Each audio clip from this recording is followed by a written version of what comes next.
Hello everyone and welcome back. Say hi everyone. Hello. Hello. Hi. Hey-o. So, are you okay, Sam? Sorry, just stretching there.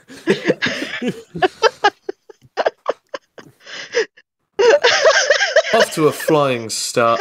Today's session is going to be a good one because I said so. This is going to be quite interesting. I will say this: I was not in the best of minds the last session.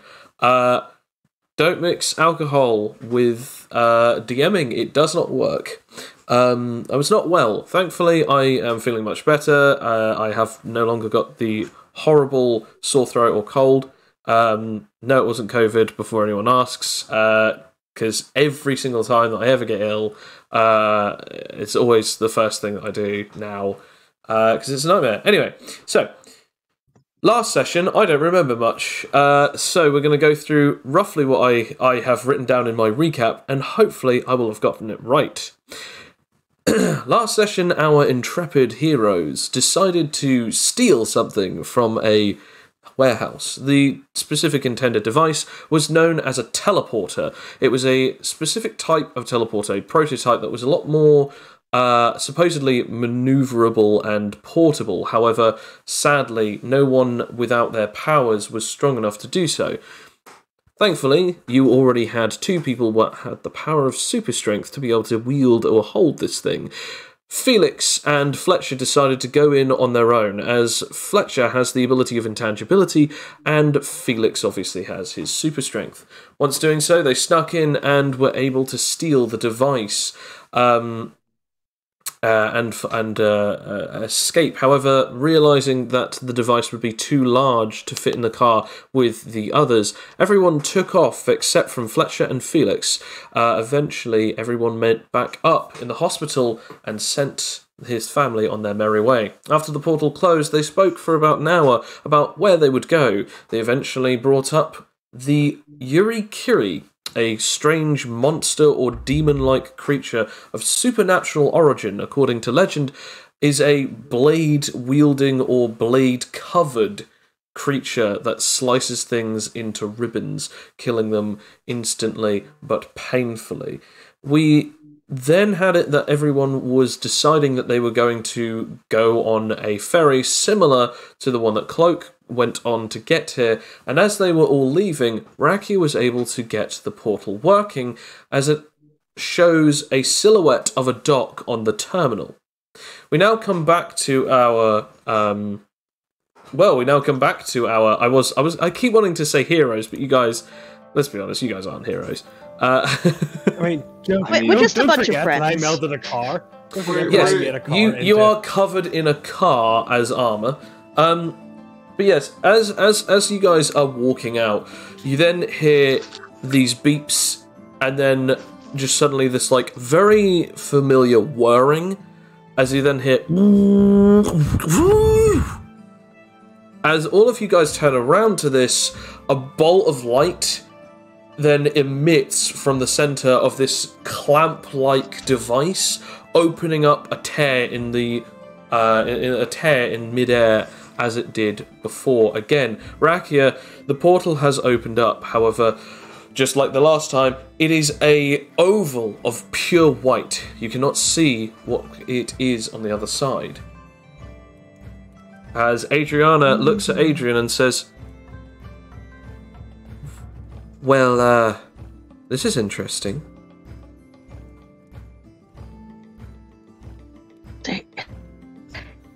Look what I did!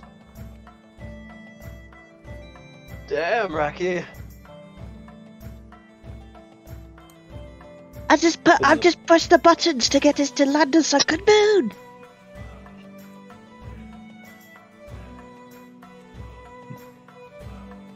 I want to remind you all that the portal itself, it only seems to be able to stay open for a few seconds, up to a minute. So it's now literally just opened up. If you wish to go through it, you can go through it now, or you may hesitate and perhaps maybe talk about this, but you don't have a lot of time. before it closes again. It's probably best that we just hit through them. Can we really trust Raki's judgment on something like this? Yes, you can.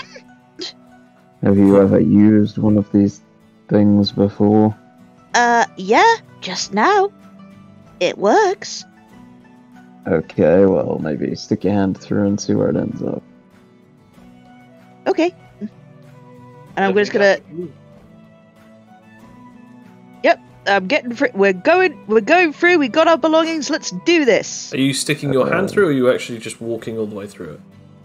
Yeah, I'm sticking my hand through. Oh, just your hand through. Okay. Yeah. Okay. Yeah, you stick your hand through. Roll me a perception. Oh, okay. Roll me a perception, eh? Okay. So yes, this is the feeling of touch. Oh, I didn't want a D30. I need a D20. That's what I need. Perception. It's 8. And boof. Okay. 24. As you sort of push your hand through this thing, it's feeling quite odd, and it takes you a little time. It's like this is quite a cold sensation that your hand has suddenly been, feeling. It's sort of a weird buzzing feeling on where your arm is sort of phasing through this portal, but like on the other end, it feels very cold. It genuinely feels incredibly cold. As this happens, I'm going to ask you to roll me a perception again.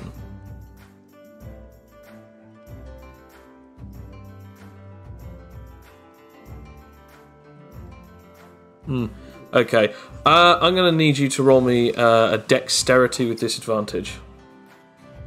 Well, here goes my arm. You're about to be pulled through. Okay, here we go. Actually, can I activate? No. Can I? No. Okay. No. All This right. is a reaction. No. It's a dex saving throw with disadvantage. Oh. Rakia, you sort of feel like a very cold wind. You're like, this is like almost a blizzard. And then, which arm is it that you put through? Is it your My right left or your arm. left? Your left arm, so the one that has the band on it. Okay. Oh no, As- not the other one. No, you've already said it. Oh. As you sort of like put your arm through, you feel this cold, horribly like sort of sort of feeling, and you're like, oh, okay, I'm starting to. As the portal closes and severs your arm from just sort of like the forearm upwards, as the portal closes and the clamp then closes not long afterwards. Rakia, you are now missing your left arm. I'm now going to have to roll a D12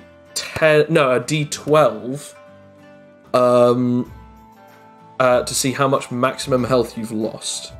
Oh no. Oof. What a good start. Oh yeah, definitely a good start. Also, you are like there's no argument here. You are bleeding as well. Oh, that was close. I was gonna ask you to stick your head through.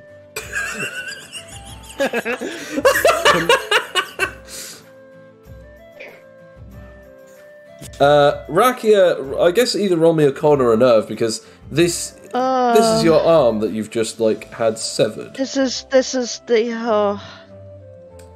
Okay, Oh god. you're So lucky. That's not too bad. That's one. It's That's just a one D20. HP. That's 1 HP off of your maximum health. You are more freaking out that you have lost an arm than anything. You are currently losing blood, but you're just like looking at it like just calmly like, well, that's not what I expected.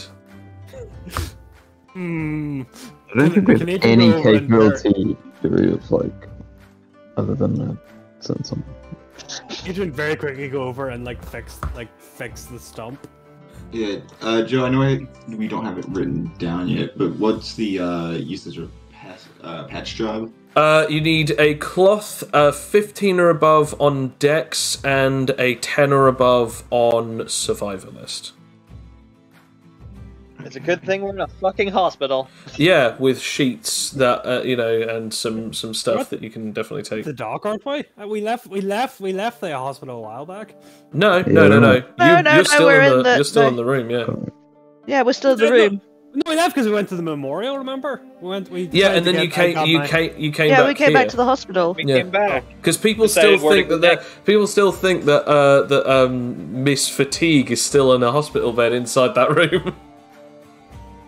Can I use my biostructure to quickly at least make sure the wound doesn't bleed out? Roll me. Roll me powers. Roll damage. This may hurt momentarily. I say as I try and figure out my structure power does. It's whatever you're. Okay. Rakia, I need you to roll me a con. It's just flat con. Alright. But Adrian does say, so this may hurt for quite a brief moment. That doesn't do 12. That does 22 points of damage. And as it blasts blood everywhere. Quickly, reverse time. As I want to point out, everyone just sees this bloody viscera explosion off of their stump. Deconstruction. Do you want to use rewind or just normal reconstruction? Rewind. Okay. Rewind quickly. So all of that damage is now completely undone. The stump is now fully healed up. You are no longer bleeding, but you have lost 1 point of your maximum health. I've got no arm. I can't try-wield anymore. You are missing your left arm. However, what's even weirder, everyone except from Rakia, roll me a perception check. All you need is a DC of 15. That's probably not going to happen.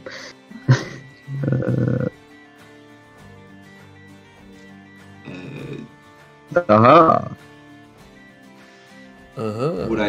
Would I have advantage in this scenario, or? No. This is about a person. Every time that I give you a DC, you guys just fail it. Bill, you're the only one who notices this. Rakia now has a red band glowing on her right arm. I look to my right arm and I just go, oh, for God! I thought I'd lost it.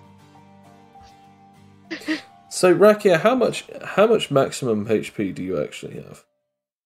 I have 125 now. Okay, right, 125. Hey! Oh no! And then Whatever shall I do? But this sucks though. I've lost a freaking arm. Missing. Okay. This is most inconvenient. Well, I guess we're not going through the portal then. Yeah. Look at the bright side. You can get a cool cyborg arm now. I didn't expect this to happen. I just genuinely didn't expect this to happen. I thought you'd She only lost an arm. I thought you'd all just go through it and we'd be fine. And it's like, oh no, I lost my arm. And you know what? Okay. I mean, I was ready to charge through, but people were wary, and Yeah, same. I mean, one of us could have went through and then got stuck. Yeah, That's that wouldn't. true. Yeah, this is the better option, to be honest. You know. Well, there's an arm at the docks now, wherever that was. So. Can I roll Gonna get a power free knowledge? meal. I guess we're gonna need a hand getting back there. This campaign is tearing us limb from limb. Can I roll power knowledge to see if I know about biological manipulation? We're in a hospital. I'm gonna say you can, but it would be a disadvantage. Oh, okay. I'm happy with that. I mean, we could always just check in to the hospital real quick. I mean, I want to point out it's fully healed. Like, it's absolutely fine. Oh, it's not that, because I know, like, organ things. I mean, I don't know anything. No, you don't know anything. You know what? I'm gonna, like, maybe I'll go to the hospital, see if they have any biological manipulators to get my arm back. Because this is most inconvenient. Do you just walk out of this hospital room and then just, like, go looking around? It's like, hey, can you try and heal me? Like, showing them a fully healed stump? Yeah, I'll ask specifically, can I get my arm back? I'll say, like, when they look at you, they look at you just kind of like, they look at you almost like as if you're like a senior citizen who's very confused. Or even similar to the dog from Rick and Morty, like, where are my testicle summers? Like, you are looking directly at these people like, oh, can I get my arm back? And it's like, sorry, ma'am, we currently, she just keeps looking at you, and it's like, we're not entirely sure what we can do. It's fully healed, but we can't exactly get your arm back if we don't know where it is, and it looks like you've fully healed and recovered, meaning that your arm must have been lost ages ago. No, I just lost it! Roll me a persuasion check with disadvantage. Well, this is awesome. That's my dump stat, folks. This is... High roller! Okay, what was I rolling again? Persuasion with disadvantage. That's a -4, baby. Oh boy. Yay! Yep, that is a lovely 3. They just look at you and just go, of course. Whilst this is going on, do you guys just like leave the room, leave the hospital room? Do you take the portal device with you, or do you just leave it in that room? We should probably take it with us. Do we really need it anymore? I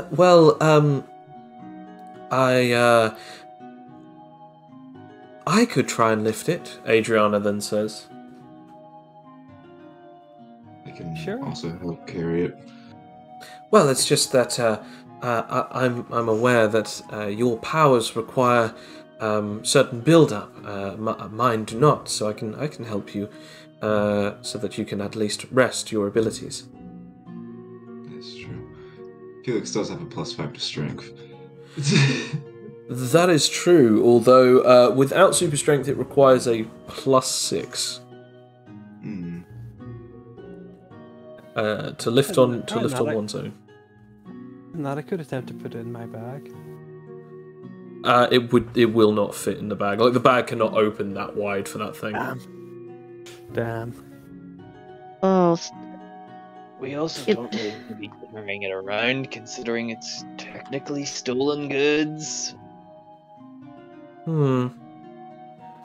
I'd paint a very big target on ourselves. That's true. Perhaps we do just leave it here then? Maybe we destroy it. Damage it to the point of which it can't work anymore, so that then people don't try and follow through if they know how to track the last coordinates. After all, they could find wherever you sent off your family, Felix. That's true. Sister, you can deconstruct it, you can break it down, so that no one will ever be able to use it. Of course. I will do that. Very well. I'll say you don't have to roll anything for this. It's kind of just like a done deal. Okay. Yeah, you pretty much just... I'm assuming that you just break it down.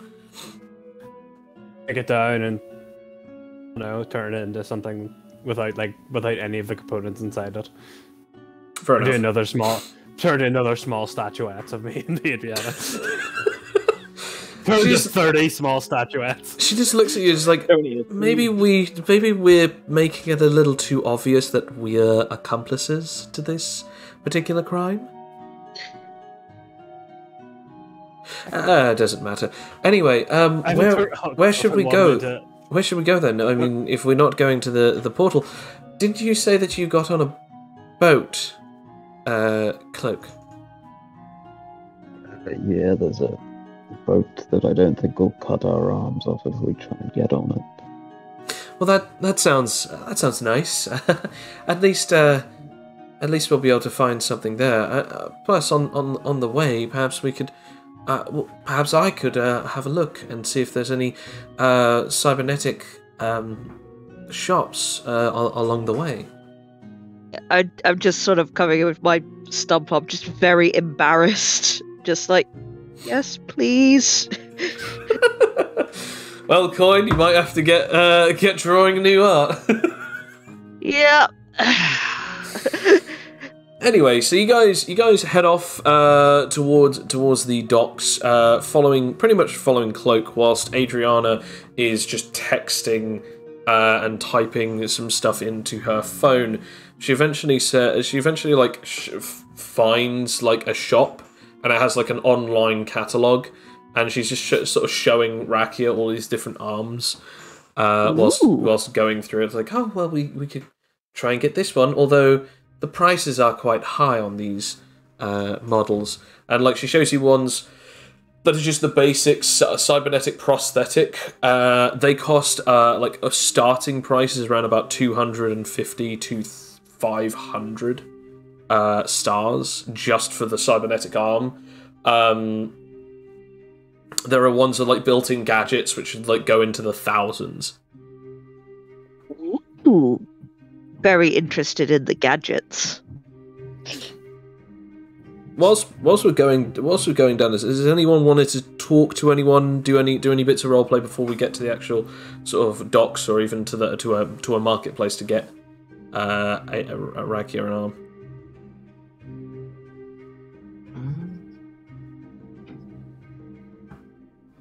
Yes, we could take the silence as a no. I'm going to take the silence as a no. It's just so awkward after we just saw, he lubed my arm in the stupidest way possible. Eventually, you guys split off into 3 teams. Cloak, you take Felix, Fletcher, and yourself. Adriana then takes Rakia and Adrian to go off to this basically a cybernetic stall, so that then you guys can go off and get your equipment. As we sort of arrive there, you're sort of in this location where there is. It kind of looks similar to like those rundown sort of like mobility scooter shops where it's just it's got carpet on the stands, like that kind of place where it's like everything's carpeted, even the walls are carpeted. And as you're sort of going in, it's just like there are arms and legs and all sorts of different cybernetic parts all over the place. And as you sort of walk in, the door rings a bell.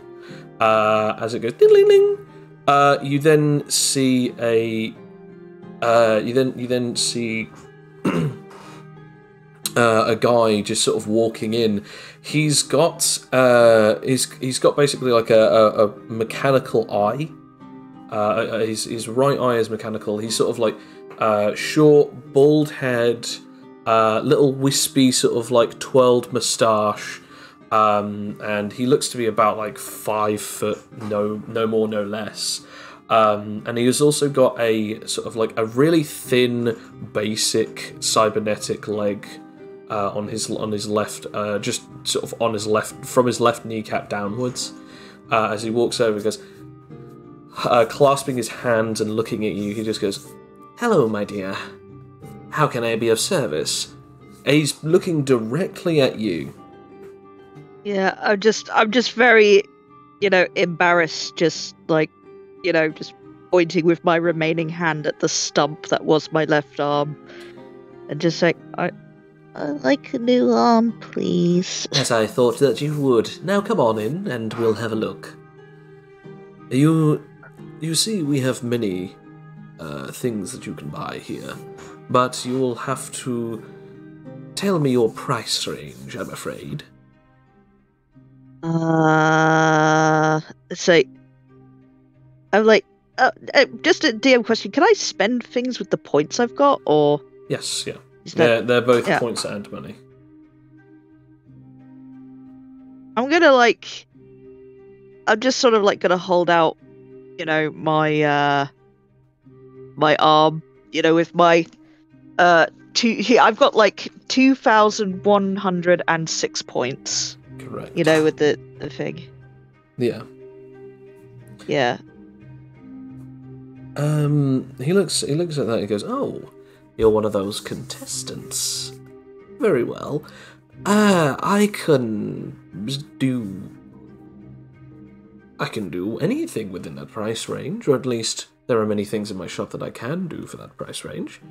What exactly are you looking for? Other than, of course, an arm. Are you looking for something simple, something more functional, or perhaps more combative?" Combative would be good. Let me have a look. He scuttles off and comes back with 3 different models of arm. This one is made of a special type of alloy, designed and tested between the Buron and Ion of the different 2 locations of the greatest places that are ever known for their metals. The Ion is specifically chosen from the lovely continent known as Eden, and Buron made from the Buron mines of Emgenar Linear, the desert country. With a decent weight and durability balance, this thing is nothing to scoff at. I noticed that you are also quite thin, so this would also help with the balance of distribution to the weight of your own arm, with a slight weightier disadvantage, of course. The only thing is that this thing would pack one hell of a wallop, and it's not exactly easy for it to be destroyed. Its durability is better than almost anything else that I have in this shop, and the craftsmanship is almost divine. This other piece, the second piece, it is a combat-style blade master hand, with a couple of built-in bladed weaponry to boot. It's primarily mostly made out of steel, but it does ship a good bargain for those who need a quick, bladed, persuasive chance. Its durability is nothing like the other ones, but this Blade Master hand could come in handy if you ever need anything to be cut. Its blades are sharp, but also sadly made of steel, so its durability is not great, but its weight... Ooh. Its weight is the best part about it. It's lighter than even an arm of your own size and structure. And finally we have this piece. Quite frankly, this masterpiece took a while for me to acquire, but once I did, I was not disappointed. You see the hand here? This is an interchangeable masterpiece. It's currently built up for a left arm, but with the right tools I can reshape it with only a few minutes, and it can be a right arm. Perfect. Now, it can be interchangeable with either left or right arms. The reason for this is because the designer of this is quite fond of customizability and interchangeability. This weapon is designed and made out of titanium. Not as durable as the first one, but definitely more so than the second. Lightweight, just as the second one, but this one will come in with an extra handy piece of work. It's designed to be multifaceted with many different capabilities.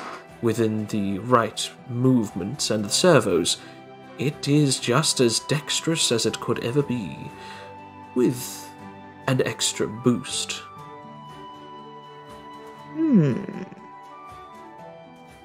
So breaking character for a minute. I don't care about the middle one. You know, it's good, but not what I need. But like, am I right in thinking that the first one contains some level of super strength, but the last one I can customize myself? So the first one is it's just basically a super fist. Yeah, it's got super strength and it's incredibly durable. I do like that. The other one is it's incredibly customizable. Almost anyone would be able to fit pieces to it really easily. And also the hand is an omnidirectional hand, meaning it can be for a left or a right. That also means that it can actually bend backwards and be used like a right arm, even though it's a left arm, and left arm even if it's a right arm. It basically means that it can fold backwards and forwards perfectly, and it can even look like just a metal pillar, as all of the digits can fold into the hand perfectly. On top of this, it's also got super dexterity. So that would go on top of my other super dexterity? Well, here's the issue. Because that your super dexterity is based on your body, the arm would have its own separate modifiers. Yeah. Well, now that's interesting.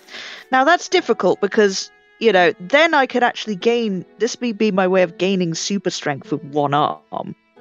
With the first one. Yes. Which would be really handy. Handy. I will say this, just as an added bonus. The super strength is great, but it would only be good for striking or for crushing. It would not be good for lifting. As, your arm, it's only up from your forearm, so just off of the top of your elbow upwards is where you've got the sever. So that technically means that you've still got a bit of your own elbow. You know what, gang? This is the thing. Even if it is just with that limited capability, I will finally have a use for my brawler skills. Can we see that Raka is debating this so hard? Yes. Yeah. I suppose, can I kind of whisper to the man and kind of ask him, I have one that combines these two? Well, yes, but it would take a few days for me to be able to fix the servers together. Or even build something like that. I'm a tinkerer myself, but it would take a few days for me to build something like that. I have a couple of things that actually would be perfect for this. Young lady? Yes. If I could have the customizability and the durability, that would be most excellent. I will offer whatever I can.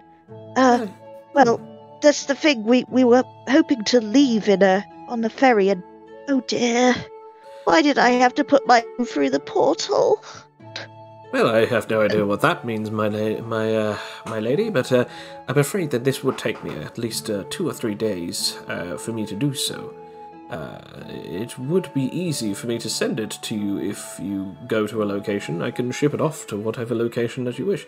But the only issue is you wouldn't have it straight away. These are the best that I can give you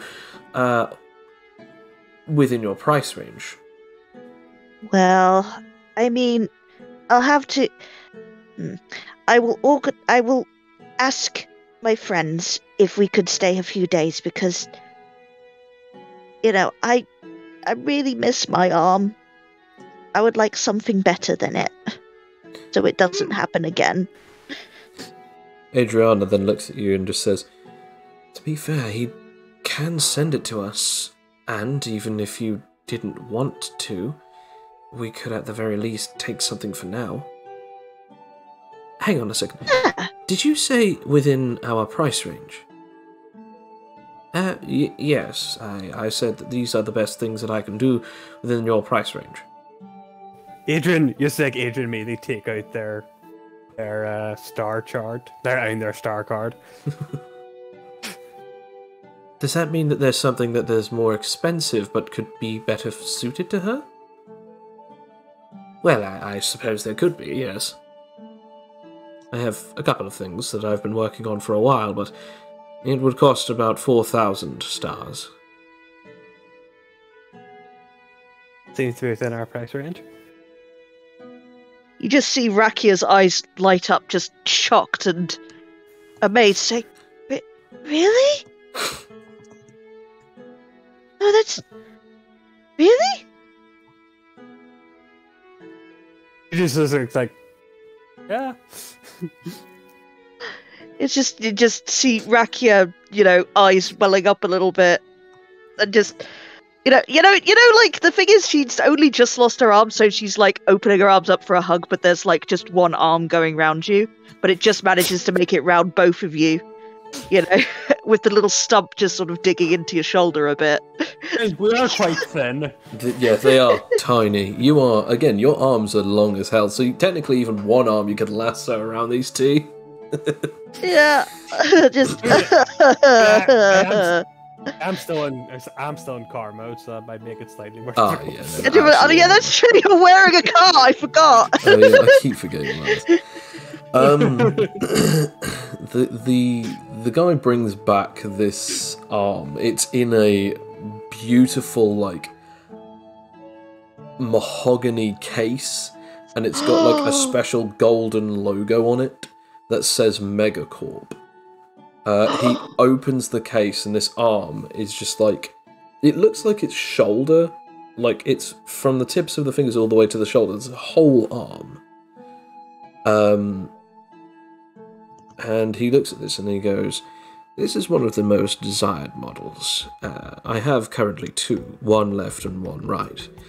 These are some of the most expensive models that is ever to be designed. But you'll notice something very interesting about this."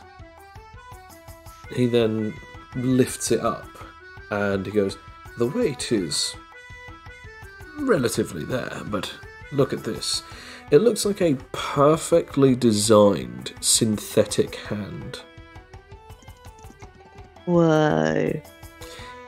This is known as memory synth material, designed by the great Dr. Thomas Albert. This is made out of a certain type of flesh that when moulded or fastened to another one's body, it basically becomes like a secondary part of them.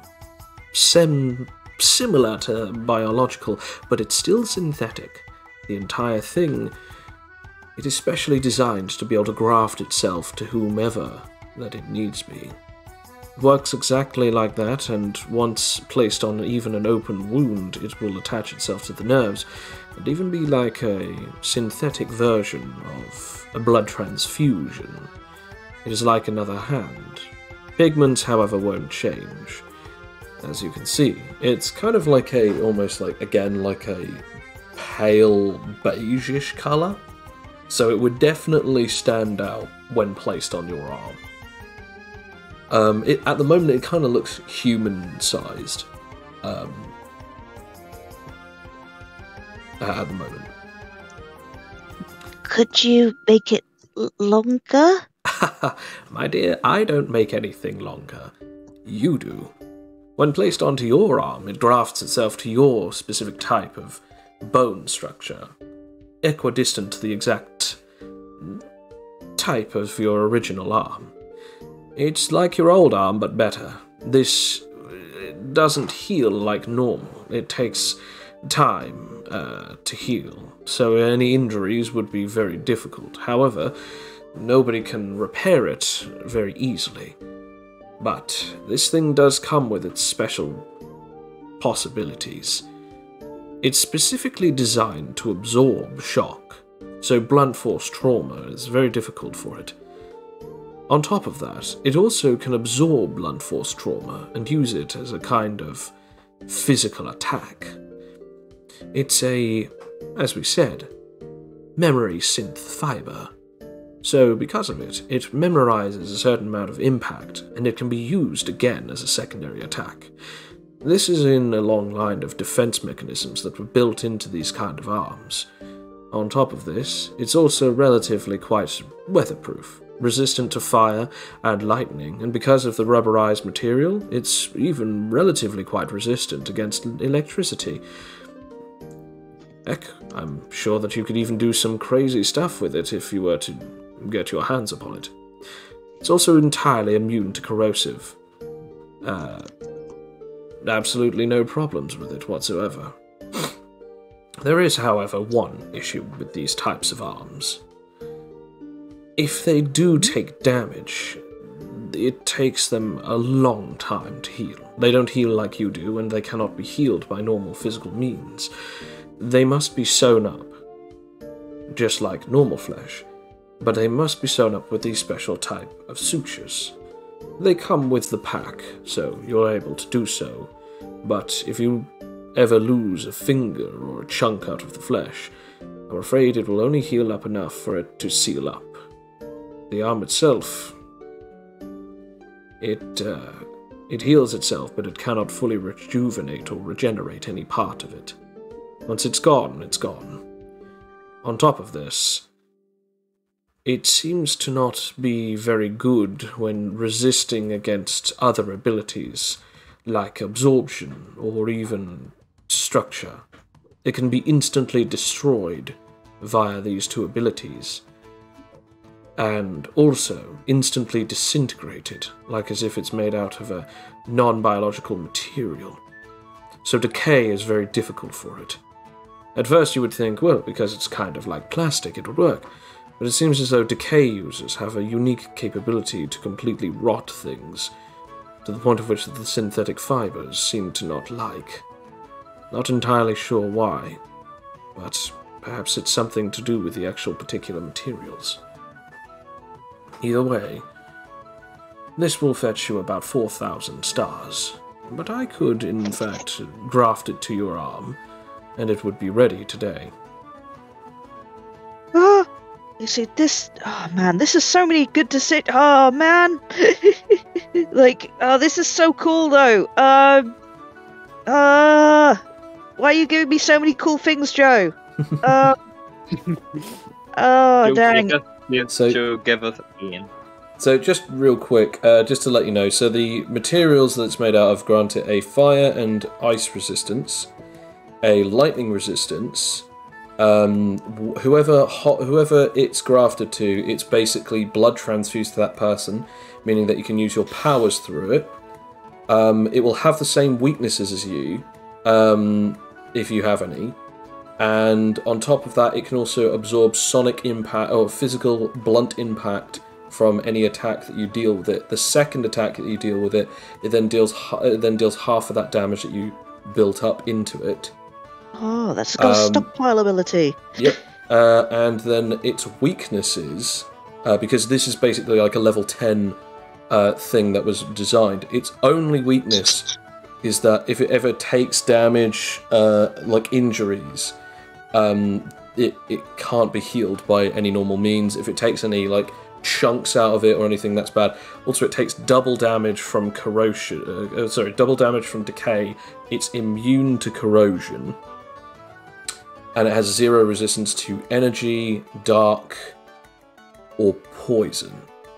You'll have to give me a big chart. I do think, you know what? I do think that, maybe I should get this one. It also looks a lot like a regular arm. Yes, and as he says, it will fit more to your own structure. So in other words, it will look like your arm, only paler. That's fine by me. I think with the... can I customize it afterwards as well? Or is it just, that's it? Just don't know. But you know what? Yes. It's basically a synth arm, basically. You know what? That is so cool, though. That is, really cool, and I would like that shock absorption ability. Yeah, all right. I guess, if it's got a little instruction manual with it. Yeah, so it has its own, little suture kit specifically designed for it, and it also has a manual. Yeah, you know what? I will have a manual. I might even learn cybernetics from this. I will tell you, you won't, because this is the equivalent of if someone cut off the arm of some kind of wax museum figure and gave it to you. That's the a real doll arm or something. I don't know. You know what? Yeah, I think I'll have to have this because it's like it looks the most like the armor. I love the other two, but I can't pass up a chance to have this, and it's ready on the day. Okay. And I will use my 1,995 stars. Okay, that means 1,995. The fact that you had the game, damn it. No, that's my star card. No, that's the star card. That's not my actual point. That's not my point. Oh yeah, star card. Oh, that's what you put. Phew. Yeah, just that's a lot of points. You'd have to sacrifice 2,005, so you'd be left with 101 Rakia. So, okay, is that with the star card? Yep, that's with the star card, because there's 4,000 in total, this thing.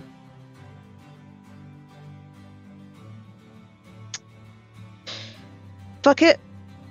Let's, I can make up those points later. I'm not out of the game if you'd have 101 left. 101 left, okay, that's good. I got it. Think of the Black Panther arm. Yeah, I know. You say 101 left, okay. The reason I'm not going to make you roll for your ability is because that you value another arm more than points. Yeah, it's and true. Also, it's got so much in it, so it's really cool. Yeah, it is really cool. And give me the chart for that, because now I have now got one arm. I've not got two arms now. Yeah. So what I'd suggest is write down all of the things that you can remember about it. DM it to me, and then I'll edit it as we're going through. So once you get that done, he then places it on you, and it's sort of like a really horrible squidgy feeling around your stump as it just goes, and it's like really awful and awkward and rubbery, and then suddenly you then feel like a really weird sort of sharp pain go through your stump all the way through your shoulder.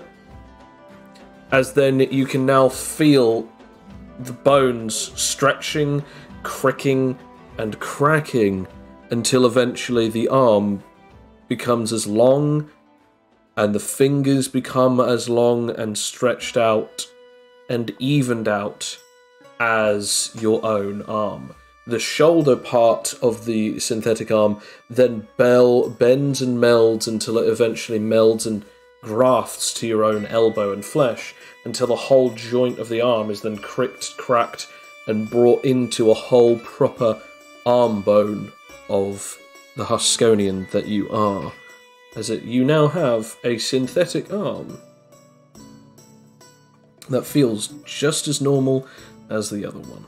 A little number around the skin, but the nerves are still attached and you can still feel your fingers move. It's just you won't feel as much pain in that arm. That's okay by me. Everybody, I'd like to say that this is the first time that this has happened, but this is the first time I've lost an arm by sticking my arm in something in these games, so I'm doubly embarrassed by this twist of fate. Anyway, but I got a synth arm. Yay! As we go through with Fletcher, Felix, and Cloak, you get to the docks. There is a incredibly large cruiser. It's like lit up like a Christmas tree, and it is beautiful looking. Multiple decks. This thing is huge. It's on the dock, and you sort of go down to the dock to speak to the guys who often sell the tickets. He's just sort of like this guy sat next to this hut. He's just finished speaking to a couple of tourists as they walk away from him after getting some tickets. You walk up to him. Yes. He looks at you for a second and it's just like, "Can I help you?" Yeah, kind of just looking for tickets to the land of the sunken moon. Well, it's funny that you came here now. There's a big old ferry right behind you that would cost you right about 150 per ticket. It'll get there in 4 days, though.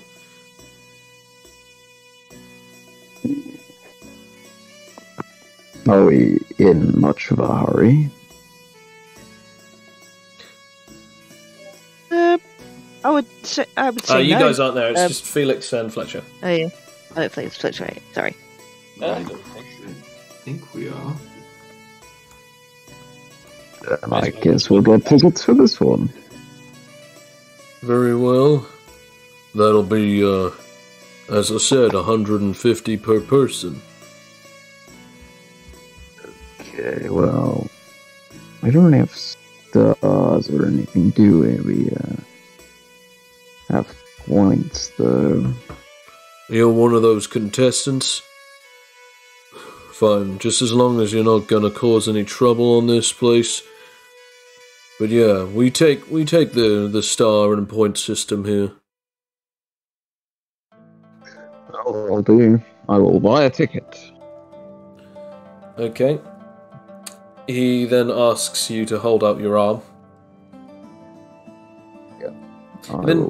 He then does he puts this scanner on your arm. It scans your arm and it then just says, "Transaction approved." You have now got 150 points less than you did, as you have gone down from your amount to a lesser amount. Yes. Yes. As one ticket has been purchased.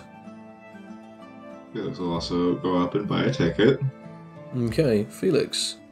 You've gone from your amount, which is 1,267.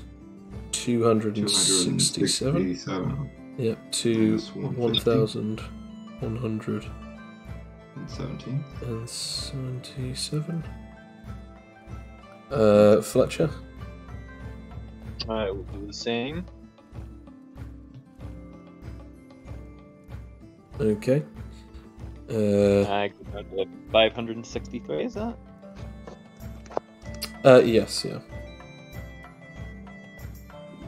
There we go. As you guys get your tickets, it's kind of apparent that you will need to get tickets for your crew, or your crew will have to get tickets for themselves. Either way, you've got them. And as you purchase the final ticket, this guy grumpily looking at you, then immediately brightens up and goes, "Welcome to the cruise. I hope that you have a wonderful time."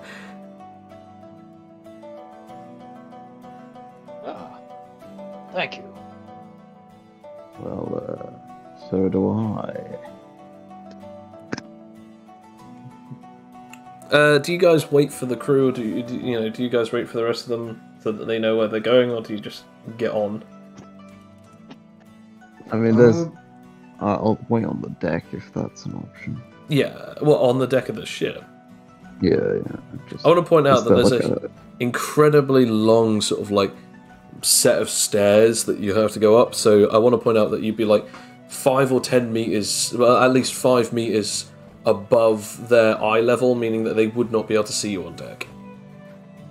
But I can see them. Felix will wait on the docks for them. Fair enough. Sam. Cloak just walks off away from you guys. A few minutes pass, and you then sort of it's for you guys. Well, sorry, not a few minutes. About half an hour or so has passed, and you eventually see the gang coming back. Adrian, Adriana, and a new rakia that seems to have a very strangely different coloured arm, but it is definitely another arm nonetheless. As you eventually meet up with Fletcher and Felix, Adriana sort of ushers over you guys, because it's just "Oh, look, there they are," and then just sort of points as you go off on your way. Again, I want to point this out. At this point, you're walking over there, and you are at this point a lot of people having to avoid you, Adrian, because you are taking up a large amount of space as you are covered in a car armor. A karma, if you will. At least as long as I don't Maybe a fall song through the bit. fear. If you do, I don't know how you can save yourself. No. So don't to even leave think of target. that. And I didn't say anything. As you guys get up to each other, Fletcher and Felix, you just sort of see them. Adriana just goes, where's Cloak? Who's up on the ship? Oh, we're getting on this. Yeah, it's pretty big. Ooh, this is so fancy. How much is it? How much is it? It's 150. 150 stars. Yeah. Or points. Either or. Well, I mean, I don't have any points. If needed, I can pay for you. Okay, see- I can do that. Sister, are you sure? I mean, don't you have that? You spent a lot already. Half enough. You go over to the ticket guy. He takes 300 from you, as you have now gone down from 851 to 551. As like, I just sort of look like, longingly at Felix and like, I don't have enough points and I have no money. That's all good. I will pay for it, Rakia. Aw. You are now down to 1,207. No, sorry, 1,027. This is punishment enough for Rakia. Just 0 points. Bag. As you guys get on the ferry, this large staircase, you eventually get up. Cloak, do you make yourself known to the others, or do you just like sort of hang around with some of these other people? They're just like sitting on the deck waiting. I'm gonna suss out these people, see if anyone's acting a bit suspicious or Roll might me be a contestant. Roll me a perception or an insight. I guess I'll roll inside. Maybe. Okay, Well, insight. It's not bad. Okay. You're looking around. You haven't seen any armbands thus far. As you're looking around, there are a lot of people sort of just seem to be like going, "Oh my god, I can't believe that they were this cheap today," and so on and so forth. Like, "Oh yes, I've booked this months in advance," and all this like different sort of types of people, overly posh, overly happy, overly excited. You sort of getting the basic gist and the vibe of like people are just here for a holiday, or are using this as an excuse to have a holiday during the time of this great big panic. But you don't seem to notice anyone specifically who's like also a contestant, or at least who's got the definitive vibe of a contestant. Yeah. As you sort of like do this, the rest of you, I guess, roll me a perception to see if you can notice Cloak. Because again, despite the fact that he is quite stealthy, he is kind of out in the open, but he is in between people.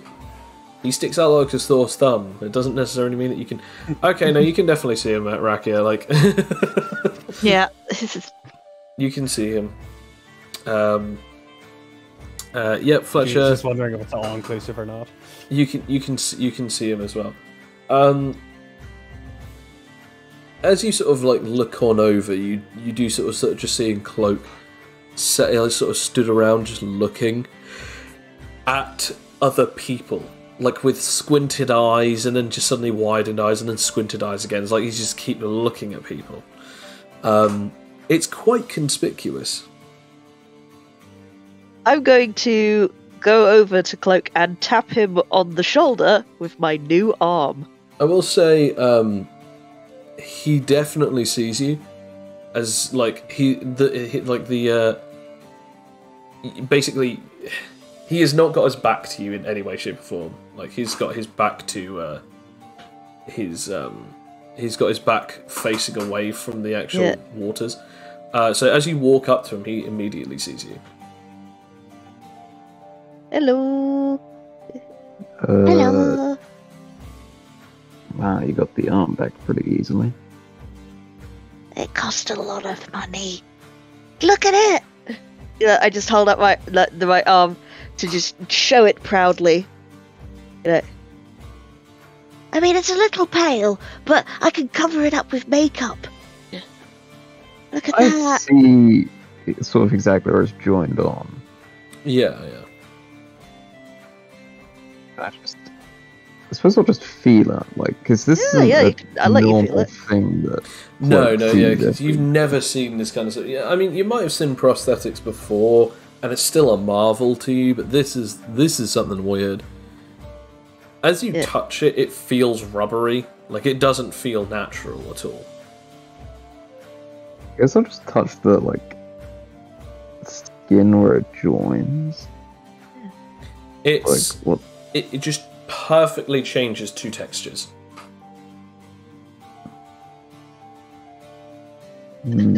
What you rolling for? Nothing.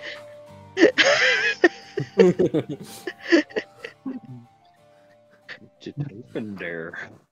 Just the standard, just the weird numbers that Cloak sees in his head. Oh, is this your roleplay dice thing that you were telling me earlier? Yeah.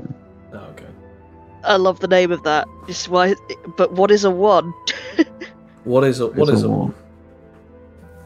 is the one, like Neo from the Matrix. I see. Okay, so after you roll the Besides one, cuts how do the arm off. you like react to this? Like after you've been doing it, because you've been doing this for a couple of seconds now, as Raki has been looking at you whilst you've been doing this. Where did you even get this from? It's pretty weird. We went to the shop, and Adrian was so nice. We got a big arm and a not so great arm and a customizable arm, but they were taking like ages and they weren't very good. So Adrian we pulled our money together and we got this arm, and it's like a synth arm, and it's like perfectly good, and it's got like a shock wave ability, and it's immune to corrosion, and it's got lightning resistance, and look, and I just sort of. Rakia just like wiggles her fingers. It's like normal. It's like I never lost my arm. I assume it's not immune to facial disturbances that remove arms, though. Yeah. Well, it's actually got a bit of a downside. Like, it's not easily repairable if it gets like really bad in time. So, like, if I lose a finger, it's gonna heal like a regular arm, and well, which is not great, but it's can't have everything. But most of it, I mean, it is like a regular arm. Okay. It was in a big mahogany box called Megacorp. By the way, you have that mahogany box, but just for the sake of it, I'm going to say that it's inside of the little you can spatial bag. Yeah, it's in the. It's just like, oh, I could use that on something. Oh, it was so good. I'm so happy. You then hear just like a as you sort of stare out like where that came from. There's a guy on a balcony. He's sort of like dressed in like official like sort of like white shirt, special hat. And he goes, I am the captain of your voyage today. We will be departing very shortly. You are welcome to go and have a look around at our many different wonderful things that we have here. We have 2 different restaurants, a spa, a casino, and we also, of course, have a lovely gym and a couple of swimming pools for you to enjoy, both indoors and outdoors. And, of course, what great mega cruise would be without a shopping mall? So, please, enjoy yourselves here, and of course, if there's anything, don't forget to ask any of these wonderful people that are the staff of this cruise. And as always, I hope that you have a wonderful cruise with us. After all, if it's not mega, it's not anything.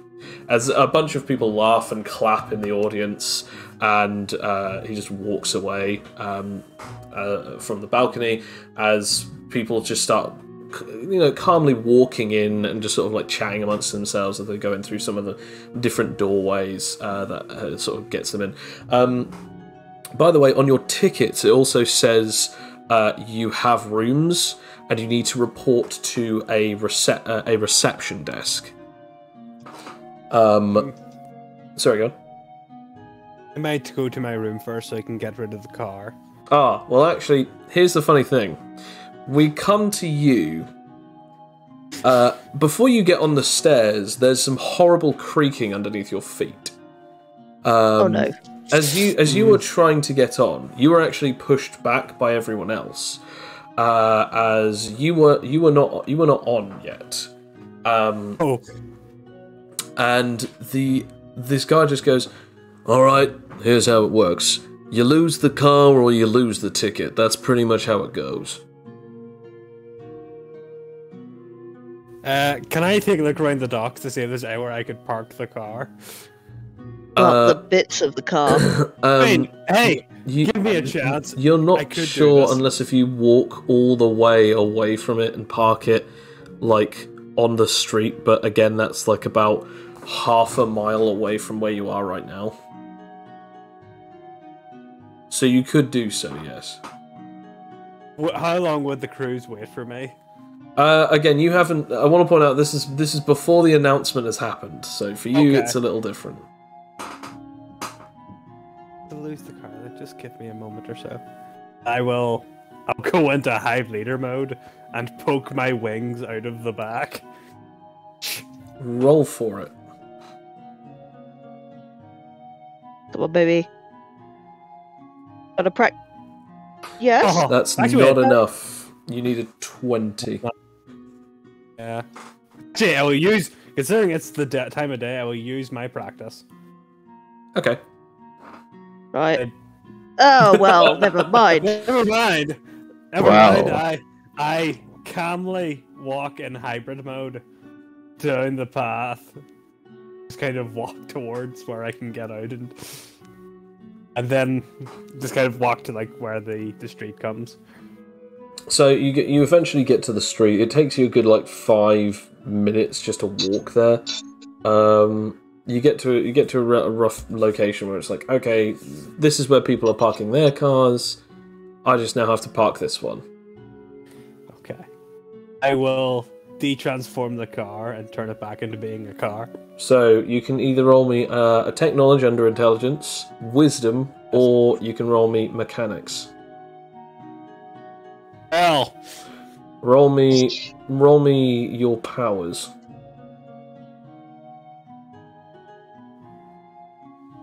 You deconstruct it, and you go, okay, now imagine the car, and now you imagine the car, whoosh. It is a statue of yourself. Okay. Can this be like Adriana? It's like, say, when I think of cars, I think of great things. Dude, you got a 0. You don't even make your sister. You make yourself. You weren't even aiming for yourself. It's like, oh man, I even failed it when I was attempting to do. It's just me lying down, so it is as a statue. As you sort of realizing that maybe Felix won't know, considering maybe he won't notice. As you sort of just calmly get back on the boat, and you finally get on the boat and you meet up with Adriana as then the whole announcement begins. During that, we now caught up with everyone as everyone now makes their way inside. As you speak to the receptionist, they give you all your room keys and your numbers for your rooms. Everyone has a separate room unless they wish to have a joint room. The only issue with a joint room is it costs an extra 5 to have 2 keys for one room. I'll be fine with my separate room. Yeah. What does it? We're what on does a Adriana budget look now. like? Adrian, She looks like she wants to get the same room. Adriana's fine with her getting her own room, and she's just like, oh, okay, well, this would be fun. We can all go out and do stuff together, and she's like got like this itinerary planned and all this lot. Cloak, you've been given your key. Fletcher, Felix, Adrian, Rakia, all of you have now gotten your keys. You've got your numbers. And sort of just like, told that you can put your stuff in your rooms and so on and so forth. They then ask, before that you go anywhere, Cloak, they then say, excuse me, they then say, like, although that we are absolutely fine with discretion, you wrote down on the register for your name is Talos? Right. We are absolutely fine with you having your discretion, sir. But we must ask, for the sake of security purposes. You've got a very dangerous man's name, and we need to know that you aren't actually this person. We have to know. You need to remove the mask so that we can know that you aren't him. I'm pretty sure you can tell that I'm not him. I'm pretty sure that we can't, and as a matter of fact, if you can't comply with us, then we're going to have a few issues here. You see, again, for security reasons, we can't actually allow you to go in here without us at least knowing that you are definitely not this person who you say that you have claimed to be. I'm sure that it's just a formality. You're using that name because perhaps that is your name, but you're not that villain. But we need to know. We need to know that for definite. Okay, but you'll have to take me aside. Do you want to be in a private quarters for us to see your unmasked face? Yes. She then turns over and looks at the other receptionist, and he's just like, I guess that's fine. Come with me. He takes you aside, and you go into like a private room. And basically he's just like, okay, sir, please remove the cowl. We must see that you are definitely not him. He's actually got a picture of the face of Talos in his hand on his phone. As he then expects you to he waits for you to then take off your mask. Okay, but no pictures. Of course, sir. We still claim discretion. Do not worry.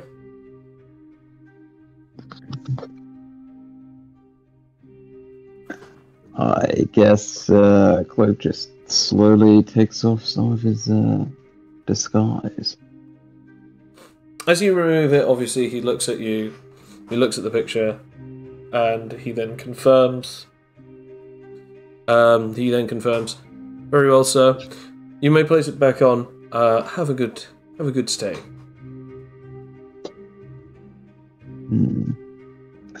Very well. Once you leave, after obviously putting everything back on, where does everyone else like to go? Like in this place? Because I'm going to say that like you've put all your stuff away in your rooms. They're all single bedroom. With a bed inside. They've got ensuite bathrooms, and they've all got like a little window for you to see out, with a nice sea view. Does anyone want to meet back up with the rest of the crew, or is there anywhere particular people want to go? While I'm in my cabin, I will check my phone to see if I've got any messages from ever my manager was called. I remember he had AJ. JJ. Yeah, like This is AJ. AJ Sunnyside. No. Riddle. As you do actually get a message back, replying to your message about whether or not you can actually still get that sponsorship from the Unfortunate. They said, of course, we would need to set up a meeting at their home base in Husconia. They are willing to take you and me there. Where are you right now? I will message him saying I'm on whatever this boat is called. It's just called the SS. It's the SS Mega Mall ship. The SS Mega Mall ship. He just replies, "What WTF?" Question mark, question mark, exclamation mark. Found with, I am going to. Where are we going again? We're going to the land of the sunken moon. Oh, can you Where are we slay going? that beast? You know, slay that beast. Just no context saying, I'm going to slay the whatever that was called. I can't remember. Yurikiri. We're going to the land of the sunken moon to slay the Yurikiri. It just put, like, that helps. Why are you going abroad?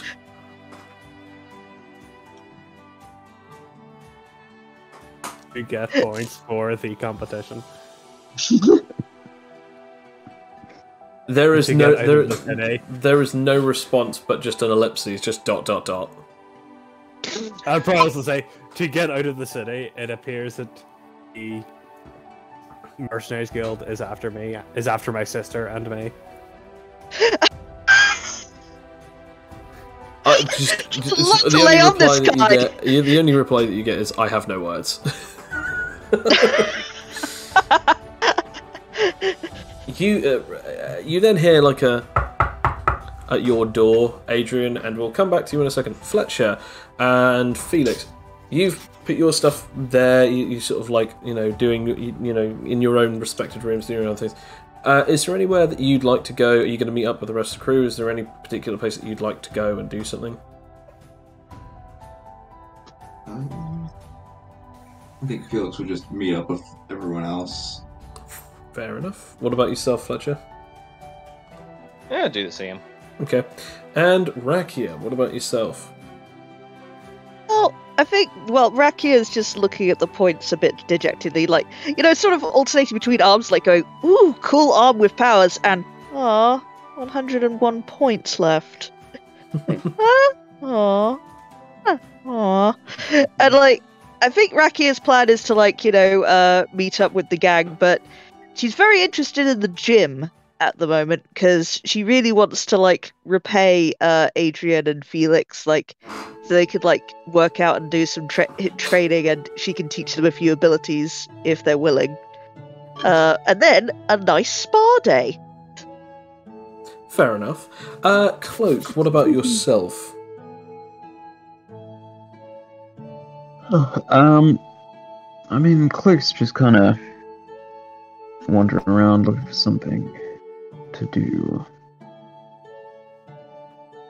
There's a shopping mall, 2 different diners, swimming pools, gym, and a casino.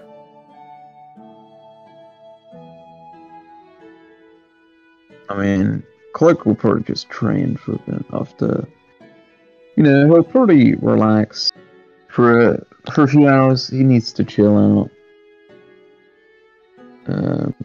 Just meditate on the deck or something. Okay. So, Raki, you want to take everyone to the gym. We come back to Adrian. Adrian, you have a knock at the door. I will open the door, assuming it to be my sister. It is indeed your sister. She is dressed in different attire, as she was obviously able to take her own bag with her. And she goes, "Well, since we're here, why don't we... Oh yeah, we can't go shopping. Well, what about the casino? I heard that there's an arcade in it. We can go and have some fun there. Or a spa, or anything. What would you like to do?"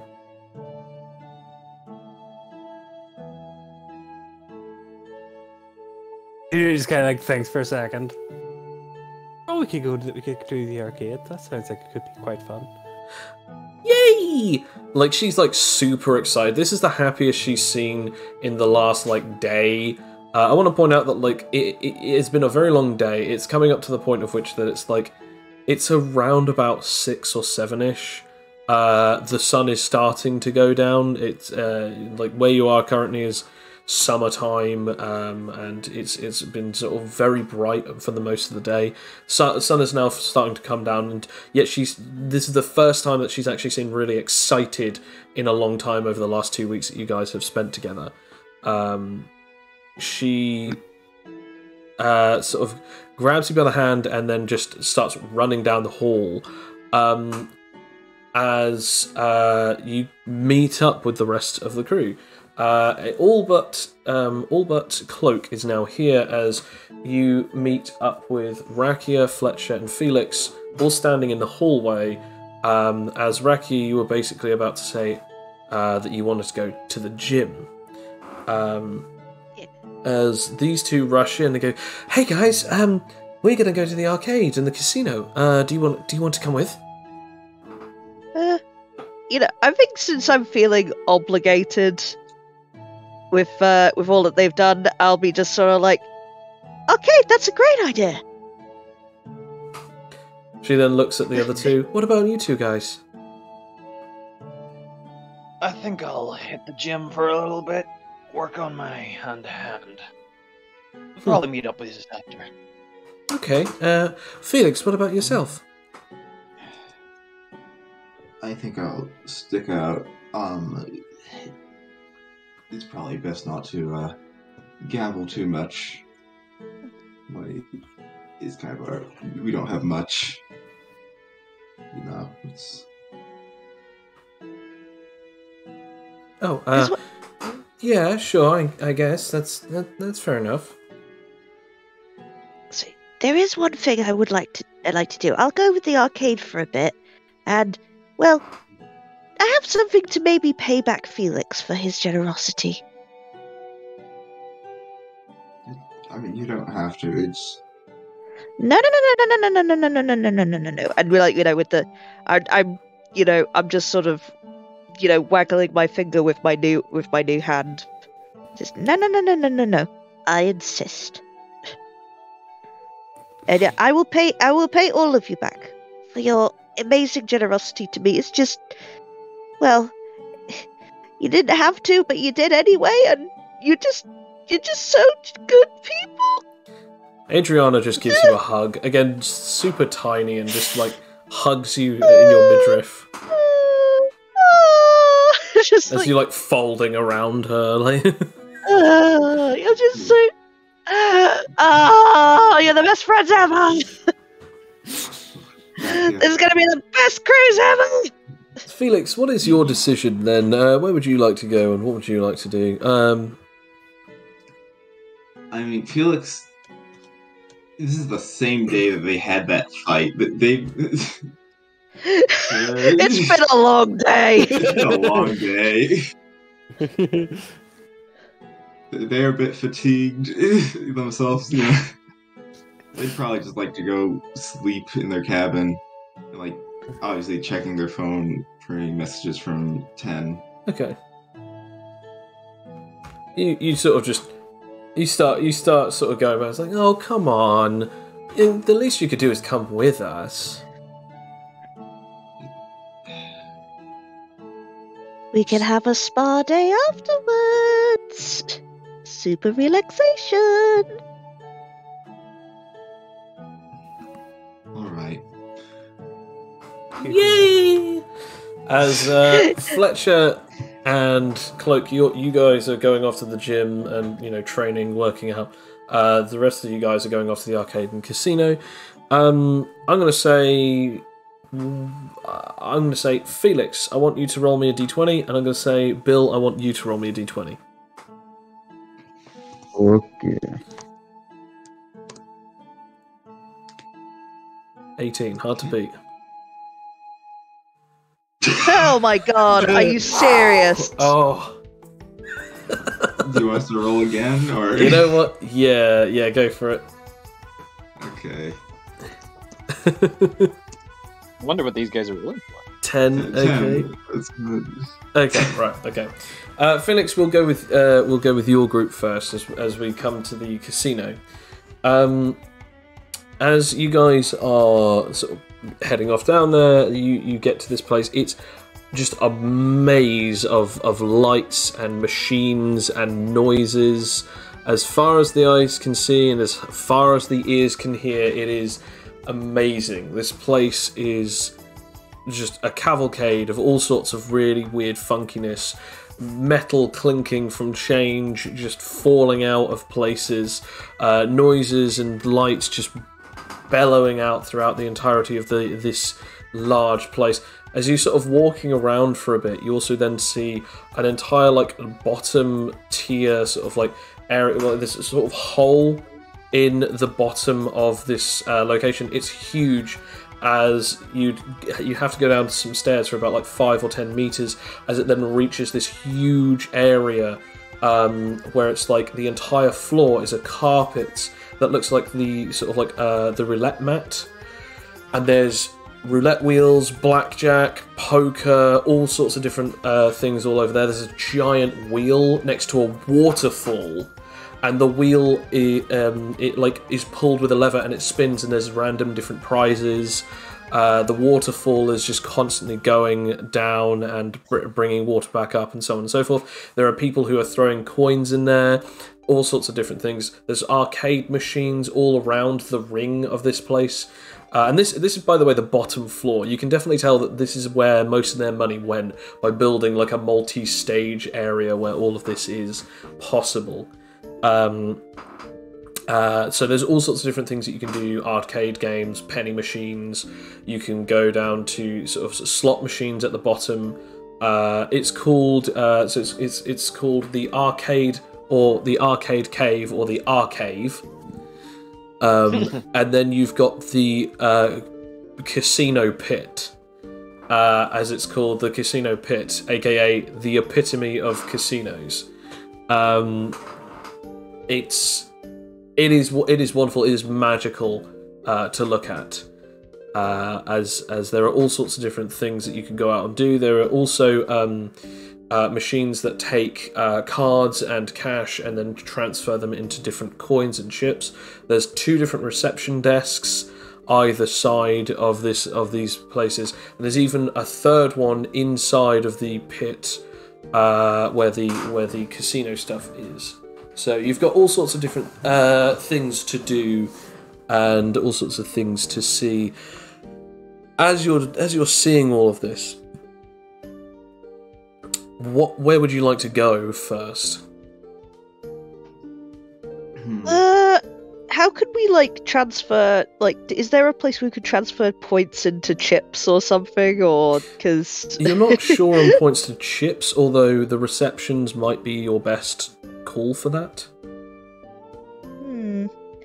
Because I think with the things, because I want to please Adriana and Adrian, because I want to have the fun times, but I am very interested in the more cerebral games in the casino pit. Okay.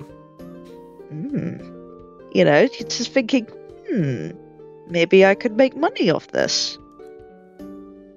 Assuming, but I got none. Adriana would go like the fighter of streets. Arcade machine. Yeah, definitely. Ever since you two have been like obsessed with different like gadgets and gizmos, because she knows more technology than you do, but like she sees like this game, and the two of you just like immediately run off to this thing. She then puts some stars in the slot machine, and then you guys are just playing with it. Roll me tech knowledge. Love it. 11. I know the buttons basically, kinda. Don't know how to do any of the special moves. Know how to do punch, kick, jump. You still beat her as you're just spamming buttons. You win against her. beating her character to a pulp. You win! As you guys are just playing around. By the way, during this time, Raki, you're just staring into that casino pit. Felix, you notice this as well. Does the casino stuff entice you at all? Not really. Felix is kind of not wanting to have to spend or lose much money. Because we have, a limited supply. He's probably more focused on his phone, just keeping an eye out for any messages. Fair enough. You haven't got anything other than the message saying they're all here and all safe. I'll message you again when the time comes. And that was the last message you got from Dr. T. Yeah. As we come back to Fletcher and Cloak. You guys, you've now walked into the gym. I want to say, Cloak, you got there first because this is pretty much the first thing that you've done. Thankfully, weirdly enough, you were allowed to carry your belted knives with you for some reason. But when you get in, people sort of walk up to you, I'm sorry, sir, but you can't have weapons in any place here. I understand that you might be carting them with you, but you're not allowed to have them outside of your room. You need to take those back and place them away immediately. Really? I mean, my hands are more dangerous than these weapons. Roll me a perception or an intimidation check.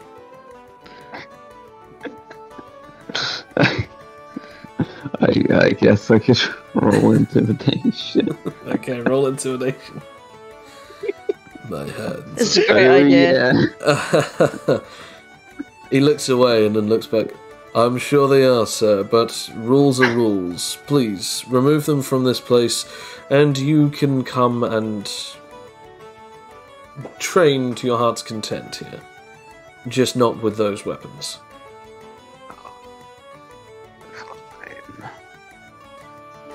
As you leave Fletcher, you walk in and you just sort of see Cloak is halfway down the hallway. As you walk in, I'm assuming, do you have your staff with you, or did you leave it? Fletcher doesn't go anywhere without his staff. Fair enough. You are told the exact same thing.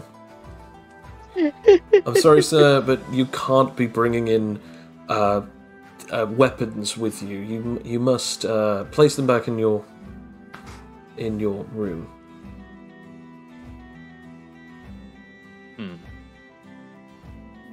So this is my emotional support staff. Roll me a persuasion with disadvantage. Please, come on, 2 berries, not 20, do it. Turn that 2 berries into 20 berries. Oh no. God, 200 berries. 1, 2 nat 20s. Oh, No. dang I it. got this damn roll! He just looks at you and just goes, "Nice try, sir. Now go and put it away." It was worth a shot. As you guys finally put your stuff away and come back, you feel a little more naked than you normally have been in a long time. Even though that you are covered, fully clothed, you are missing a certain aspect of your entourage, of your piece. And you actually, funny enough, get to the gym at the same time this time. You both meet up, and as you walk through, you are greeted by the same guy with a happier expression. He goes, "Hello, both of you. Welcome to the Mega Gym. If there's anything that you need, please let me know. If you'd like to have combat training, or if you'd like to do anything to do with fighting, then we have our fighting gym over there, our little dojo and a ring. We have many different weights and speed training designed exactly for you. Now, if you need anything, please, all you must do is ask."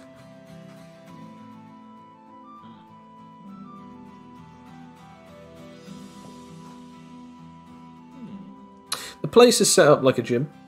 Treadmills, rowing machines, all sorts of different places to, all sorts of different weights and weight training gear. There's cardio sort of equipment as well.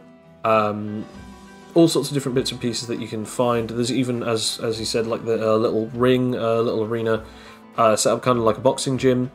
Two guys are sort of going at it at the moment, just hitting each other with like big old boxing gloves. A couple of guys hitting like speed bags and punching bags. There's one woman in there at the moment, like basically doing sort of like ducking or even like dodging training, where she like hits a large like sort of what would look like a speed bag, but it's actually like a rather large like heavy looking orb, punching it, dodging it, and then punching it again, and sort of ducking and weaving in between. And it's sort of like she's got a really good rhythm on. Hitting this orb and then like dodging it and then hitting it again and dodging it as she's going back and forth. Whilst that's going on and you're seeing this together, where would you like to go and what would you like to do?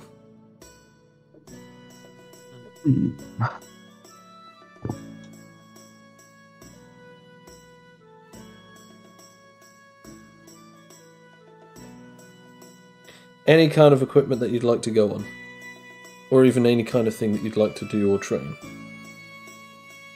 Yeah, I'm trying to think. Eraser. Yes. Do you care to do some light sparring together? I wouldn't mind.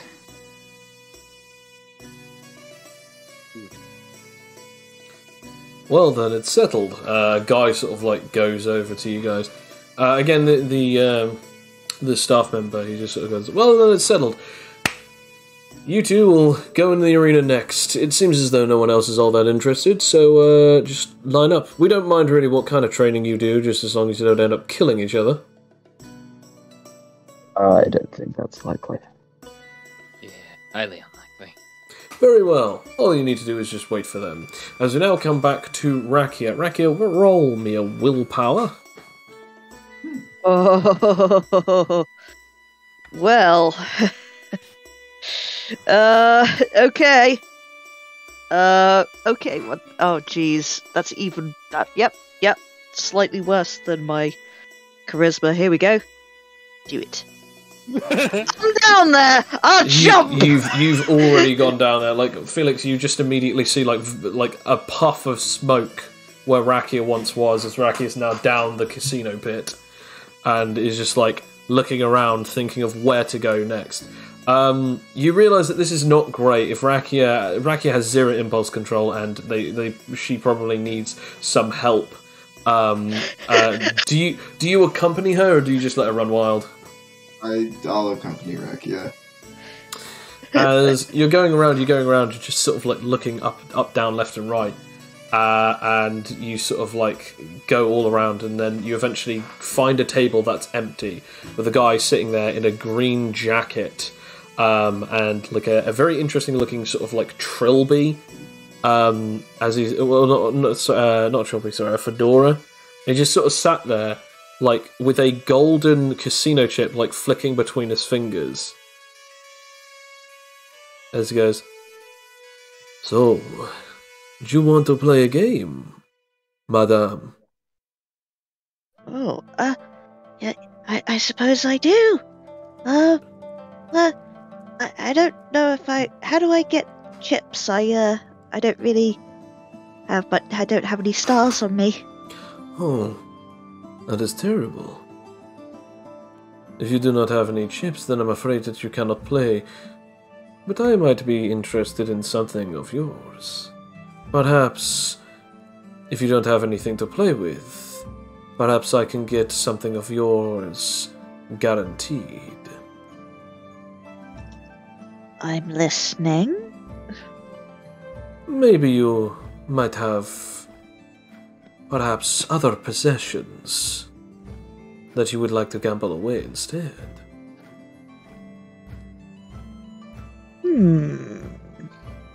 I do like my possessions, but you know what? Gambles the arm. No, I'm not doing that. You know what? Out of my thing, because I've got, I don't know, I looked through my little satchel. Yeah. I got my satchel with me. You know what? Even though it has sentimental value, I will gamble out my least powerful whip. Which one? Which is the razor whip that I got from the beginning. Oh. You place this weapon down. Someone from security walks over and is like, "Excuse me, ma'am," and then this guy just puts his arm up and he's like, "Tut, you know that this is the high roller table. We do things a little differently here. Please, give us some space. Madame has brought herself an item. It was not for threat, it was for price. You seem to understand that this is not a silly contest, but instead you wish to do something reckless. I like you. What is your name?" Oh, it's Rakia. What's yours? "My name is Aleator. Aleator Deranza. Now..." Aleator? It's just, just getting a little vapors. Aleator, he's foreign. Ooh, ever so delightful. Okay. As he looks at you, and he's sort of like, he's got like a perfectly thin moustache, and also like a little sort of like goatee sort of patch on his chin. He's sort of like got a sort of tanned skin look. He's got beautifully green piercing eyes. And he's definitely a humanoid. He's not husk, but he is definitely humanoid. He wears this jacket, and he takes out something from the inside pocket, and it seems to be an entire deck of what looks to be like a special deck of cards. They look all to be beautifully silver, as he then starts like flicking them from one hand to another and doing the same again as they just go flying out of one hand perfectly into another, and he does the same again. "So, what would you like to play? Poker or even blackjack? There are all sorts of different things that we can do."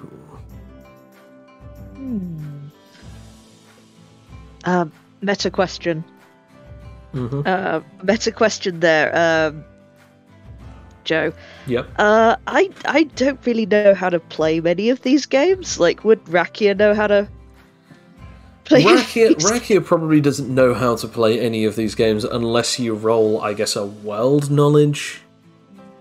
You know what? I'm gonna roll a world knowledge. Okay. For you know what? I'm gonna see. Has Rakia read any magazines for this thing? So world knowledge, that's an 8 again. So let's try this. It is the easiest. Oh wait! Unique practice. I get a reroll. Yes, unique practice. You get to reroll once. Is that with wisdom or intelligence?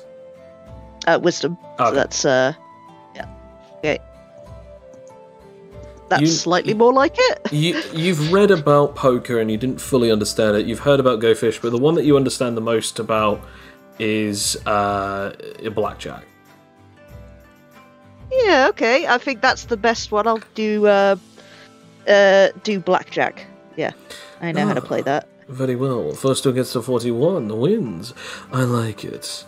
Okay, let's turn up the heat a bit. I've already had a look at your weapon, and I'm willing to say that it is of the price of perhaps 200 stars.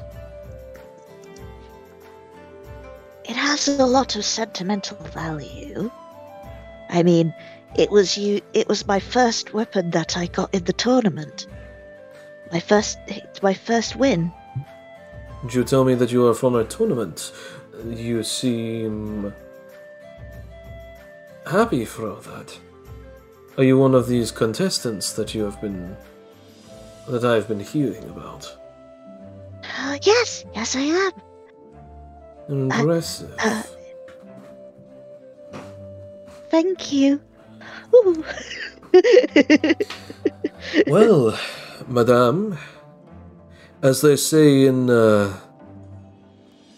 your country, Dupa Caracas. And I've never heard that in Glandrine, but he flicks okay. over 2 cards and then pulls out 2 cards from the top of the deck and then places the deck in between the 2 of you. Okay, let's do this. Let's do this, kids. Okay, I actually do have a pack of cards somewhere. I actually do have them. Hang on a second. We're doing this, kids. We're playing Blackjack. Remember, do you know how to play? Remember that all face cards are 10, except for the ace, which can be either an 11 or a 1. I mean, I know that, but I mean, this is in character for Rakia, but I'm bricking it, everyone, because I'm terrible at gambling, and my rolls are bad. Right, so again, you need to get to 21. The 2 cards that you've currently got is a 1 and a 5. This is definitely, I think it'll be good to hit me. He then looks at his cards. Okay, very well. Then takes out a card and flicks it over to you. And then he takes out another card and flicks it over to himself. Looking at his cards, looks at the card that he has, adds it to his hand, and then just stays there looking at you. Oh, he ain't playing house. He's just another player. Yep. The cards the card that you have just gotten is a 7, which adds to the 5 that you have in total, which then brings you up as you have an ace and a 4. With that 7, that then means that you have a 13. No, yeah, you have a 13 or a 22, I think. Because ace can, so yeah, so it has to be a 13. So it then goes down to 13. Right.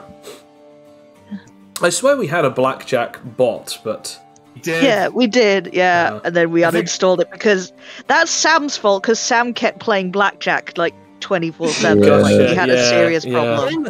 Only when I was playing a gambling character and I lost all the money. I mean, you were playing it out of game, Sam. You were playing it like non-stop. Like I like Blackjack. It's a fun I mean, the game. Blackjack bot's still there. he looks at you. Oh, does it? Does it still work?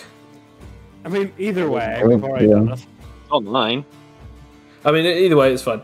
Anyway, right. So yeah, you have 12 in total. 13 in total. Sorry. oof. You seem stressed. Perhaps you could take another hit. Can I roll an intelligence for this? Like, Yeah, sure. Yeah. You can roll intelligence. What are you Yeah. trying to roll Whatever this intelligence for? well, I want to roll intelligence. Actually, well, honestly, I don't know if intelligence or wisdom, but I want to see if like he's packing heat, or is it if he's just trying to get me to Packing heat as in he's got a gun, or packing heat as in he's actually No. got some decent cards? He's actually got some decent cards, That and would he's be trying to an bait me. insight check. In that case, I'll do the insight check. So has he?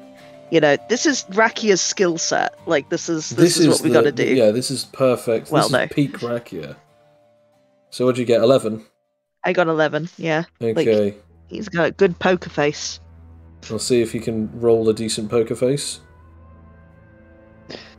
This guy is cool as a cucumber. Felix, you're also looking at this guy, and he looks like there's not a care in the world. He is sitting up, but he's only sitting up because Rakia is also sitting up.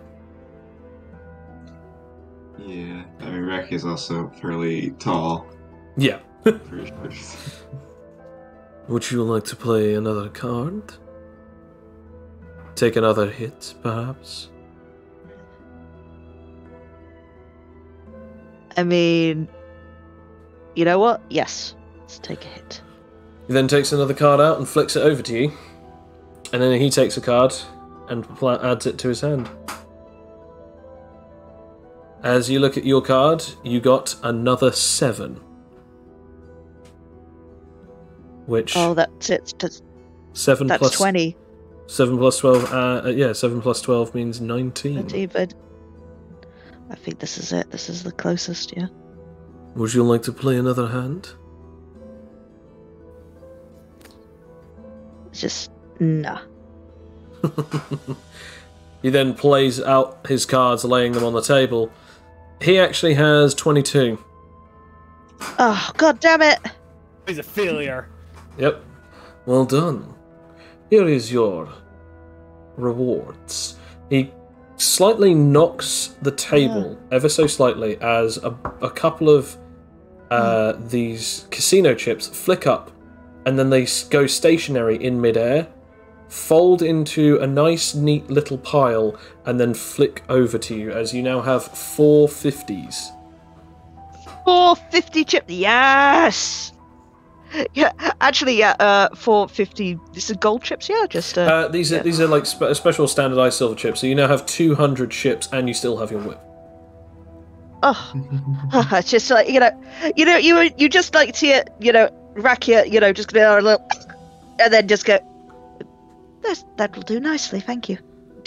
You have done well. As he's then like shuffling his cards.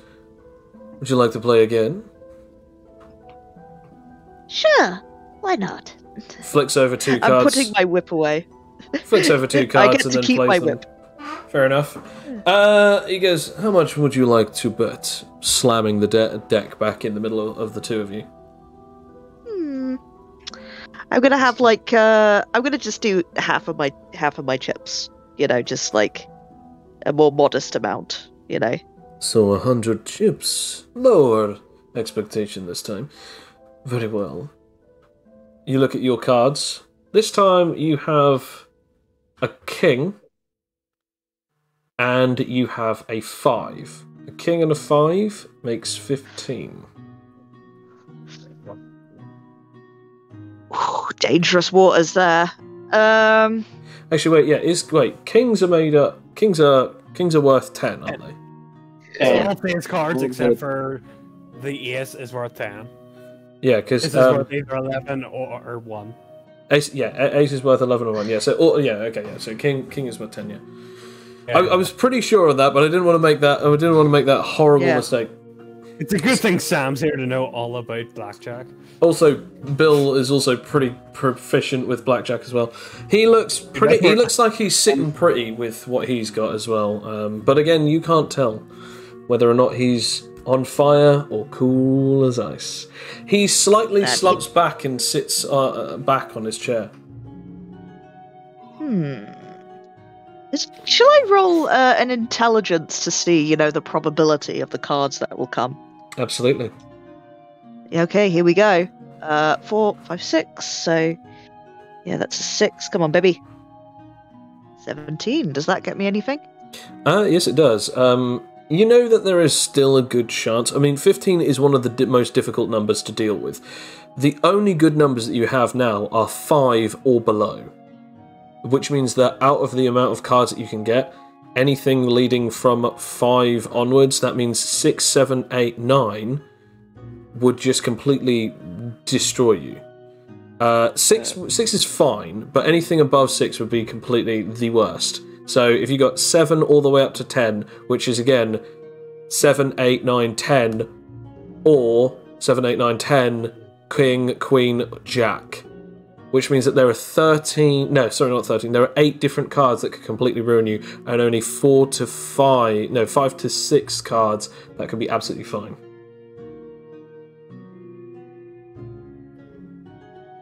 So it'd be within my interest not to play. Potentially.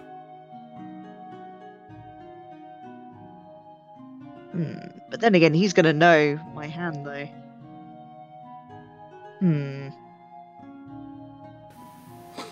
He goes, I tell you what, based on my cards, I will double down. As he then takes another card, and he actually then puts another set of chips down, meaning that he's raised it to 200. You can Can I either, insight him? You can either Yeah, forfeit. sorry. You can either forfeit, or play another card and match me. I'm gonna have a look at it. Can I insight him again to see if that he's trying to bait me? Yeah, I mean, go he's for it. definitely trying to bait me. He's definitely trying to bait me, but But whether or not, yeah.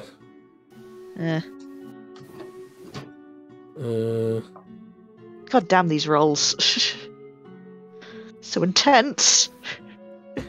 Natural 20. Oh, good lord. You know what? It's working. Like, this guy takes you for a fool. You're no fool. You'll draw another card. I'll draw another card. Here we go. Fair enough. I'll tell you what, I'll roll a D12.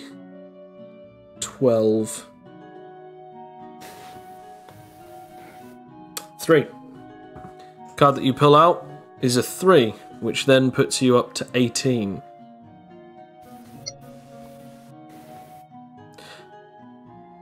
He then says, I assume that you do not have anything too dangerous left to play. I guess I will already show you my cards. As he then places them down, he has an 18. Have we got an 18 there? Is it? Wait a minute. Hold on. 15, 16, 17, 18. Matched him. I've matched him. You've got an 18 as well. Matched. He then says, you can either play another card, or you can forfeit your cards. Based on your hesitation, you either have better cards, you either have the exact same cards, or you have worse. Which means that you either draw another one, which obviously could put you at an advantage, or you could instead forfeit your hand and any points that you currently have. Unless, of course, it is a draw, which in that case, that would be quite good. I'm gonna show that it is a draw. Very well. Play again, as he then takes the deck and takes the other cards, shuffling them. Yeah, okay, this is interesting. This is getting way too intense, yo. Would your friend like to also participate? As he's looking at the guy who's still standing there behind you. Hello, Felix. Hello. I'm good. Thank you.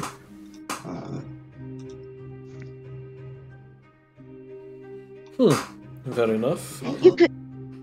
You could bring me good luck. I'm going to make some money and I'll pay you off. Again, really no need to. He flicks 2 more cards your way. This time, I guess we could do it based off of a dice roll, because I just realised. We'll do ace is 1 all the way up to, what is it? There's 13 different types of cards, isn't there? No, there's 14. Yeah. 14, I think. Is there, wait a sec. Ace all the way up to 10. And then Jack, King, Queen, 13. So 14. Yeah. we'll do a D... Should we do... 14 if jokers were included. 14 if jokers were included. I say we'll do a D13 just for the sake of it. This is only possible on here. So roll 2 D13s. Okay. And I'm gonna write. This really isn't me. I am really not convenient good at Casino gambling. Royale.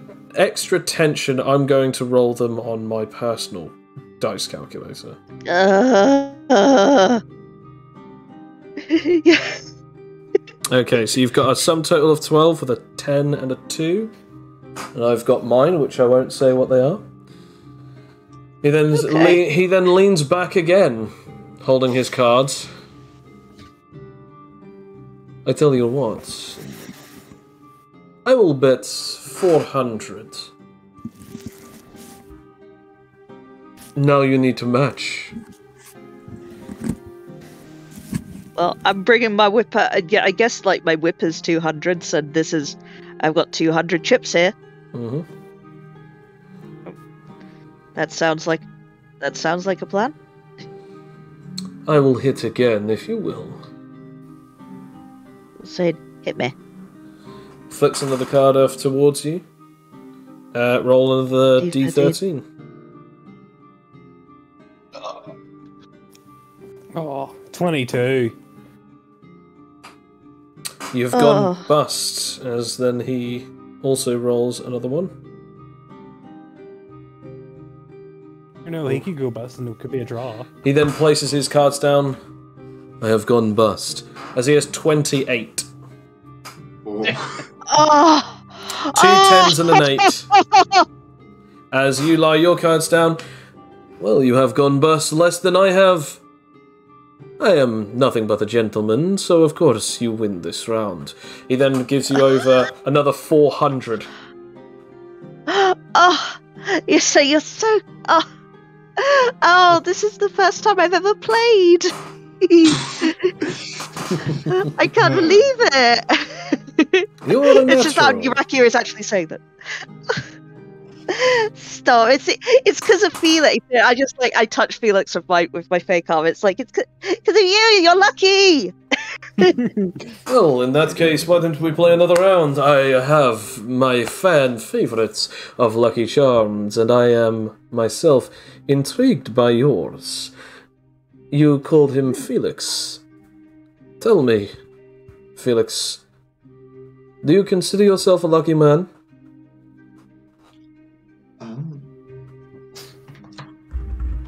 I consider myself a hard-working man. That is just as good.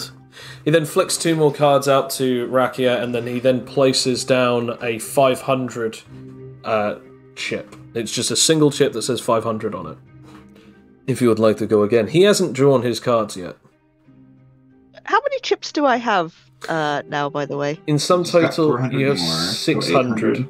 And you have... 600, baby. Oh, Plus the Oh. 200 for the whip, technically. Yeah, so Oh, technically 800 in total if you count the whip. you know what? Yeah, you know what? Yes.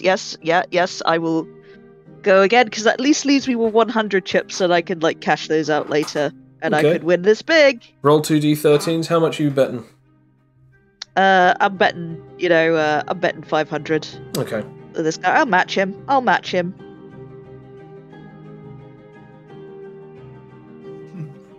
I will hit again, if you will. See, I don't see why not. He hits again. Interesting. Roll another I've d13. got a 8 plus 6. That you've got a lovely 14. You see, I'm going to insight him this time, see if he's like rattled, see if it's like maybe his old tricks will work, maybe they won't. Because Roll insight. gonna insight like 25. You can feel that he is relatively eased and also uneased. It's this concept of like you feel like this guy is a relatively open book, but in this particular moment he's almost like in a very in-betweeny situation. Like he's like looking at these cards like I'm trying to not portray the fact that I don't know how to feel about these cards. So that could mean that he's in a middling position as you were beforehand.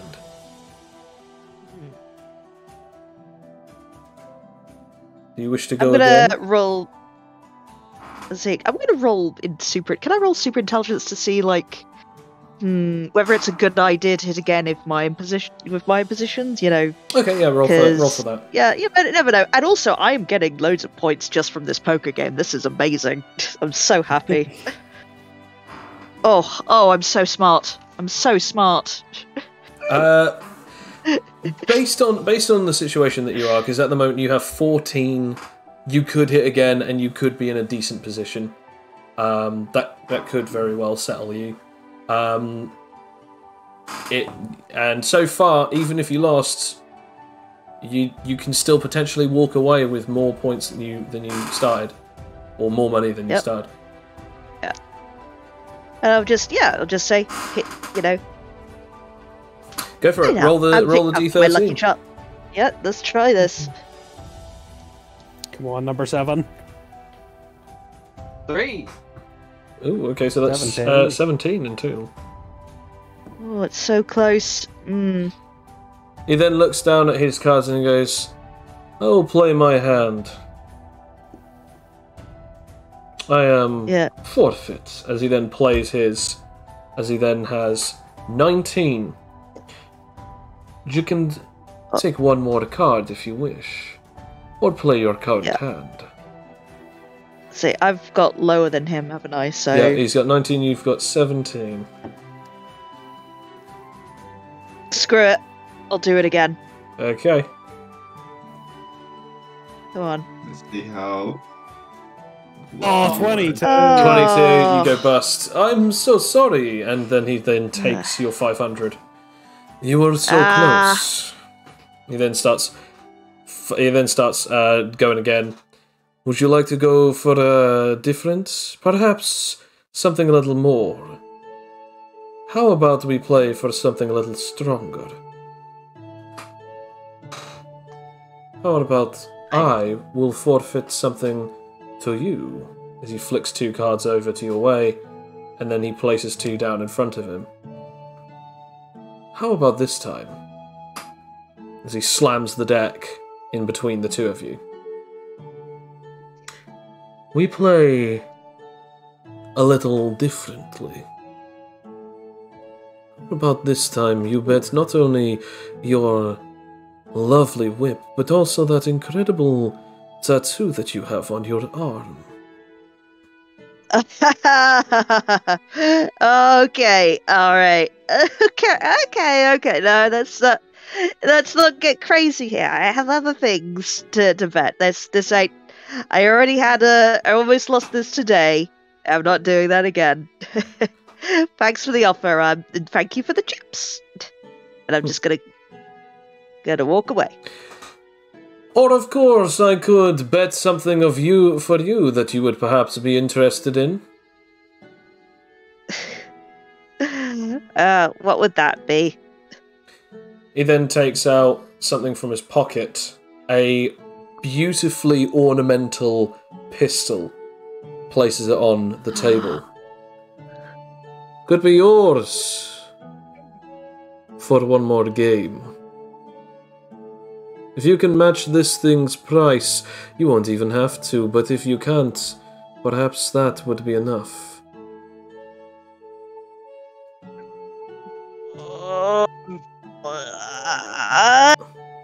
Just like Ricky is just like. Now here's the deal. You can either roll me a nerve against his roll, or you can just roll a willpower. Aha, Joe. For you have you forgotten my SPMA? What's which that? is mind over matter, a new skill. Logically evaluate a situation instead of emotionally reacting. Once per short rest, roll super intelligence instead of willpower. Okay. Go ahead. So, 4, 5, 6, yeah. Oh, baby. 25 years. You look at him and just go, it's not worth anything. You look at that gun and that does entice you emotionally, but you are thinking about it and you just think, there's absolutely no point as to why I would take that over, per se, a gun when I might lose my place with my friends and in my team if I lost another hand to him, which I just now have. Yeah, so, and literally, I was about to say, and I've literally lost a hand today. My judgment probably isn't the best. No. So I'm like... So you do look at this, like, not very favourably in here, in this situation. Yeah. It's like, you know what? I'm gonna try Fight Streeter.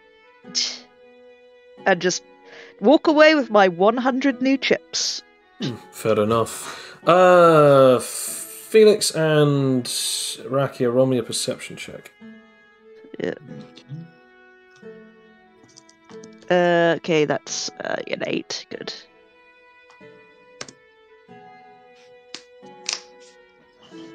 Okay. Felix, you won't notice this. Actually, no, you might. Hang on a sec.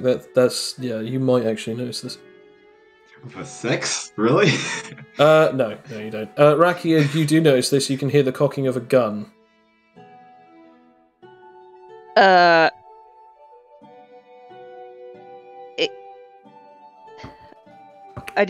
turn around. As he is aiming the gun towards you, and he attempts to fire. Well. How would you like to react? This is only a 12. Well, this is good because, like, I actually do have a projectile ability. You know, a projectile deflection ability from Ghoul style. I might want to try it. Okay. Do it. Yeah, wave defense. Yeah, it's a 10 plus finesse. Can only be used reactively. Okay. Circular motions of the hand. Okay, let's try this. Finesse. D20 plus 16. I hope so. Jesus. Okay. 25. Boom.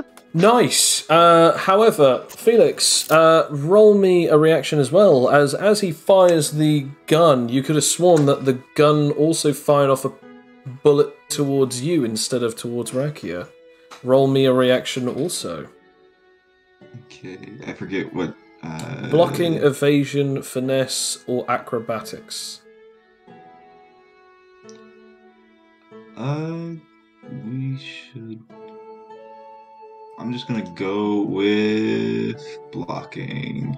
Okay. Roll for it. 19. Nice. Okay. Rakia, you're fine. I got one in Ghoul Star. Can I just say that it's kind of cool in that, you know, I literally, because like kind of bullet time, I can see it coming towards me, but I just flick it away and reduce the momentum. Because Felix does still have their steel plate. They don't have their steel plate armor anymore. Do they have their steel plate gauntlets still? Well, they do. The knuckle dusters would be in their room. Oh, okay. You know. Probably not then. You do block.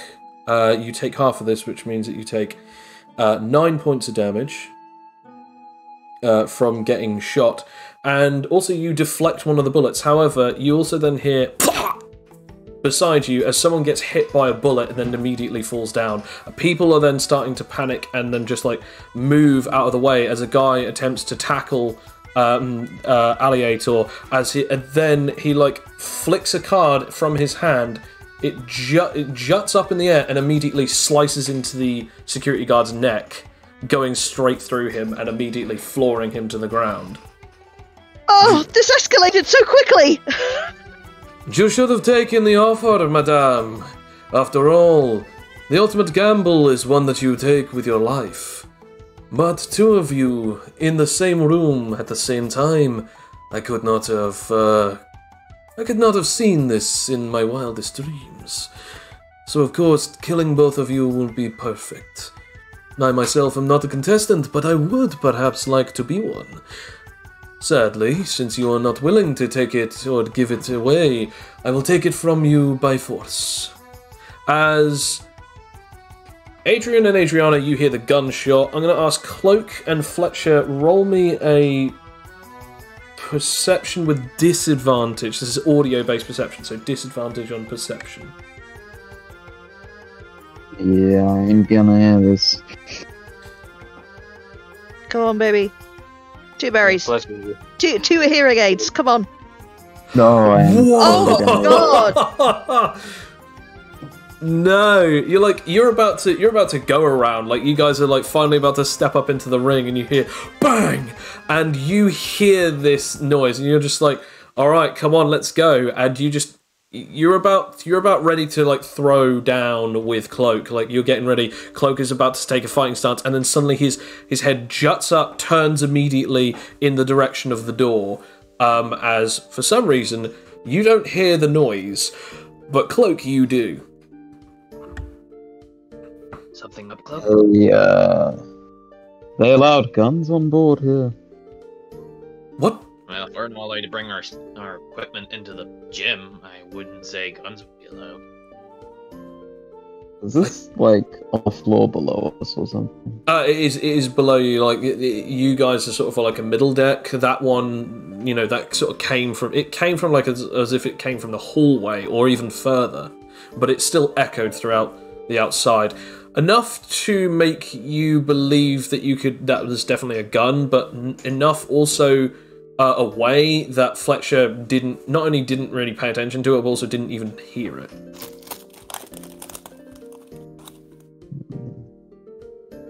I mean, it's a pretty big ship. Do you think they might have a shooting gallery on there? They didn't say anything about a shooting gallery. You then just hear like a guy just go through one of the the glass doors. Someone's started shooting up in the casino.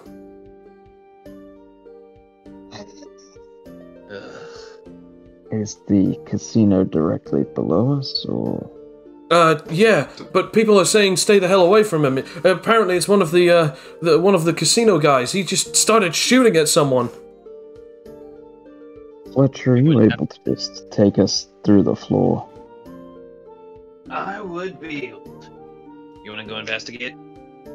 Yeah. Alright, come over. I will, I suppose, do I, like, grab onto your hand or something? I don't know. I can just pat you on the shoulder and we'll go down together. Okay. You grab him by the shoulder and then you both phase as long as you can get. Yeah, no, that's fine. As you pass through the floor. MC as we slide around. You can, yes. Roll for that. Okay. For a second, you feel a really weird sensation as both of you are just like going intangible. You've never felt this feeling as you feel like a weird shift through your entire body. At first, you think that you're not going to be able to breathe, and you suddenly just. Where are we? As things are flashing, as you're going through multiple layers of matter until eventually you pass through everything, and finally, as you're swimming through all of this matter, you finally get to where the casino is, or at least the arcade, as you phase past, and you fall down a bit, only to then be able to stop yourself before you phase through the entirety of that floor. You use Phase Swimmer to bring yourself back up to floor level so that you can then make yourself retangible again, as you're standing in front of... well, I should say, you're standing behind Adrian and Adriana now, as both of their backs are turned to you as they're looking down what seems to be a large sort of, like, drop. Considering the time they had to talk, Adrian probably would have told Adriana to run away, and she would probably leap into the fray. No, go on. That's probably I. Okay. She looks at you and just goes, But I can help, sister. Don't do this. I can help you. What do we miss?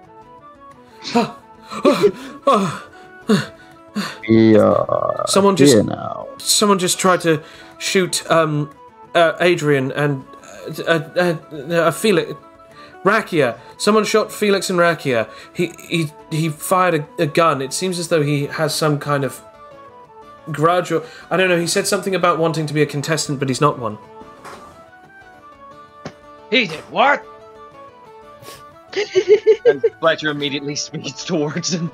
Yeah, just get to safety, Adriana. But what about you, sister? Be fine. Roll me a persuasion. This was kind of advantage considering that I am a paladin. You're not in that mode yet? Not yet, but she does know. But she does know I have my sword on me. I'm still going to say it's just a normal roll. I'm not even going to... no, I'm not going to roll for it. She just looks at you and just goes, "No, you need me. At the very least, let me help you."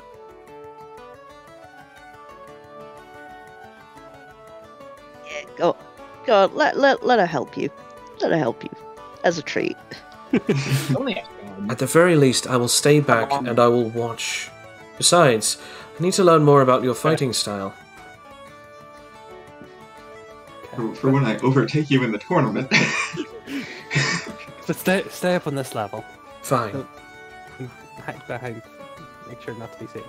As the three of you want to jump in, everyone roll move speed. And I mean everyone.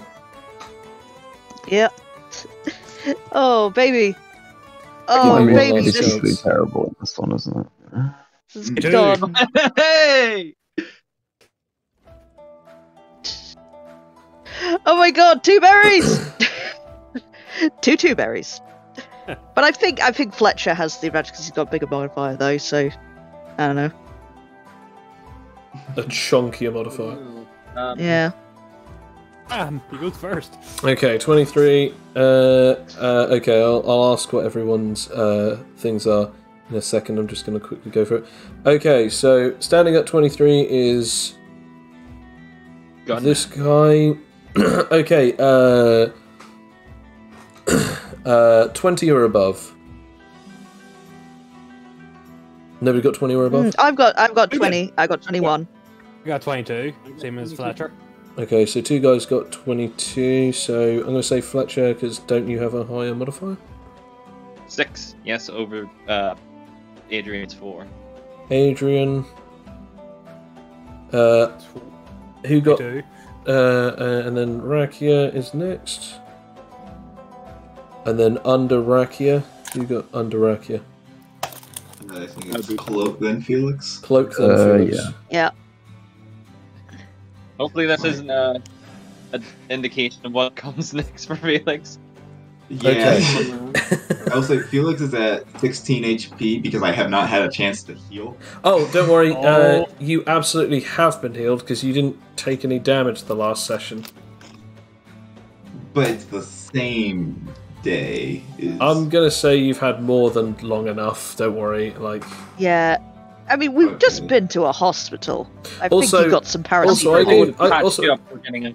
also, I gave you guys a whole new health system as well. Yeah. So, like, again, as I said, I'll have it that like you're max HP, especially because you were at a hospital, of course, like, and you saved them. Of course, they're gonna heal you.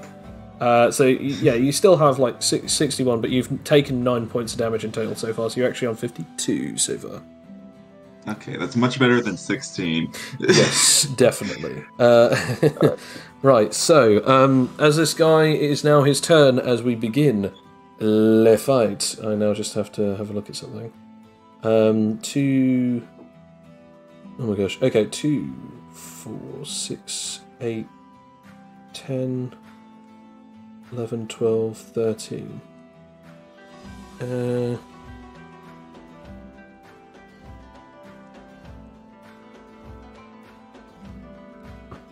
Yikadoodles. Okay.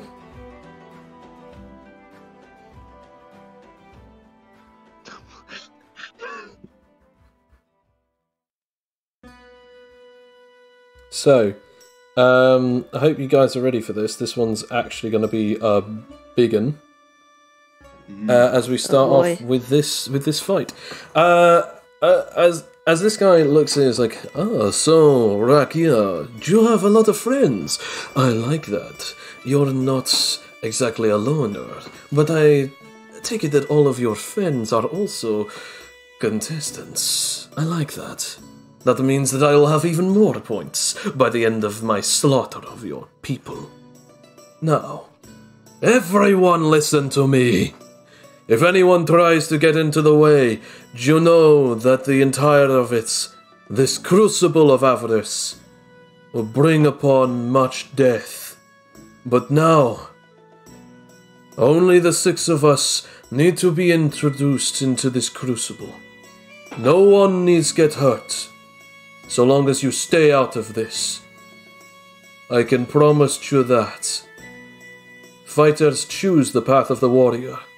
So, these warriors will come to die. By my hand, or by mere hand, I will bite it myself. Now, let us begin. As he takes out his steel deck and he begins to remove Uh-oh. cards. Spaghettios. Utto spaghettios indeed. As he draws Is a it card. time to... Sorry, could you say that again? Is it time to...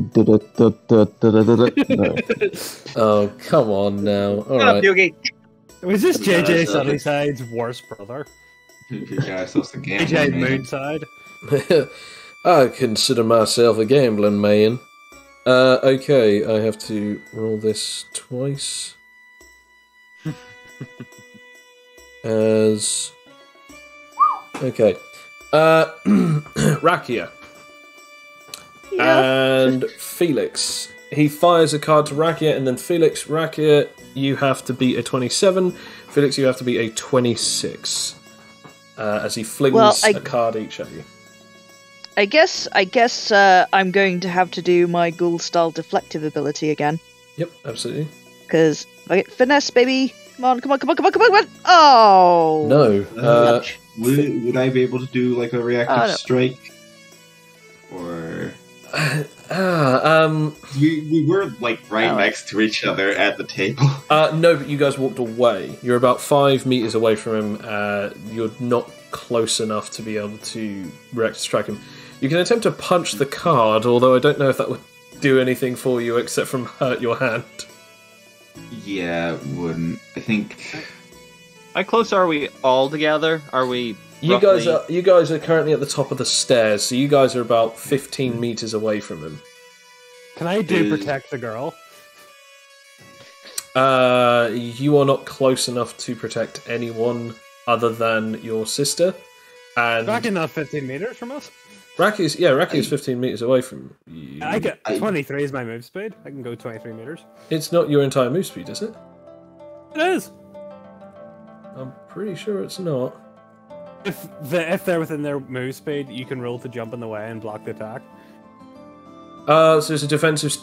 Wait, hang on a second. But what's the downside for it? If I feel nothing happens, and I take the attack. No, no, isn't it just if you fail, you just fail, and you don't get there, and you do... Okay, yeah, sure. Yeah, If I feel nothing happens, roll for it. What do you have to roll for? just block. Right, okay. I try to block, and if I'm gonna say actually no. Instead of blocking, I'm gonna say labor because you're actually trying to get there in time. block. No, I'm gonna say labor. Okay. I guess I wouldn't be able to do something similar, but go to help Felix with make him intangible. Sadly not. I mean, Sam has made a very specific ability for this. Yeah, I'd waste an ability slot for this. Yeah. Isn't it called? Yeah, you call it save the girl. I say protect the girl because. Oh yes, yeah. Not because of sexism, but because of Final Fantasy IX. Also, you based it off of originally saving your sister. Yeah. Yeah. No, that does not work. I don't think I have anything that could beat a 26. If you get an actual 20, you can. Okay. just with anything. Oh yeah, a classic situation. No, I'd say if you're looking for an actual 20, I would recommend rolling a dex because all 3 of the dexes would get you out of the attack. Whereas block means that you'd at best take half damage. I will do evasion. Okay. No. Not a natural 20, so... It is not a natural 20, you are correct. Okay. This guy deals... Oh. That's to Rakia. And that's to Felix. That's to Fletcher. That's to Fletcher. Psych! I was actually getting Fletcher now. We have a bunch more health now. It does nothing. 26 in total damage. And 16 in total to Rakia. So I'm at 35?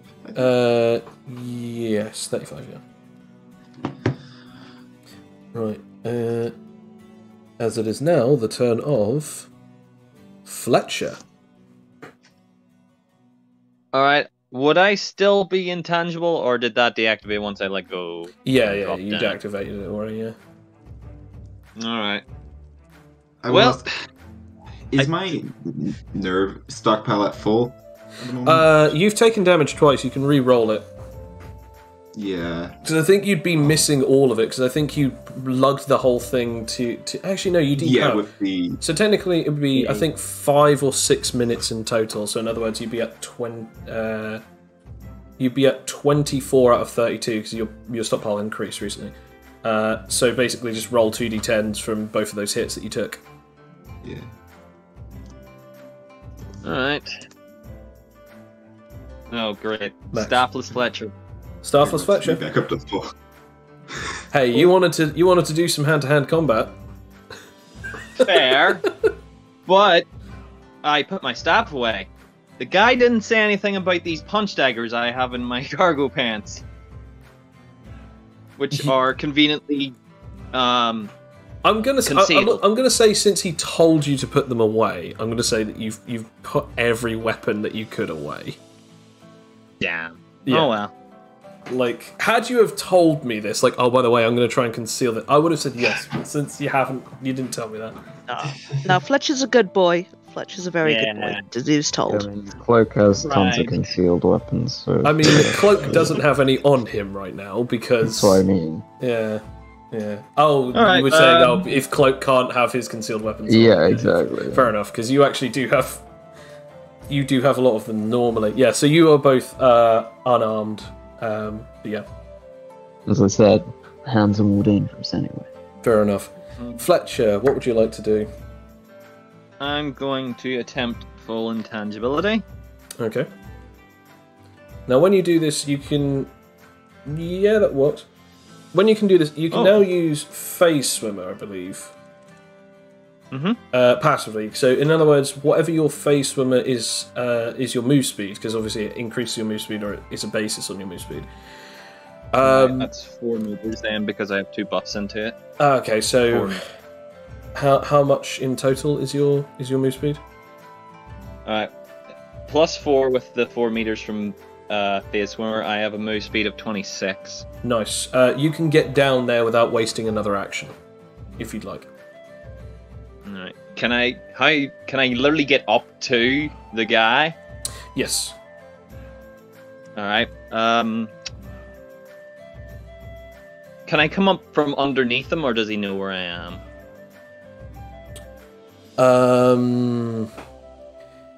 You can attempt a stealth, I guess. I mean, I don't see why not. I'll try stealth.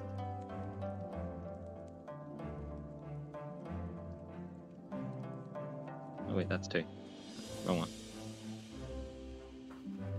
I mean, that's a 10. I'll roll his perception.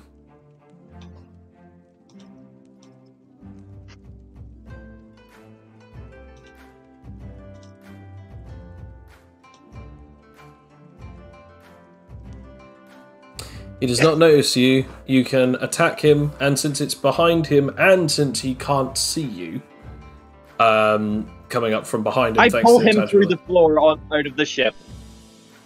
I'm gonna say you. We are on the bottom of the ship. You are, yeah. You are on the bottom of the ship. I'm just having a think.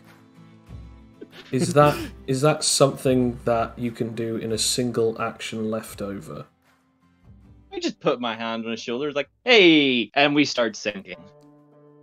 Hey, you like swimming? You know what? Yeah, I okay. hope you can breathe underwater. Looks like your hand's a royal flush. Roll me. I'm gonna say roll me a intangibility roll for Reality's Gift.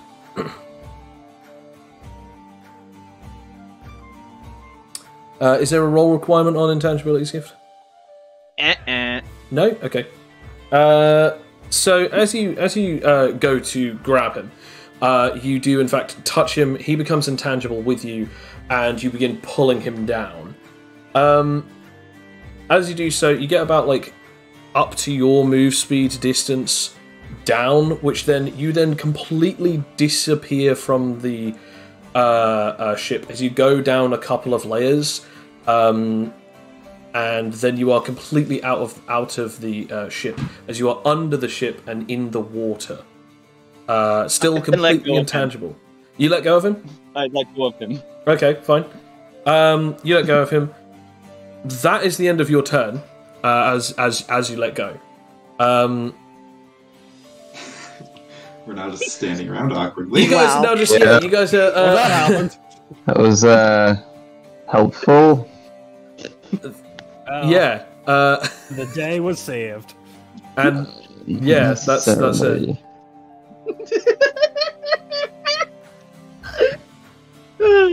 Sorry. Oh my god. No, this is this. I can't believe this. This is. Shouldn't have messed with us. Griffin shouldn't have messed with us. He's just in the water. I'm assuming he can swim of some description. He's just awkwardly swimming beneath the ship. He could be more dangerous now. I mean, we'll have to see. Or if he just blows up the engine. It's a big ship. So, Fletcher, do you stay underwater with him, or do you just use Face Swimmer to go back up? I've used Space Swimmer to go back up because he ain't intangible anymore. No, he is not. You're absolutely right. You get back up, and you're back up onto the surface now. You're inside of the thing. Obviously, nary a drip of water on you due to your intangibility. All of your friends just saw you suddenly appear behind him, grab him, pull him under, and then that was it. And now you're back on dry carpet in the middle of the casino pit as everyone's just looking at you like, what the actual hell? What? What was that? He was a danger to everyone on the ship. Well, now he's possibly And now he's more off the danger. ship. We cannot see him. You see, I just sort of I just go up to Fletcher and say, I'm so proud of you. Felix is going to go check on the person who got hit by the stray bullet. They are dead. Oh, Run up man. to the deck. What about the man with the card in his throat? Oh, he's definitely dead. Can I attempt to heal him? You can. From death? I mean, death is a weird thing in this game. Death can be fixed. Thanks. Roll for it. Worth a punt. Yeah, fair enough. So you blast this guy's head off. And then fix it again. And he's just it's this perfectly preserved. Are you using another one of your tokens? How many buffs have you taken, by the way? Oh, this is my second and last token. Oh, okay. You blow his head off, and then it comes back as again, the card is removed, and his neck is perfectly healed, but he is still dead.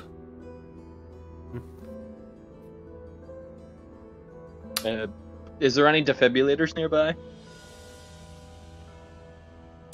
Not that you know of. People are sort of staring at you at this point. All of these people. Even Adriana is just like behind the guardrail, just watching, and is just is he gone? He's swimming with the fishes. That doesn't necessarily help us with Never mind. I doubt he'll be able to outswim a ship. He could be very easily captured because he. I'm going up to the deck. I need to check out what's going on. Roll I'm going to try and speed. Go try and bring the corpses towards wherever there is. I'm assuming there's some kind of hospital wing, Or something more, in this. Because Hospital wing. Death could be fixed. I I- died. You and me have both died. You guys have both died, although to be fair, that death was is a very fixable. specific power that did that to you. Yeah, but Well, Yeah. that's it. I turn to Eraser and say, Eraser fix. Nullify death for us yet again. Erase this effect. I'm going to just kind of bring them to maybe have some kind of biostructure guy, someone who can do this. I don't know. Yeah, I mean, Bring it to the I'll hospital. help you. I'll Because help when I you get with this. to Yeah. level 10 on my powers, I can simply nullify meta concepts. Would the Phoenix Flower do anything? You can No. try if you'd like. I don't I'd think it probably would. save it, mate. Yeah, I'm gonna save it. Yeah, I As mean, as you I'm guys are just, sort of I'm like, gonna. Bringing, yeah. as you guys Yeah. are like doing this, you know, like bringing these things, like eventually you get up to like the set of stairs that are going to take you all the way up. You start like basically like dashing up them. You see some people coming in. Some of them actually do have guns, and they're just sort of like saying to you like, "Man, please move away from the body. We need to check if he's okay."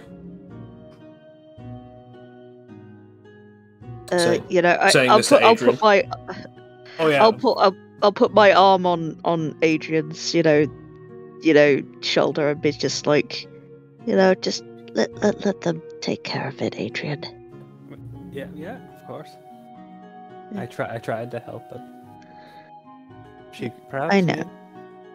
No, it's just, I'll just put the give body down. Adrian I'll just, give Adrian a, one-armed cuddle and stuff, just, it's okay. People die.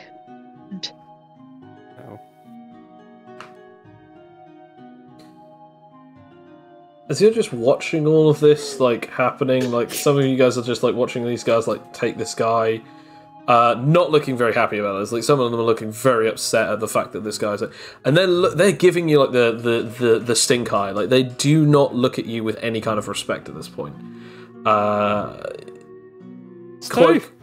Cloak, you eventually get up to where the captain's quarters are, and there are two guards stood outside of these large double doors.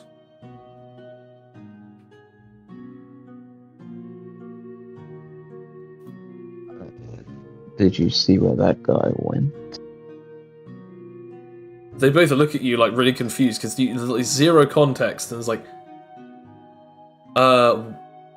sorry, civilian, what? Civilian? Wow. Anyway, this guy fell under the ship. Someone fell We should have overboard? gone past. No, underboard. What? There's a hole in the ship? Anyhow, have we gone past anyone yet? Not Because that if we not- know of. Then that's quite concerning. What are you talking about? Guy with cards, gambling dude, trying to kill people. Someone is trying to kill someone on the ship. I'm sure that no, if that he's- happened, we'd all know about it. He's left the ship now. But Well, he then might that- be back on the ship. Are you trying to tell us that someone has tried to sneak on board and is now snuck off board? No, they were on board, and then they fell off board. Or were forced This is underboard. Then we don't see the problem. Intangibility is a hard part to understand. Then we don't see the problem. If they are no longer on board, we don't have to worry about it. Look around the ship for any suspicious fellows with metal cards. Alright, you need to go back to your room, sir. I'm getting up on the deck. Then why are you here at the captain's quarters? Because he should have seen anything. Captain went is very past it. busy. The captain is very busy right now. Perhaps you can come back later? Have you spoken to him? Maybe the ship has been hijacked by this mysterious fellow. Look, if that is a concern, then we will pass it along to him. But based on your ramblings, and you're not making any sense, by the way, we don't have any concern. You don't have any concern about the gunshot or the... Look, we heard a gunshot. Some people are sent down. You need to get away from here. There are For all dead we bodies know, down there now. you are his accomplice. Oh. I am certainly not his accomplice. We don't know that. Please leave. Can I... I'm going to use instinct to see if I'm sensing any more than one person in the captain's quarters. Roll it. You're gonna dig yourself a watery grave. Is there anything unusual going on? In the captain's quarters, you do in fact sense 3 life forms. 2 that you do not recognize, and 1 you kind of recognize the rough basis of it, is like this could very well be something that you sensed before, but the other 2 you don't. And this is, by the way, this is beyond the doors. Yeah. I mean, you have heard the captain. Wait, who else is in the captain's quarters with him? No one. Wait, how do you know that there's someone in the captain's quarters? There are 2 other people in there. And how do you know that? Because I can sense it, Beard. Are you spying on the captain? Oh my god. Okay, I'm gonna try something. It's almost certainly not gonna work because I have to roll fairly high. I'm just gonna try anyway, I guess. I will try to roll for Huffle Hatred, I guess, because I think because of its range, it should also technically catch whatever it could sense as well. In the effect, if it even works. What's the roll, Rick? 20, which I did not get there. No, you do not get there. No. You just look at them for a second, and they're just looking at you. It's like, okay, sir, we've had enough of this. Remove yourself now before we do have to use violent force. I will leave as soon as you check on the captain. We don't need to check on the captain. Not in Yes. front of you, at least.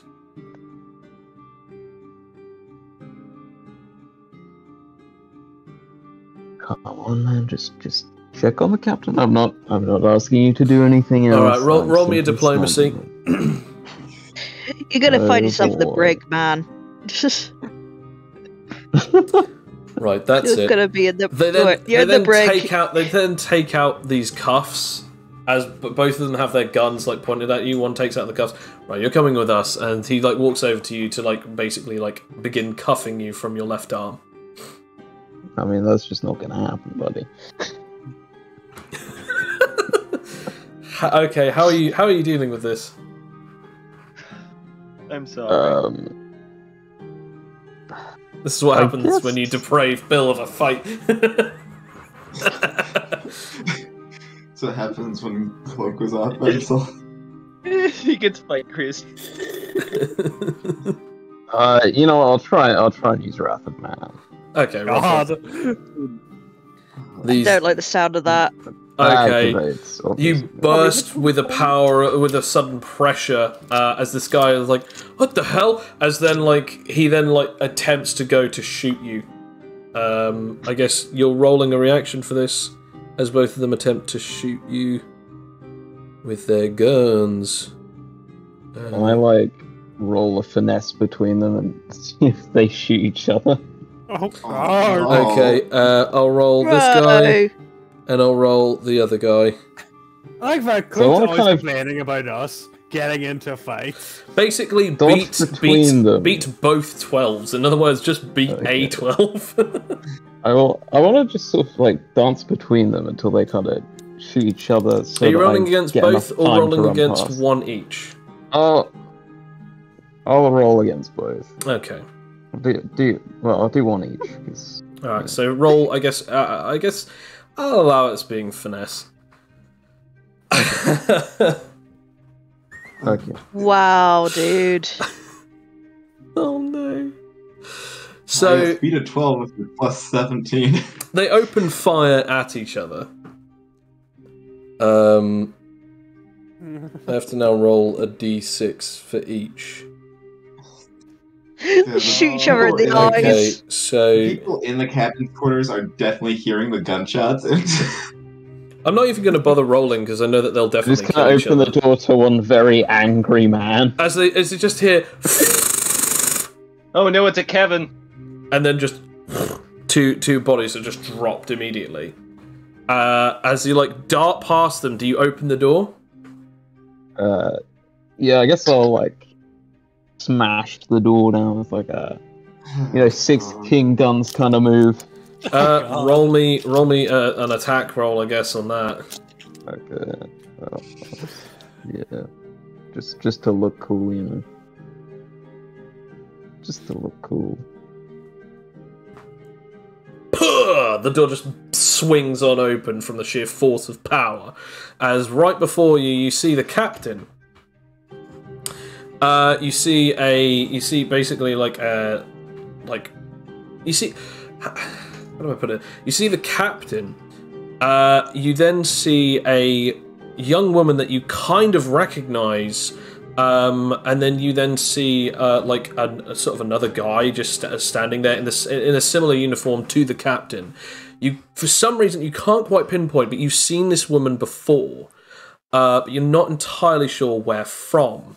As you do so, the captain then pulls out a pistol, and so does what seems to be either just another member of staff or a co-captain or something. Pulls out his gun, and then suddenly, the woman sort of backs off and sort of floats, sort of like laying back, floating, as she's just in a sort of tense stance as you're in front of both of them. As the captain is just so. You're the one who attacked the people of this ship. Really, man? Really, we're doing this? I mean, there are 2 dead bodies right behind you. I mean, literally, they are riddled with bullets. They are definitely dead. Do you see guns on me, man? God. You're not creating the greatest thing. You can either roll an intimidation check or everything else is disadvantage. Yeah, fine, I'll roll intimidation. Okay. I'll intimidate some sense into them, man. I'm gonna say you need a minimum of 15. This is not gonna happen. There's no way this is gonna work. No, it isn't. So that's a 7. They attempt to before they attempt to open fire, I guess you'll. Yeah, no, they're going to attempt to open fire. Your ability is still in works, but it will depower after this. So this guy is the captain. He will be rolling with a +6. The other guy will be rolling, but he has only got the gun for show, so he'll actually be rolling with disadvantage because he is only got the normal deck stuff. Okay, so basically beat a 5 and a 12 again. Yeah. How would you like to do this? If I can. Is there any way I can just smack the guns out of their hands or something? I'd say you can do. You can attempt to do so. I'd say if you get a 5 or above both of their rolls, I'd say that you can roll finesse or acrobatics to smack it out of their hands. I'm going to say finesse. Okay, I will. But you have to roll. I'll roll 2, but I'll do the 2 thing. Okay. Yeah. Okay. Well, one of them is pretty bad though. Oh, dude, no! Why did you do that? That's a natural 1. So one of them works. Yeah. So as you. Wait. Can I? Okay. So I want it to be that the guy who rolls the disadvantage. Wait, no. Okay, so the captain, I smack the gun out of the captain's hand. Yeah. Okay. And then turn towards the other guy as I just as I'm about to smack the gun out of his hand, I just take the shot. Standing there. I'm commandeering this vessel, you fool. Okay, well, you're still going to get shot by this attack. It is a D12 plus 3. Oh, that does not. I mean, do you want to steal a catchphrase, or...? As this shot basically bounces off you, like it goes into your clothing, and then the bullet just falls out as the guy's like looking at you. As your power is pretty much like depowering, unless if you can roll to keep it going. Yeah, I'll roll that, I guess. Okay. That is enough. You say, I'm commandeering this vessel, did you say? Yes. Roll me, I guess, charisma, intimidation with advantage, because at that point, like, not only did you smack that guy's gun out of his hand before he fired a shot, but also the guy actually did get a shot on you and he did nothing. 10, you know what, yeah, that's fine enough. These two are terrified, and they're just, like, backing up, hands over their heads. The guy just drops, the co-captain drops his gun, and just hands over his head. It's like, okay, please, just don't kill us. It's like, as one of them is like, aren't you gonna do anything? And the woman who's floating there is just like, I think I'll watch what he does. After all, he's not after me. Otherwise he'd be stupidly suicidal. Wait, woman floating there? What? The woman floating there, She's been sitting there the whole time. Yeah, she's just watched you do this. Again, you kind of recognise something about her, but you can't quite tell what it is. Roll me a history check. Oh boy, history. That actually worked. She's the girl that you tailed for a while back when you were waiting for your next match during the tourney. She's another contestant. You can't quite pin who she is or anything, but you watched her eat a biscuit and drink a coffee. Do you remember that? But you never spoke to her directly. Hang on, why? What is happening on this ship? You're happening on this ship. The other guy left. Currently, what's happening on the ship is you. I believe that you're the one who is happening on this ship. What kind of moron are you? She suddenly goes from like a calm demeanor to suddenly like a rather irritated one instantly.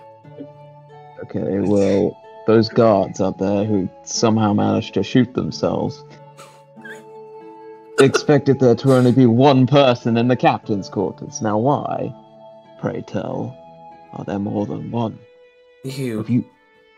They probably just because that they just changed shifts with the other guards who went downstairs to check the gunshot, who I'm assuming is possibly not because of you, but based on this, they're not exactly too convinced.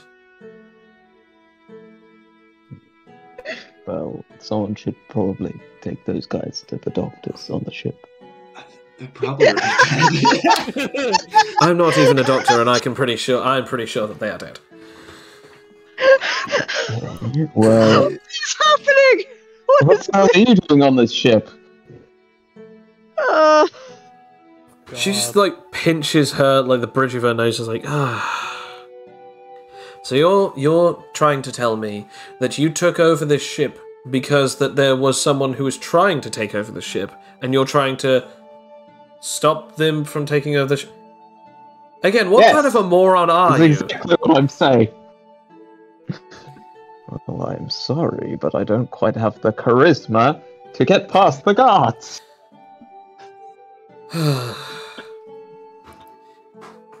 Well, how the hell did you... You know what, never mind. You're strong, I'll give you that. You're quite capable of taking these enemies down. And also the fact that you can destroy a door quickly by simply palming it and move at almost the speed of a gun. I'll give you that. You're able to outwit them and defeat them, but the fact that you can take a shot to the gut and be absolutely fine, that shit is impressive. Who are you? I did see you here, but, I saw you before. That cafe once. What are you talking about? I don't think I was fully cloaked. Hang on. You're in the tournament, did you not see me? Oh, you were in the tournament. Sorry, no, I don't really pay attention to anyone in the tournament who isn't my opponent or one of the other champions.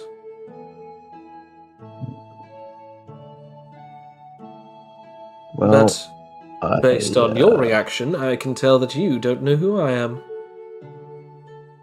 Not precisely, but I think I saw you for long enough.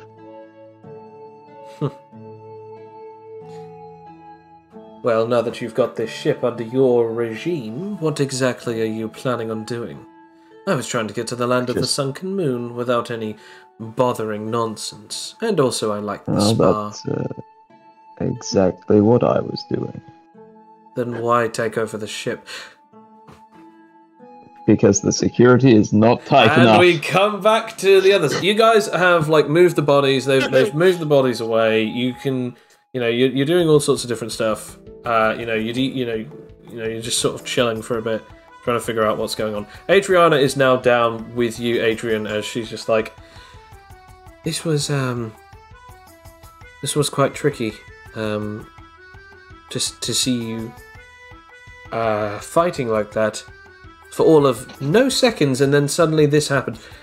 I didn't think that you were actually that capable of taking down such a threat like that, but I suppose intangibility beats being on a ship.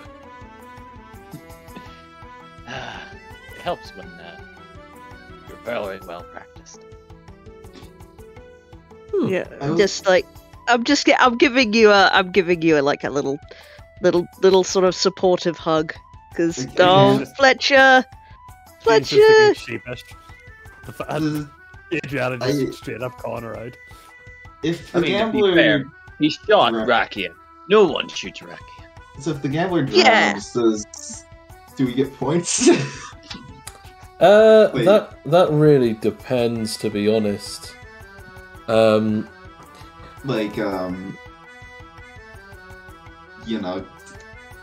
Technically defeated him.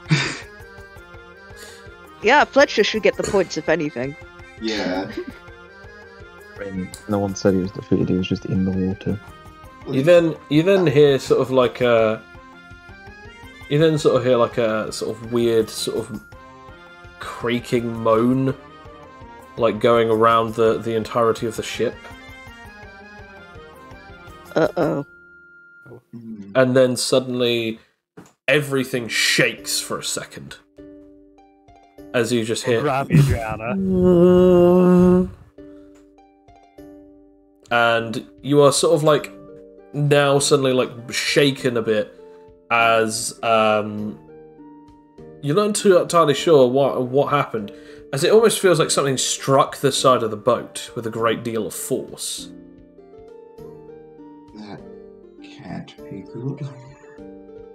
Great. Now are we dealing with pirates? Let's So- get on top so we can take a look. I'm just gonna go to Fletcher saying, did your points change at all? Oh shit! Let me check. Swearing. Oh, Fletcher, how dare you? Your points have not Friend of changed. Adriana. Your points have Come not in changed. Adriana's ears. Adriana, by the way, she transforms into her hybrid mode as her wings come out, and she then goes, "Let's get to the deck," and then she flies upwards, over to the next platform, and does so again until she gets over to the next balcony, so that then she can then go outside to the deck. I quickly follow somewhat. Just afraid that she might get hurt. Fair enough. Anybody need a lift? Yeah, that's true. Actually, yeah, Yeah, I guess that's Fletcher. Does anyone take Fletcher's lift? Yeah, I'm holding Fletcher's hand. I'll just walk up.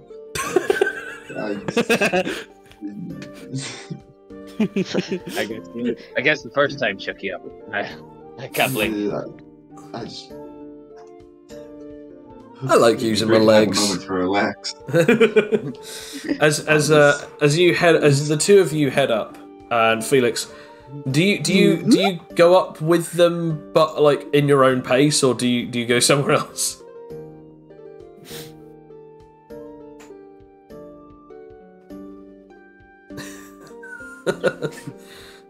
Having a long, hard think about that.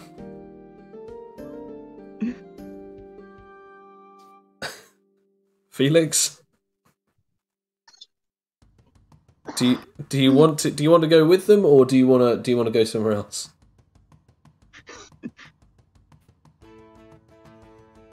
Ish? Hello?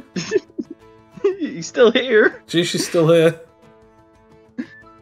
Is you alright? Are you okay? Oh, his internet might have bugged out. Oh no! yeah. I thought he was on with the shit. He's like, God damn it, why did I join up with these I people? cannot take this anymore. Maybe he has. Oh dear. Yeah, dear, he's wait, got I'm oh still dear. here.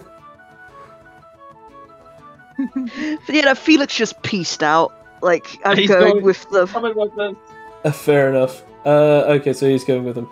Okay, so I have hands. Up we go. as you go on and pass through the solid matter and eventually get to the deck, you get to the deck and you're sort of like wondering, like, you know, what's going on. You are in the open ocean at this point. You can't see anything, you know, in front or behind.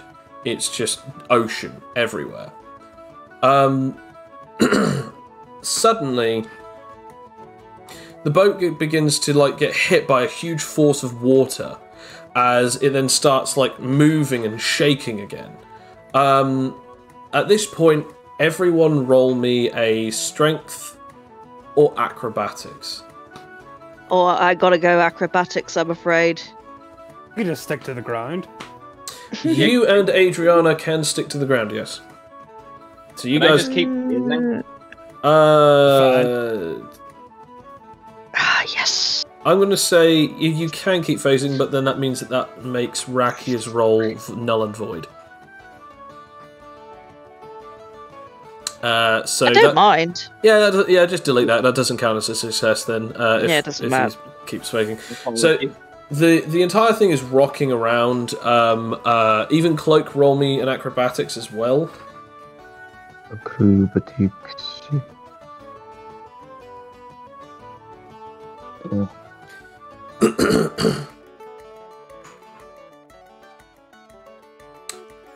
Yep, so you are sort of like teetering, you're sort of like grabbing onto the desk of the places, like you have no idea what that is, and even like the woman is just like, what the hell is going on now? Is this anything to do with you? No, this is probably to do with the thing that I was trying to tell everyone about. Well, I'm sure that... This is, Oh, well, that's interesting, as she looks out the window. As everyone sees this as a massive, like a dollop of water, like, surfaces. And as that happens, you just see a guy fly out of the water and then just sort of land, slumping onto the ground of the deck, onto the wooden boards of just... He's like covered in water, drenched like a rat, no hat, but still everything else. His hair is wet, everything about his hair and even his moustache is now droopy with his complete soaked body as he just looks over at you and goes, "That was not funny." I disagree. Larry. That's hilarious. You No. actually came back. I literally just gave you the only out you're ever gonna get from this combat, and you came back. To stop him, he hurt people. He killed people. Yes, I know. But now he is going to die. By his own choice. That is indeed very funny. That you thought that you could kill me so easily. However, I have one particular problem with that. He then flicks a card towards you. What would you like to roll as a reaction? I guess I'll just stink into the deck. Okay, roll for that and try and beat a 29. Come on, Bubby. You can do it. You can do it, Bubby. No! Okay. Now let's really test this health system out.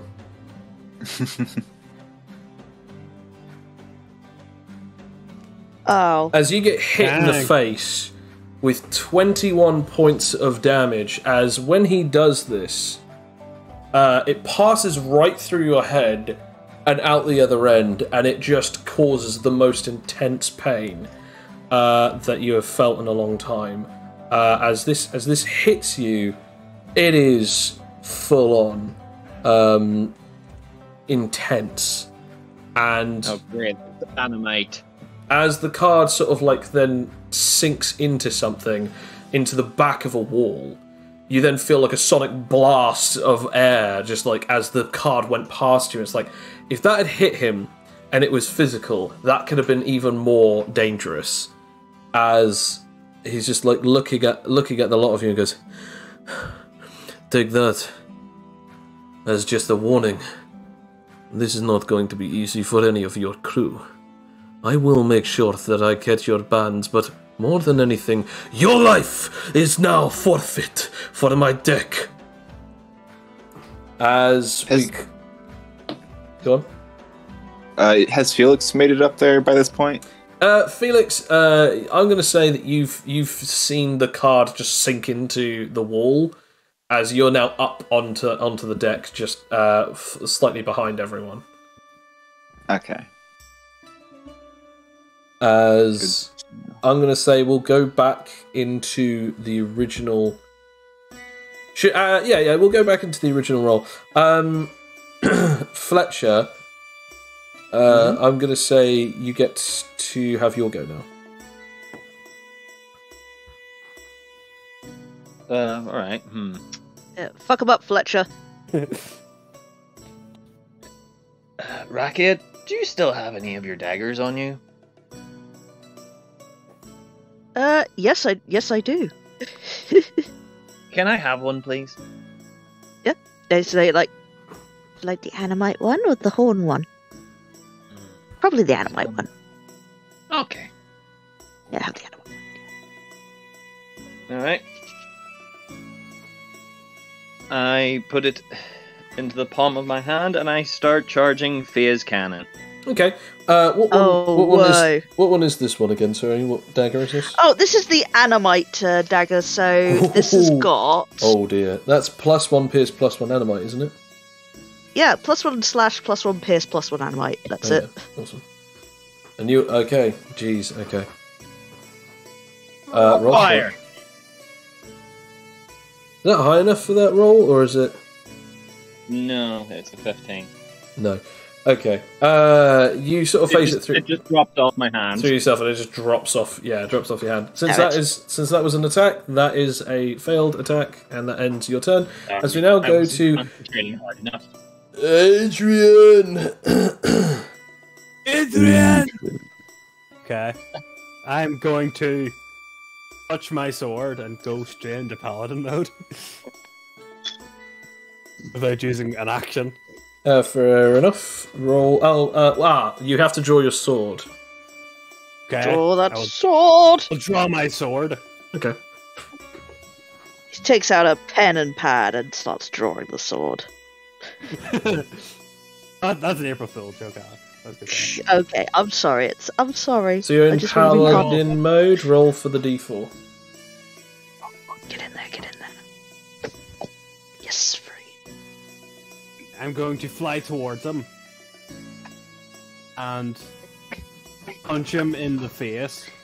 Punch him in the chest using structure as well.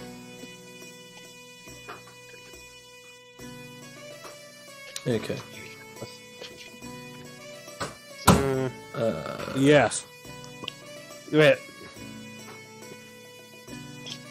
Do we roll for structure before or after I punch him? Just roll it just to make sure that actually works. Yeah. Okay. Well, it works. Yeah, so I'm trying to beat the 21, aren't I? Yeah. Okay. Oh. I'd say that's definitely beating it, right? Yeah. I guess you could say. And yeah, I guess it beats it.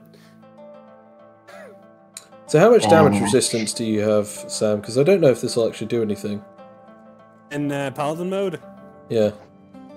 16 times 3 again. 48. 48, yeah. Yeah. 48. I don't think there's anything I can do against you, but I'll still just do it anyway. Haha! Do it. If only I had a power, I could just punch through things instead of being stopped by them. Adrian just kind of like, it's just a slow, like, stop, like, goes for the punch, but is like stopped halfway by the attacks that do nothing.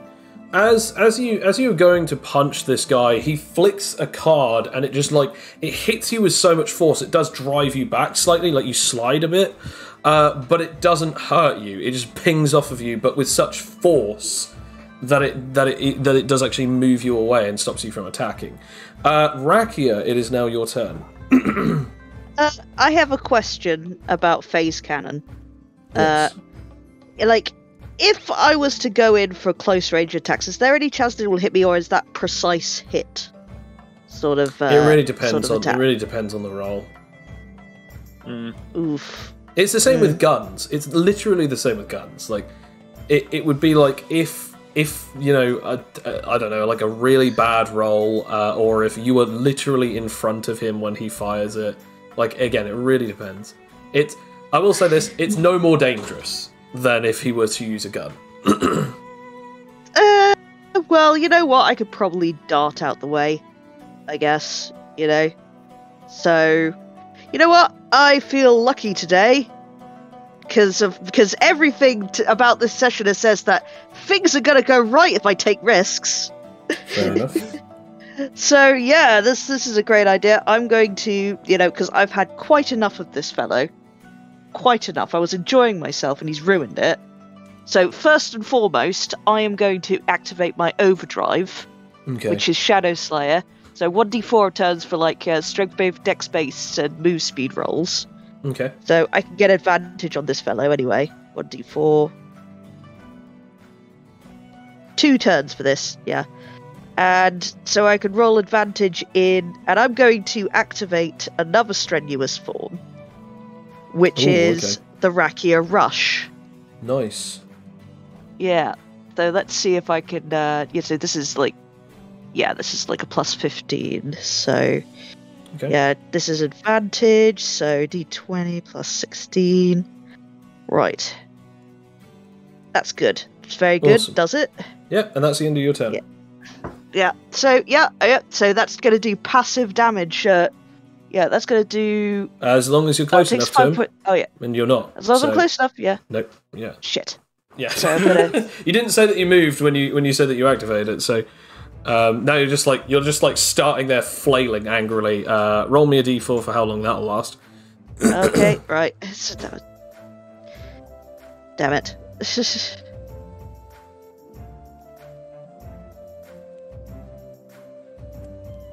Okay. Cloak. Do those. Cloak, you're up in the captain's quarters.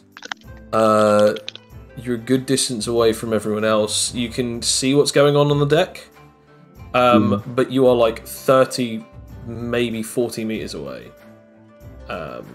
So there's not really much that you can do unless if you do just jump out of the window and start mad dashing it towards them. Yeah.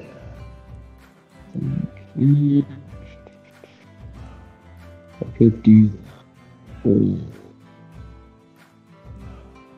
Is there anything in this room that I'd be able to do? There's not necessarily any weapons. There's a couple of pencils and stuff like that next to some charts. There's a coffee mug. And then there's the guns.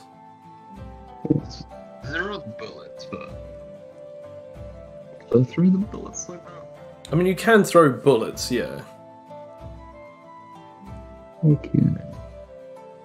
Because obviously, I'm hoping I'll catch him because the fact that's a bullet with that. So. Fair enough. Yeah, screw it off. Okay. I want to point out that you'll have to re-roll to keep your thing active. Yeah, I mean, hopefully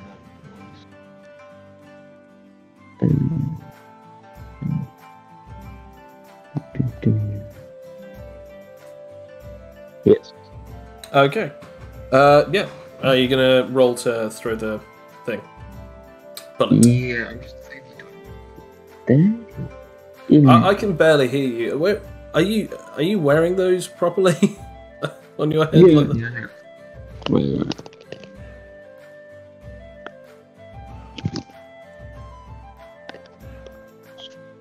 Hello? Pretty injured, I guess. Okay, there we go. Yeah, okay. Roll accuracy. Where is the injury that you want to try and deal on this guy? I'm gonna go in the larynx. Okay. Yep. Just sort of like, yeah. Roll for it. Make him choke, hopefully, I guess.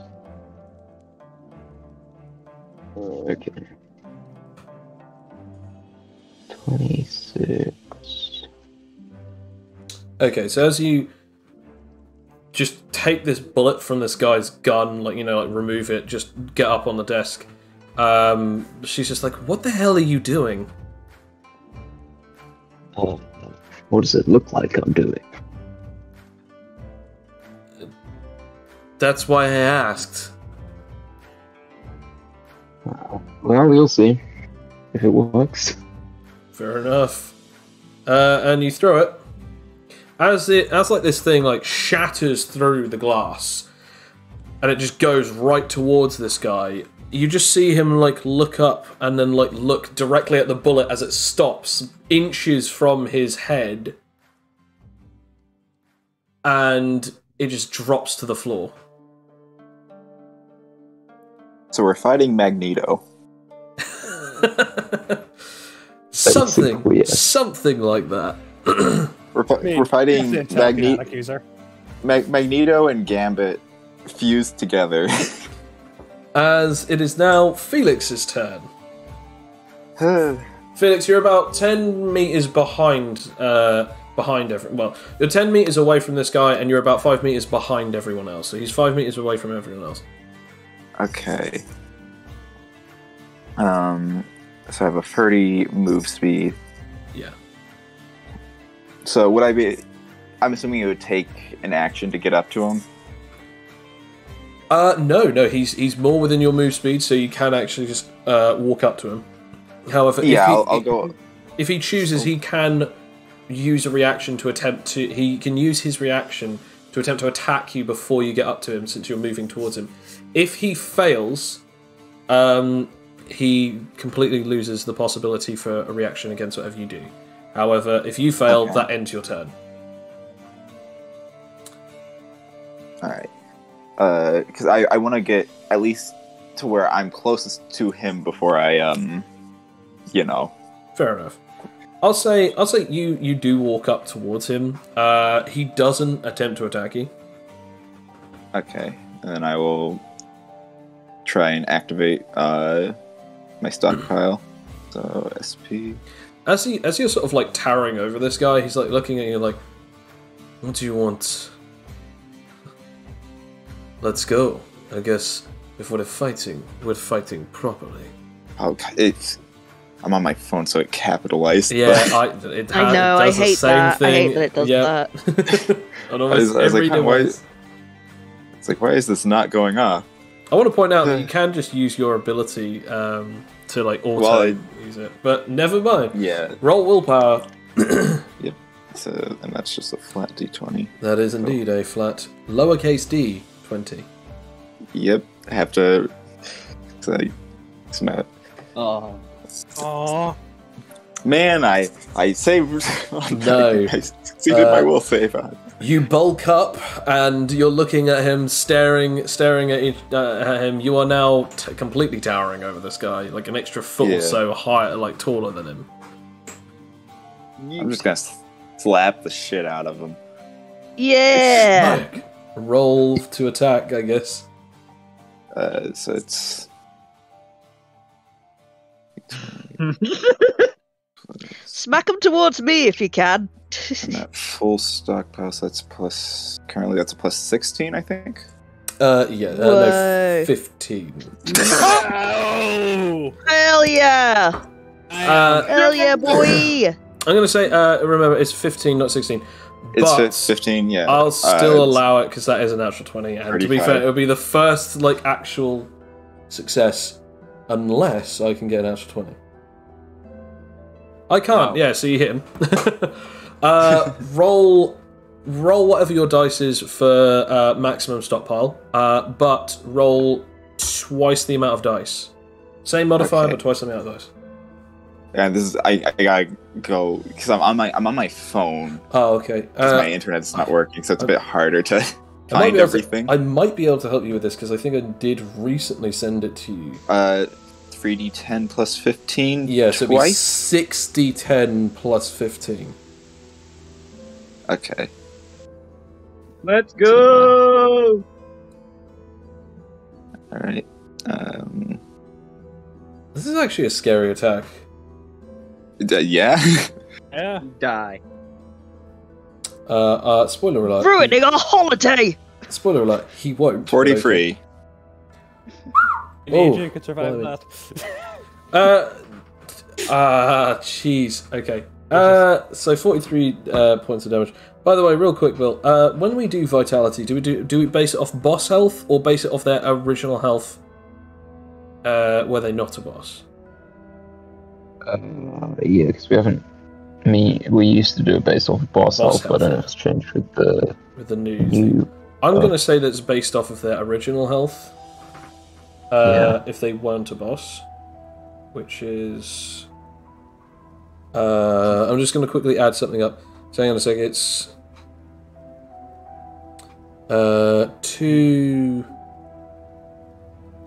4, 6, 8, 10, 11, 12, 13.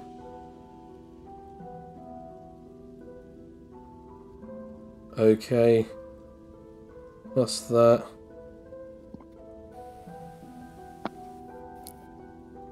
God, I'm just thinking, you want to play cards? Well, I hope you like Slapjack. Slapjack. That's something.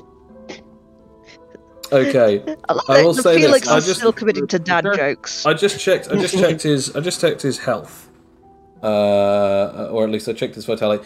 You were technically you were 4 points away from breaking his vitality with that attack. Oh, But still, really, really good. Slapped him silly. Slapped him nonetheless. silly, either way. Yeah, as you hit him, it's just the horrible echo as it goes out towards the oceans. You can even see a shockwave coming off of the front of the boat slightly. Or it might have just been the boat slapping against some waves. You have no idea. But either way, it was well timed. As you hit him and you deal 43 points of damage. The first amount of damage anyone has done to this guy, as it seems to have rocked his world. I rocked his boat. Rocked his... Bloody hell. As it is now his turn, as he just looks at you, rubbing his face like... Oh, now that was... Whew, that was impressive. Oh, almost met the great beyond then. But it was not my time. As now he is going to attempt his attack. He's gonna play his hand. It's funny that you call it that.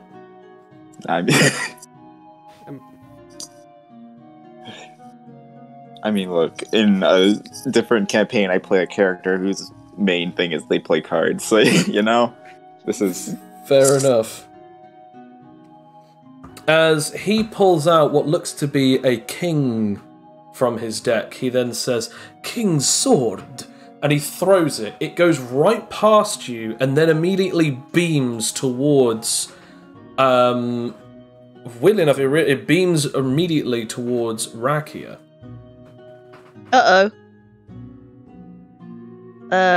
Can I mean, my thing's still up, right? Wait, my overdrive is still up. Can I advantage to dodge it out of the way towards him, so I don't get hit with this thing?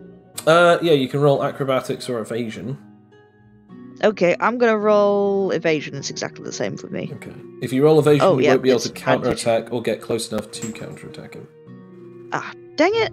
So it's Well, can I, acrobatics to like- get closer to him. Evasion is to get further away from him. I'm assuming because that attack wasn't directed know what? towards me, I can't counter like You that. And I can can't do that. attempt to, but you'd have to beat his roll. All right, Okay. in that case, The only person who can counterattack him right now is technically Felix, because he is point blank. Wasn't I as well? No, nowhere near as close as Felix was.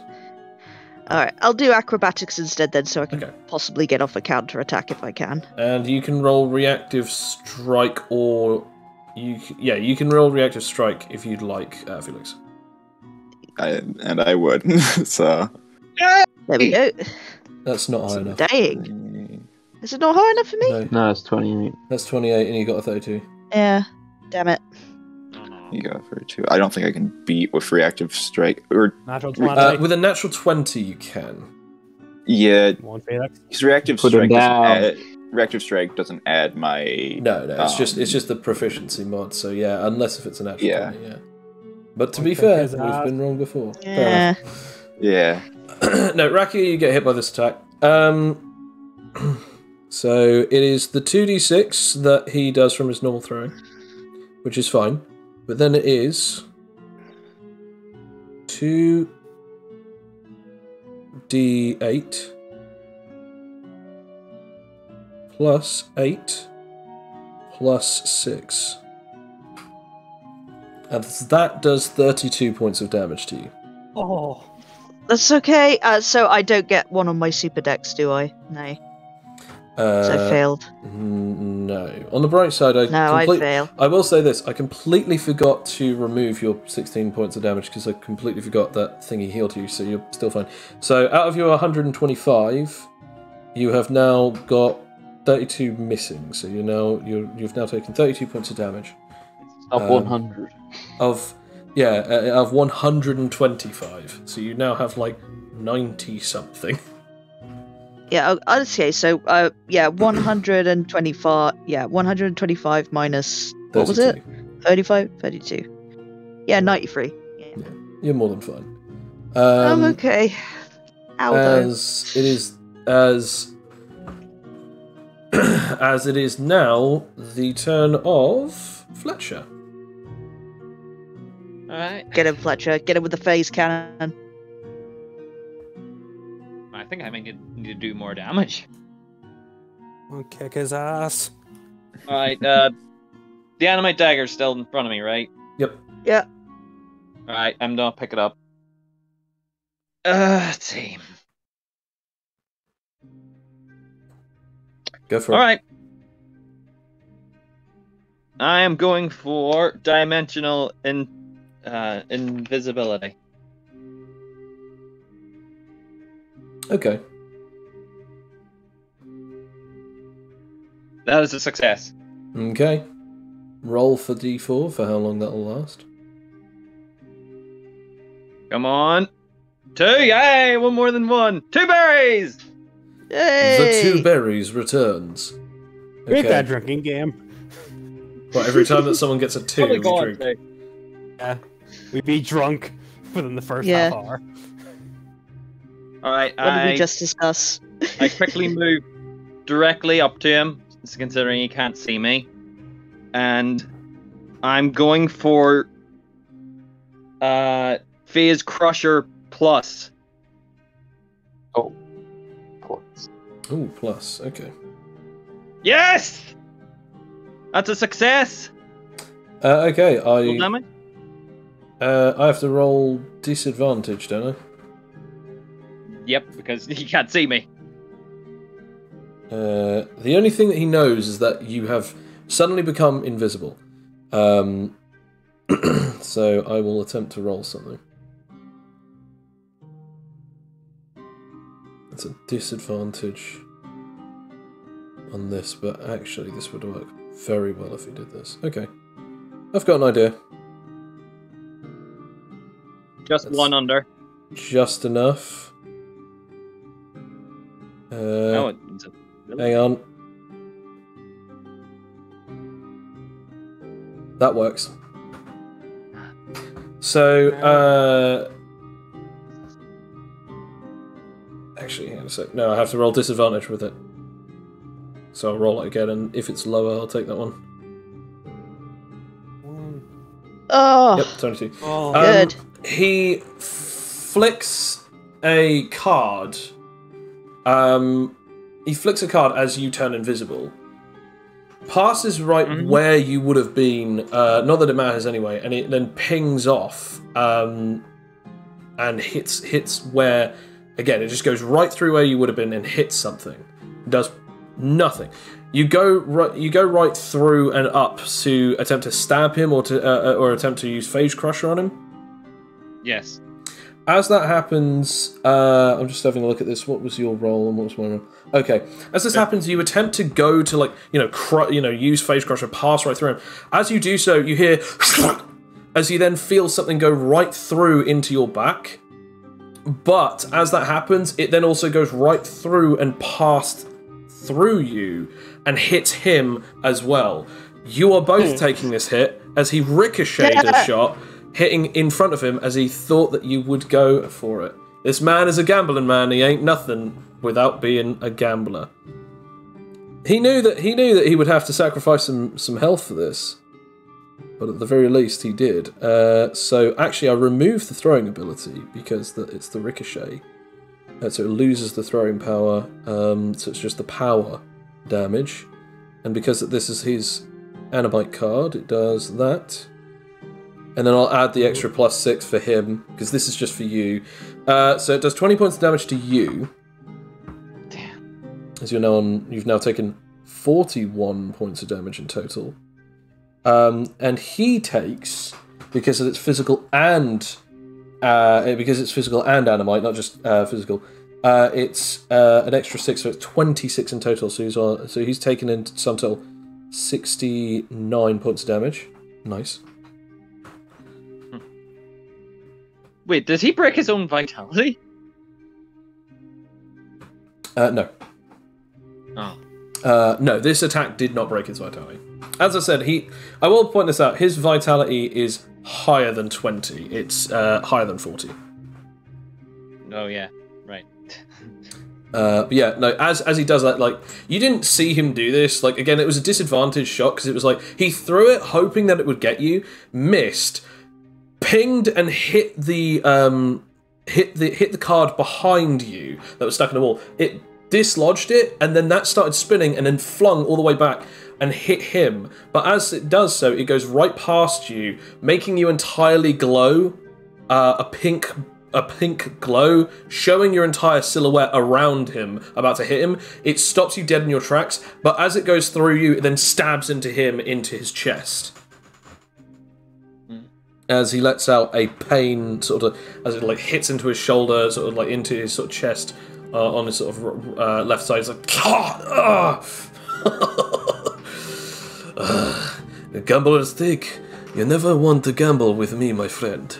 Even with your intangibility and your special abilities, you're still not a match for me. You think that I did not know that I would have to sacrifice a few things here or there? What's a little bit of blood spilt between warriors? As is now, Adrian. Can I ask, where's he getting all these cards from? He has them. A whole deck. It's got a whole deck. Where is it, like, in his hands? You don't see a deck of cards in his hand, but he does keep drawing cards somewhere from one of his pockets. What you're saying is that they're connected to him. Physically. I hate you so much. You're trying to f me on this. You dare. You're saying. So he's wearing them. Are things that are on his person. Oh no. Is attached to physically, and that I'm touching the ground. All right, Sam. Stop being a dick about it. Just get it over with. Yeah, 23. Okay. Does that work? We'll find out. Remember, it's not an attack. No, but he can still react to you. Oh, well, I know that, but like this doesn't end my turn because it's not an attack, baby. Yeah. So you use structure. What are you using structure specifically on? Oh, that's just like his jacket. Yeah. Like his jacket, like kind of like that. Pretty much everything that's inside his jacket. So do you want to do you want to destroy the jacket? I destroy everything. It's like the jacket, like just pretty much all the clothes, like chest upwards. Yeah, I'd say so. Yeah. Okay. Yeah. As he goes to throw another card, the entire jacket just turns into dust and powder off of him, as he is now currently shirtless. And he's just like looking at you like, no. I'm getting quite tired of this. He's still got a couple of cards, one in each hand. So he's got 2 cards left, one in each hand. Yeah, I'm debating should I my next action just remove both of those as well. I mean, you won't be able to remove both because they're 2 separate gonna, items, even though they're connected. I'm going to grapple him. Okay. He's not allowed to roll for a reaction, so. Yeah, because he's already reacted. Exactly. I'm going to grapple him. Okay. Grapple him. Okay. There, he's grappled. Okay. This is only slightly weird because he's shirtless, but. Are you grappling him from behind, or are you grappling him in front? Well, that's just kind of like, I'm assuming his arms are like kind of up with his card. I just kind of like wrap my arms around him so like his arms are like against his waist, from in front. Oh, so you grab both his arms, put them down to his side, and then grab him like full body from behind. Yeah, more or less. So like he can't move. We can just put him away now. Fair enough. Okay. Rakia, it's now your turn. Well, am I close enough to do the passive damage now? You are. Well, you're close enough to move to him to do the passive damage. However, you need to re-roll your thing because it's now been 2 turns. All right, let's try it. Okay. Which I think is it's also no longer advantage. Yeah, no longer advantage is gone. Turns. Yeah, okay. Yeah, that keeps it going. And here's the D4. Yeah, 2 more turns, 2 berries. Okay, so do you move towards him then? Yes, I do. Yes, Okay, I do. So I could do that. Yeah, just wildly flay at him while he's, while he's being grappled. A couple of you get hit by this. I need you to roll me a Dex real quick, Rakia, and I also need you to roll me a grapple, Adrian. Okay. Sorry. I know that this won't do any damage to you. Adrian. Do I have to beat Rakia's roll for this? You do have to beat Rakia's roll for this. You have to beat Rakia's roll. Damn it, Rakia! Rakia, you smack Adrian's arms off, but you do not do enough damage because isn't it based on half of your damage? Or is it based on your full damage? Yeah, hold on. Takes 5 points. Yeah, hold on. Deals normal damage passively. No, it does normal damage apparently. Okay, what's your normal damage again? Okay. It is 2d10s plus d12 plus 16. 32 plus 16. Yeah, that's 40. That's 50, isn't it? Yeah. 48. Yeah, you're fine. There's nothing that you can do with that because you can't crit on that damage. You're not allowed. That's fine then. It doesn't hurt you, but it does bat your arms away, so you're no longer grappling him. But you do. Felix is also right there. Yeah, but you. Oh shit. Well, now I completely forgot about that. Yeah, now you have to roll damage, Rakia. Yeah, I just. All right. It's only fair, you know? Yeah, I completely forgot. I jump out of the way first. He could get a 20. Oh. So what do I have to roll anything? No. No. Okay. I don't suppose I could reactively touch Felix By while I see this coming. the way, you'll have 30 damage resistance at this point because it's been 2 turns since you transformed. Okay, you take 7 points of damage. Actually, no, it's only been 1 turn, actually, since you transformed. So it'll be 31. You take 6 points of damage. Okay, so I'm at 29. I can't currently edit my sheet any because no internet on my laptop. That's fine. So in sum total of the amount of damage that you have taken, 32 out of 61. So you got 29 left. Yeah. By the way, I'm keeping record of the amount of damage everyone's taken. And you do 37 to this guy as well, Rakia, which then means on top of his 69 sum total damage, which then puts him up to 76, then add the extra 3, 96. Nice. Nice. From 69 to 96. Rakia, it's that's the first action since that is passive damage. Yeah, and I guess I'm going to while this is going on, I'm going to hit him with my double damage attack. What's that one? So I might as well. Let's see. Let's have it as just extremity whip. So yeah, that's only a plus 15. So yeah, that will do my super duper one. Double damage attack. What do you mean by double damage attack? Oh no, well it's 1.5 damage. Oh, okay, okay. I was going to say. Yeah. I was like, oh. Yeah, not double. No, don't worry. Okay. Plus 16. Okay, let's try that first. Activate. It's activated. Okay. Yeah, and I just roll the damage, I guess. Yeah. Well, he's still allowed to react because he's no longer grappled. Yeah. Ha. Oh yeah, that's true. Sorry. Get it? Yep. Okay, so yeah, that's 2. That's 2d10s plus a d12 plus 16 plus 16. Yeah. Yeah, so that's 32. Yep. The dams. Nice, as you deal 46 points. That is exactly his vitality, by the way. So it doesn't. Yes. It doesn't break his vitality. It doesn't break it because it's just exactly what it is. So 6. So that's 102. Then plus the 40, which is then 142. Jeez. I'm Rakia. Yeah, as you ruined my holiday. Extremity whip, bam, and it's hits him, slapping him as just sweat, blood, and tears are just coming off of his face.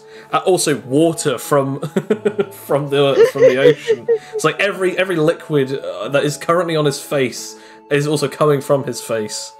At this exact moment, as it's now Cloak's turn.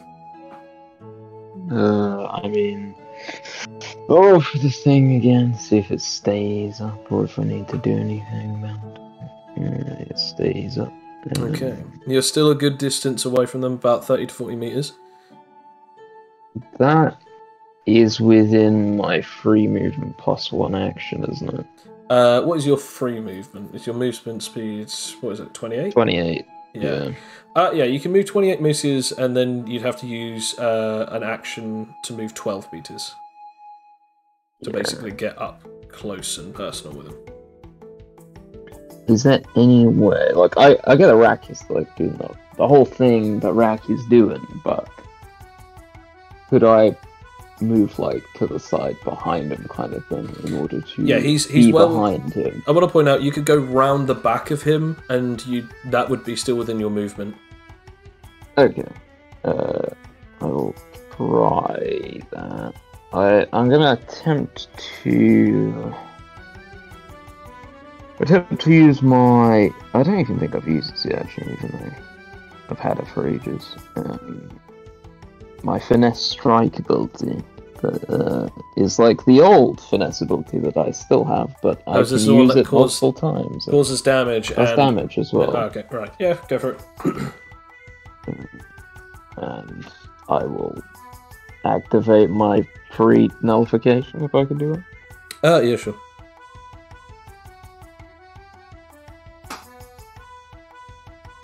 Right, since you're using this to completely move up behind him and stuff, this is not in stealth. To No. do so. No, I mean, he's already seen me. Anyway, so... Oh, that was a horrendous roll. Could be worse.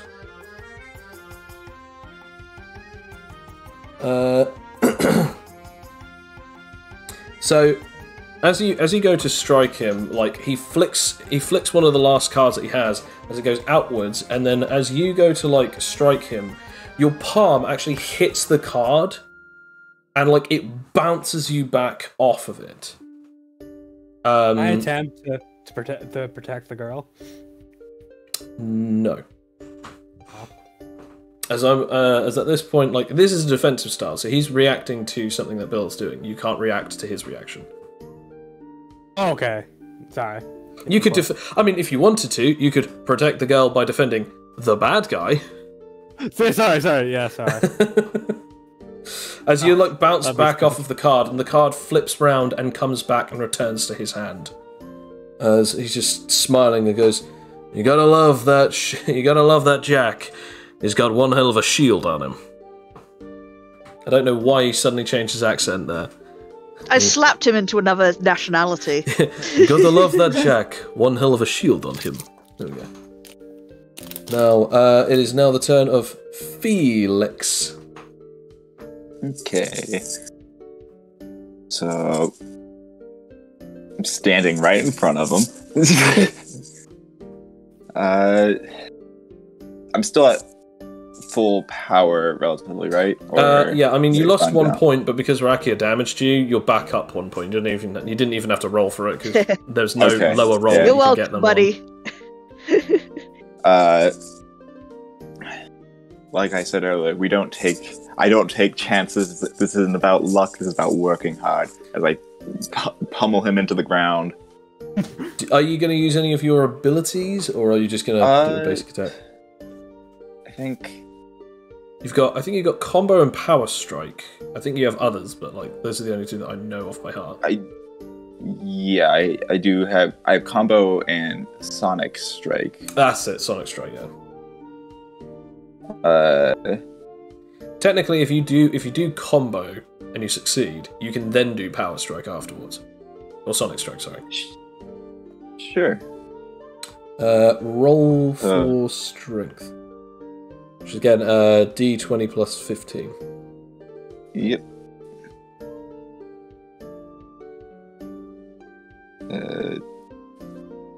Takes me a bit longer when I'm on my phone.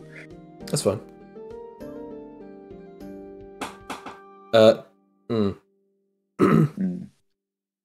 So again, you go to throw a punch at him, and again he lets go of that card. It then flips up, spinning around as you punch him, and the card defends him as you bounce off of his fist. As your fist bounces off of the card, then goes and returns back into his hand. As he's just sort of like again, sort of bowing. Ha ha! Jack, you saved me yet again. Okay, so both. I'm trying to think if that was combo. Sadly, that was. So it didn't work. It was a failed combo only because It didn't hit. Yeah, because it didn't successfully hit him. Yeah. So it's now the turn of this guy again. Okay. Basically everyone is within melee range at this point. Anything he does, I think everyone is allowed to bully this guy to death. Which Hell yeah. which is good, but also bad. I'm just having a look what he has. Okay. Right, I've got an idea. I need this to work. Fail. A 1. No berries! Two berries. That works berries. good enough. I now need to see if this works. I always gets like super low rolls on those ones, and then on the Oh, plus come 15 on. ones it doesn't matter because he always gets stupid rolls. Okay, so that's 1.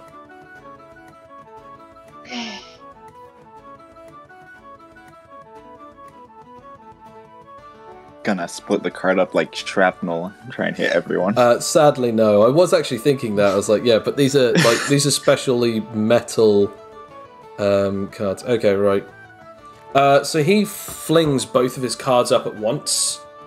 Well, he flings one up first, and then the other one second. The first one then starts spinning, and then immediately goes towards Rakia. The other one he throws, which is the 21, goes towards Oh my gosh, I can't think of Nams now. The other one goes towards Adrian. So Felix or Adrian? Yeah. So Adrian, you have to beat a 21. Raki, you have to beat a 23. I know the second one's coming for me. Can I actually break it apart before it actually leaves his hand? No, you can't do that. No, it's already been thrown. Well, then it's me just kind of is destroyed as it nears me. Touches me, it gets destroyed. Yeah, sure, yeah. I just. So what do I have to be? Am I still doing passive damage if I do a reactive hit on this guy? When it comes back around to your turn, he'll take passive damage because it's only periodic. He only takes passive damage if he attempts to leave it, and you only deal passive damage every time it comes back around to your turn. Okay, so yeah, you can still do reactive strike. Okay, I'll just reactive strike this fellow then. Okay. Because I'm tired of this dude. I'm gonna say because that technically his first thing that he's doing is actually throwing a card. I'm gonna say if you beat the 18, you can still do it, but if you beat the 33, you don't get hit. Okay. Well, I got 33. You match, meaning that you still get hit, but you still hit him. That's good. That's fair enough. So you do damage, and I'll roll for damage. Sam, I mean, I don't know what to tell you. The card that hits you just dissipates before it even does damage. Oh, okay. I can just do Structure has finally found use for me. 2d10 plus d12 plus 16. He's got no cards. Technically, he has a couple more. We'll strip his pants down next, and then it'll be fine. No, it's not in his pants. One of them is in the wall, one of them is in Rakia, and one of them is in him. He might not even need cards. I don't think his power is card kinesis.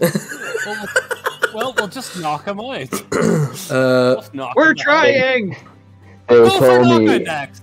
Cards. Yeah, Rakia, you take 15 points of damage, and he takes 30. Oh yeah, are these animated or? No, these aren't animate. No, these are good. The Fair one that's enough, stuck in his chest is animate. The other one that he hit you with as well. Useful. 30. Ow. Okay. That mildly annoys me. That's what that does. Yeah, that's 57. Oh wait, no, that's the damage he does. Sorry. So what he took is 30. So that's 70. 2 in total, and then the damage that he dealt you is 15 on top of whatever damage that you have in total, so that's 47. Right, anyway, yeah, so that's that. We now come to Fletcher. Yep. Alright, I get one more turn of invisibility after this turn. Alright, so I'm going to go back under the deck and move directly beneath him. I'm going to try again with Phase Crusher Plus. Okay, so that's that roll, and then are you trying to roll stealth, by the way? Yes. Roll stealth, no roll perception. With disadvantage. I mean, I'm coming up directly beneath him. Will he even have a chance? Oh yeah, no, but I need to still roll. There's no point actually. Yeah, I completely forgot that you're also invisible, so it doesn't really matter. Yeah, so you're just going underneath and you're just using phase pressure. I get one more turn of invisibility. I don't know why, but my mind just went, oh yeah, so you're trying to stealth him, are you? It's like, I completely forgot that you technically don't really make all that much sound. Yeah. Anyway, yeah. So you pass underneath the floorboards and then just basically dart straight up through him, don't you? That's 28 is enough. I'm stabbing him with the animate dagger. I'm going to say no. You're using Phase Crusher, which isn't used with weaponry, so I'm going to say that does not get added to this attack. Okay. But the Phase Crusher does still work, so yeah, roll for Phase Crusher. Damage. Roll that. Now you know what your DBZ kind of attack. Oh! Nice. Pretty high roll. Back damage! Nice. Okay, so that's... Whoa. Remember, that was Phase Crusher plus, so now I must roll D3. I get 2 more of them. Oh, right, yes, yeah. Hang on a second. This is a pure technique or an advanced technique, isn't it? I will check. It is... That's the wrong page. Pure technique. Yeah, you can use it as many times as you want. I don't know why you think that you need to have... Oh, wait, no, that was part of one of the downsides that we created. Yes, to give it an extra... Yeah, it's a D4, by the way. You don't have to have a D3. So you can re-roll it. You said 3! Okay. Yeah, no, I know, but our it's smallest... the same anyway. That's fine. Our smallest dice with this system is a D4, because we don't often use D3s. Yeah, that's fine. Right, okay, yeah, so you can use that another 2 more times. Yeah, because that's part of the special ability and bonus. Adrian, it is now your turn. Okay.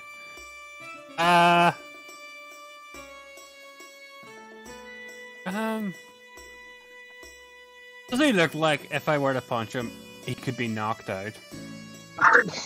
What does someone like that look like? You know what, Sam? Is it is he staggering? Does he look like he's, He looks like if you punched him, he would be hurt. It looks like if you punched him, he could be hurt by a punch. It looks like if you punched him, it would definitely hit him, like as if you punched him. I don't know. What does someone who looks like that can be knocked out looks like?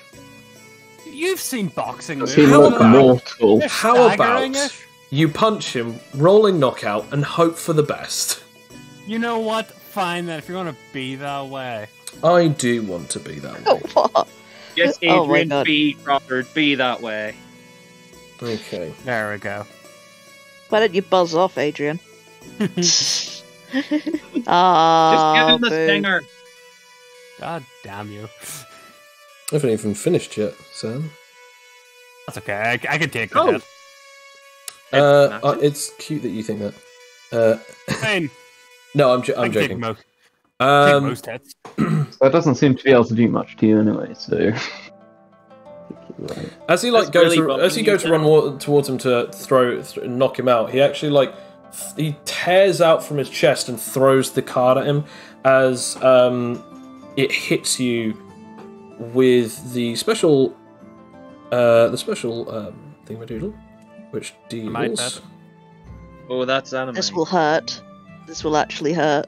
I heard of that. I think it's actually worse than that as well. It's Animite, baby. It hurts so much. Hurt some amount. Hurts a bit. Even if I do have quite a bit of health. Please stop saying that. You know it's gonna be ridiculous. You keep saying it's like, yeah, I'll be fine. It's tempting fate. Real quick, Bill. We do still have it that if they get hit by a physical weapon, even if they've got physical resistance, if it is imbued with animite, the dice roll still counts, doesn't it? It's just the physical. So. Yeah. Okay. Yeah.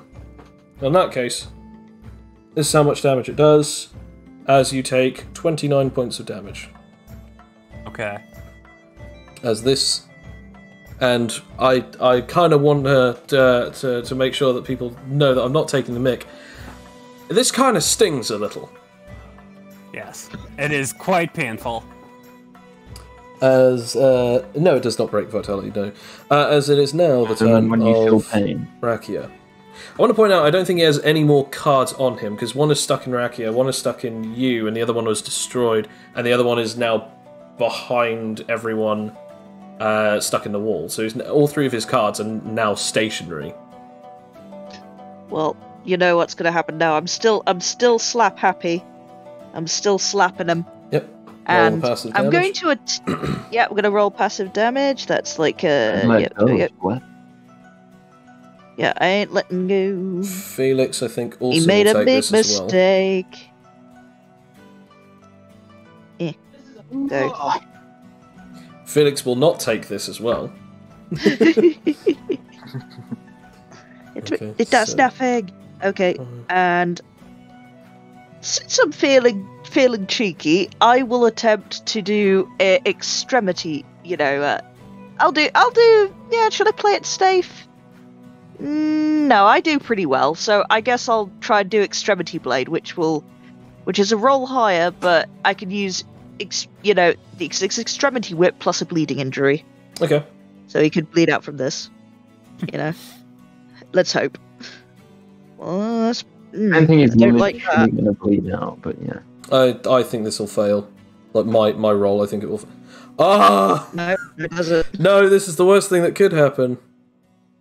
Or the best thing. Why? If I get an okay, I'm about to roll a d6. If I get an natural 1, the best thing that has happened in this entire fight is about to happen. If I get anything else, this could actually spell trouble.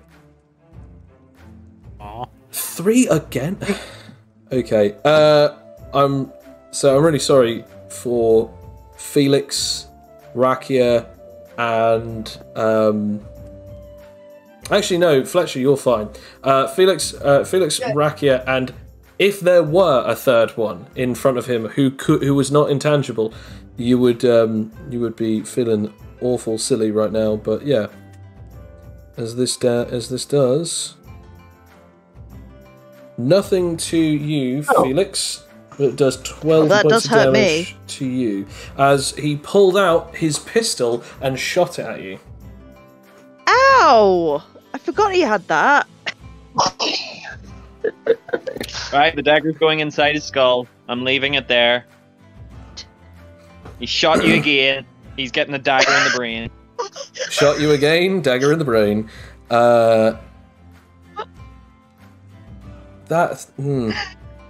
God, I love this. Just suddenly Fletcher's like paternal instincts. It's like we've you ain't now best friends. It's like nope, friend not getting shot. Not today. It is now Cloak's turn. Well,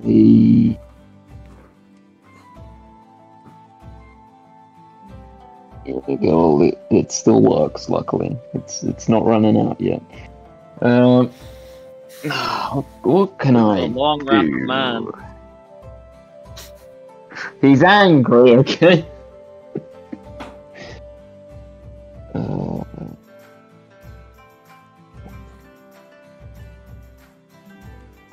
I guess I could attempt.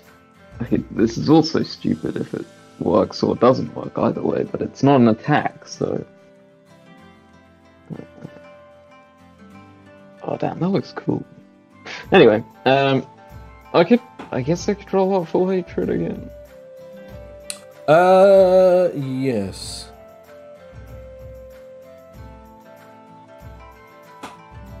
It actually works. Okay, so what is the roll rec for everyone around you now? 15 willpower. Okay, everyone roll me a willpower, and you need to beat a 15. Uh-oh. This is just a bad time all round. Nope, I got a 5. No, let's go. Adrian, I think, is the only one who's 15! actually... I think Adrian is the only one who's actually going to stay up from this. Oh boy, here we go. Oh, no. I got a 16! Oh, no, nice. Oh my god! Okay, yeah, you stay up. Okay. I finally get to do this. He sort of staggers for a bit and is about to go down as this pulse of pressure that knocks out Fletcher and Felix as you both crumble to the ground, de-transform your tangibility, de-transform your stockpile modes. However, as this guy is about to go down, he then staggers back up and is like, oh, what was that? As I expend one of his boss actions, which is, his special boss action is upon attempting to be knocked out, if failed, can succeed instead. So I used I was thinking that you were going to hit him with the other thing. I was like, yes, this is going to work. I didn't realise you were going to use that. So now 2 of you guys are knocked out. This guy is still okay, despite the fact that he failed it. I used one of his legendary actions, or his boss action. I will try and knock him out again. Fair enough. Roll for it. With my strike and also activate my nullification.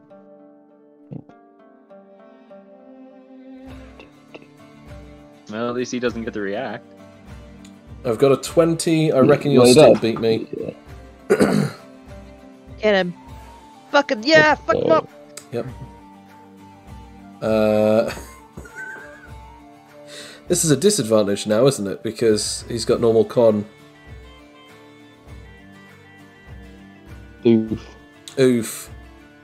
As you strike him, is this the one that also does damage? Yep. Okay.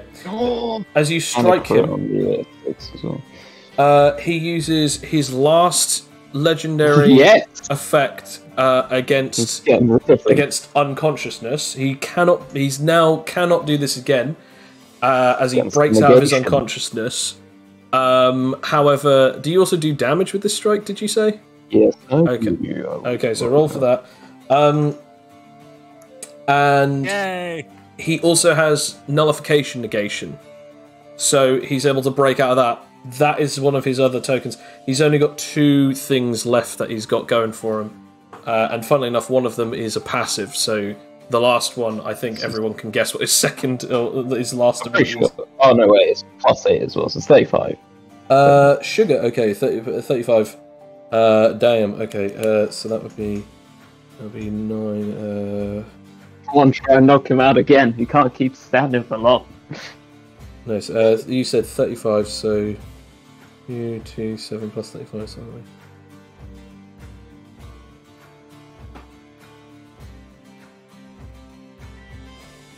Damn, okay. Yep, so he's like sort of staggering a bit and is just like, would you stop that?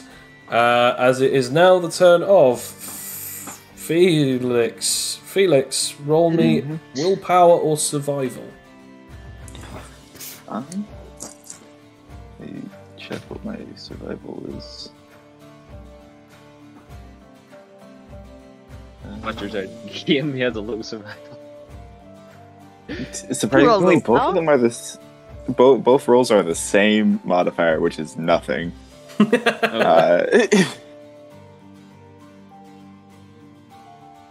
I don't think I have any abilities that change that. No. Yeah. So yeah, just a d20. Survivalist not count? No, survivalist doesn't count. You have to be consciously active or actively conscious to do so. That doesn't work. You are still unconscious. It is now back to this guy, as he basically pulls back the hammer of his gun and attempts to shoot Fletcher. No, he I'm don't. going to protect the girl. Roll for labor, and if anyone else wants to roll reactive, they can. Oh, I'm absolutely. 25. Yeah, Okay. get him. Protect the girl. I'm going to. I'm gonna smack this dude. I'ma smack this motherfucker.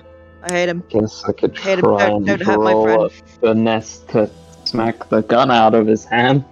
I'm gonna say no matter how good your reactions are at this point, the first reaction didn't get, so he's still shooting thingy. I blocked it, so I'm in the way. Yeah, no, he's still shooting you. Yeah, he's not shooting Fletcher anymore. But yeah. Okay, so you're gonna hit him for damage. You're reactive striking him. Yeah. That's not a plus 16 then. That's plus 10. Oh, yeah. Plus 10, Oh, so sorry, you have to plus re-roll 10. that. Never mind. Sorry. Okay. can't Now I react forget with- about that. If I you forgot get a about high that. enough roll, can you still perform a reactive attack, or can you Oh, only? Yeah, Come on. with a finesse. Yeah. Okay. No. So I no, that will doesn't attempt work. that then. No, this doesn't work. My bad. I 30 forget. on I that. forget that it's like the reactive is different. I'm sorry, everyone. I think 30's on enough, isn't it? It's okay. It's the thought that counts. Yeah, that's enough to knock the gun out of his hand after. Yeah, Because I can do that. again, like as I said, you can either attack him for damage or you can smack the gun out of his hand. I mean, if he's already fired, how many bullets? He's fired 3 so far. Was it not 4? Because he shot twice when he was in the casino. Shot once when he was in the casino. He hit 3 people because of something to do with the special effect of the gun. Okay. I will say there's I will say there's a reason as to why you can only do something after the fact of this attack. Because the special number that I have here classes as a natural 20. Which basically means that it does maximum damage, which means that it's 22 plus 6, which obviously doesn't break your stuff, Adrian. I will probably just hit him, try and hit him in the wrist for more damage then, as I guess I see that he's already fired the gun.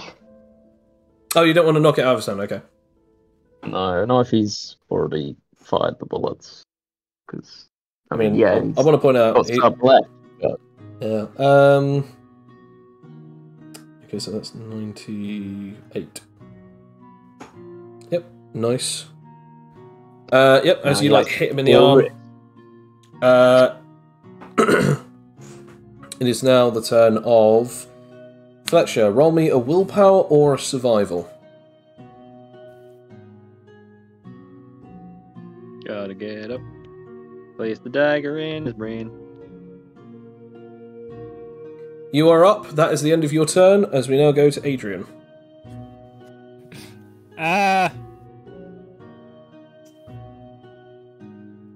So he's wasted both of his tokens for knockout then?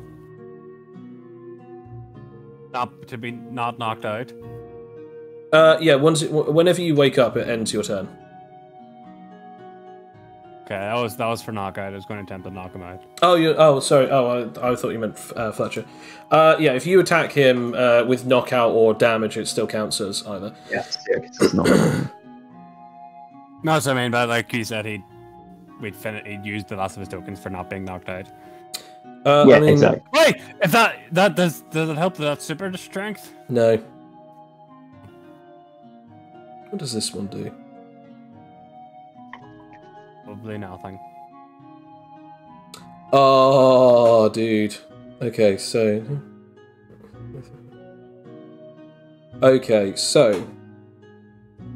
this is... I don't know exactly what it is, but I like the gimmick. I mean, I will say this. I was really hoping that someone would want this weapon. As that's supposed to do double damage, but it doesn't really matter. As that hits you, and that does sort of bonk you again. The sheer force of that it's way more than any of the other hits that you've taken from this, even though that you've only taken 2 so far. But that was better than the other one, and as I said, that one was like a natural 20.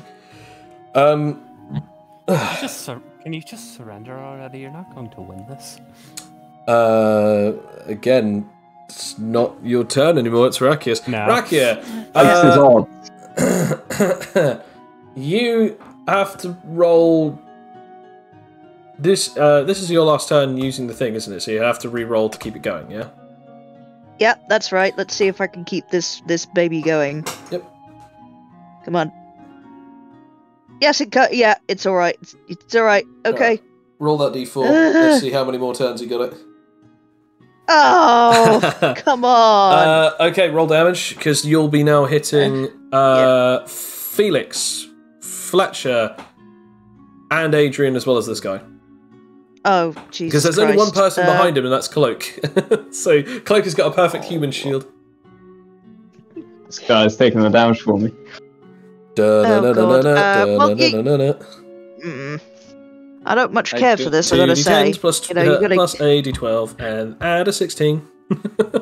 I know. I don't suppose I could roll his counter and then attack if I succeed. Sadly, it's passive damage, so you can't react against passive damage. I know.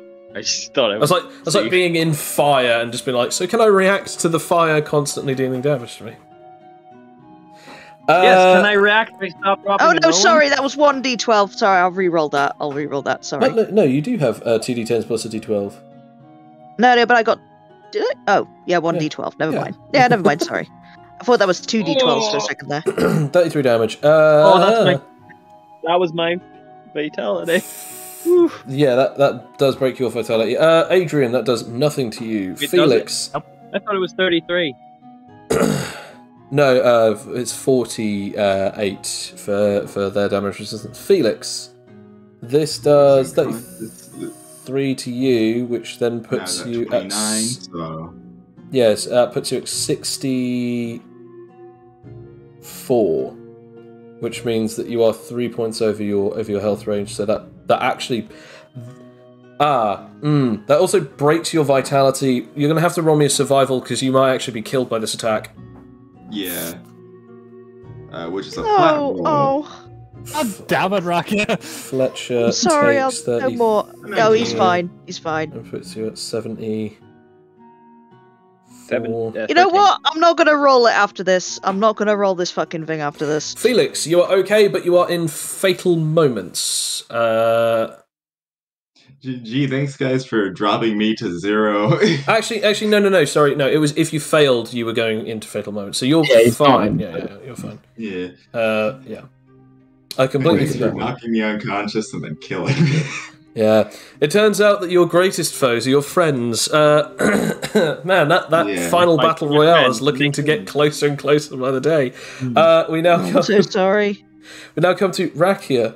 It is still your turn. Is everyone else alright? It's only Felix hurt. What about Fletcher? Is he I'm gone? down to 13. This guy's also taking damage. I completely forgot about that. That's 300. Yeah, please don't forget about him. Yeah, 301 plus that 30. So. Yep. Okay. It's now. It's now the rest of Rakia's turn. Rakia, what would you like to do? I think I'm gonna play it safe and give and give him a tongue lashing. That's what I'm gonna do with my prehensile tongue, so I can get. Actually, I'll try. I'll try extremity blade again, so I can try and bleed him out. Okay. As well, might as well. Plus, oh Jesus. Please. Yes, it procs. Yep. Okay, roll damage. Yeah, and that's yeah. Sorry to blow on the mic there. I got a bit of dirt on it. No worries. Is this to also break his thing? Is this the injury one as well? Yeah, there's the injury one, so it's 1.5 damage plus dealing a bleeding ailment. Bloody hell, okay. Disadvantage on that. I'm not messing around here. He's definitely taking an injury. The difference between yours is, I think, over 10, so I think his bleeding injury is 2d10s, I think. Oh dear. 2d10s. You almost broke his vitality again. Damn it. You matched it. 2d10s. Damn it. So that's how long it lasts. Actually, no. Once it's that severe, I don't think it stops. Nice! Those kind of things. So that's the amount of damage that he's taking on top of it. And that's how much damage he'll take constantly. So 46 on that, which then puts that to... that, and then added the 11. Blimey, okay. As it's now no, it's not. It's Cloak's turn. Okay.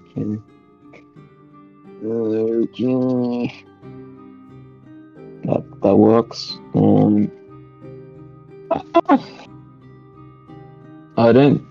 It might activate. It might be useful. I will roll for Spirit Voltage then. I thought that was part of your special ability. It isn't, because it's part of the other ability. So. Yes. No, I completely forgot about that. Yeah. Okay. That does work. Okay. least. So I guess I will try and do the same Knockout strike. strike as last time. Fair enough. And I will again try to use his last reactive shot. I failed the last reactive shot. Let's see. No, I still fail this one as well. I'll roll for his consciousness, but I think. Oh wow! What?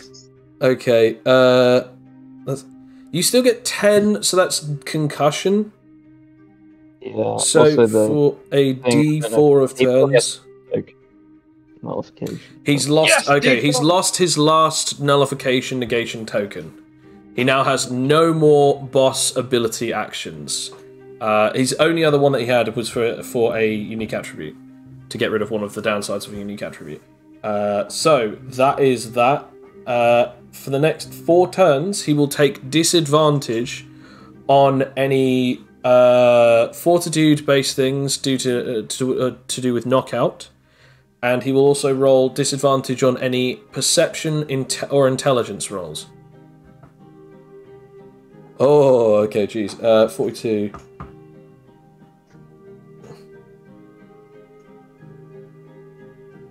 Blimey. Okay, yeah. So you strike him, and again, like the attack, the attack that you do, bang, hits him in the back of the neck, and his eyes almost roll in the back of his head, and he sort of like stiffens up a bit, and then sort of just shakes, like, "Good Lord, I did not know that all of you fighters were so powerful." Are you still standing here? My determination is too good to be taken down by the likes of you. As it is now. Well, Felix, you're down. I won't say out. I guess you can roll for survival. Another flat D20. Yeah, another flat D20. I'm sorry. No, I'm that's a sorry. one. No. Oh That no! does put you in fatal moments. No. Every rotation will now mean that you basically, these are the equivalent of death save. You have 3 tokens. Once you lose all 3, your character is definitively dead. If you take damage, this will remove one of your tokens. Meaning that, like, you're not even allowed to roll for it. If you get a natural 20, you can break out of fatal moments. However, depending on how severe your health is, will also depend on whether or not you wake up upon a natural 20. So, roll your first roll in fatal moments, which is another survival. Cool. Another flat D20. I'm so sorry. Oh That's a God. fail, I assume. That's one out. Yeah, that's one out of them. You need a minimum of 10. So that's 1 death token gone. You have 2 left. It is now this guy's turn. I'm dying due to no reason. It's not this guy's fault. This guy did nothing to me. This guy, I don't think this guy actually dealt any damage to you. Like, yeah. Yeah, no, he hasn't. Aside from like the first bullet that I blocked in the initial fight. Yeah, fair enough. Which I guess that can change now as he takes the gun, pulls the hammer, and basically shoots at you. Yeah. Well, guess who's leaping in front of that? Okay, you can attempt it. I'll roll the d6 to see what special effect comes up. Okay, you do block this. Again, I'll roll the damage anyway, because again, it's just funny, but yeah, nothing that I roll will do anything. Again, like the semantics of it. The bullet blocks off, and as he fires the gun, it spins, and the top of the barrel, roll me perception, all of you who are awake. Roll me perception. Adrian, you definitely notice this. You don't notice this cloak. You don't notice this racket, and Fletcher, you're still unconscious. No, Fletcher, you're awake. I'm still up. I'm just rolling. Sorry. Nope. Okay. 7. You're the only one who notices this. Just as he pulls the trigger, a dial on the back of the actual, like, 6-shooter cylinder spins and locks into something, and as it fires, you see like the gun smoke shows itself in the shape of something. It shows itself in the shape of a dice with a one dot, and that one dot almost looks like as if it's an eye. As the bullet comes through from that smoke that's shaped like that, it hits you, pings off of you, and then you look at this guy and he's still standing there, motionless. As he's looking at you, he just says this. No. You've got to be kidding me. He stands there motionless as it is now Fletcher's turn.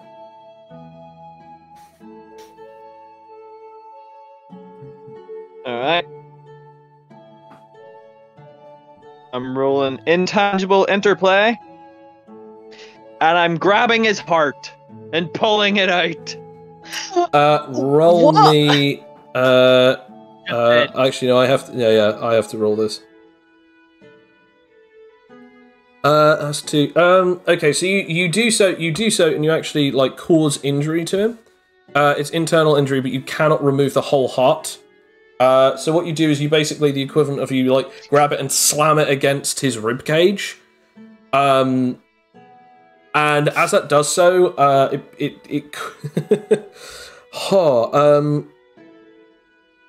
He's still got that bleeding element as well. He does, yeah, which will happen when it comes back to yours. That is concussion, he's bleeding, he's having a heart attack.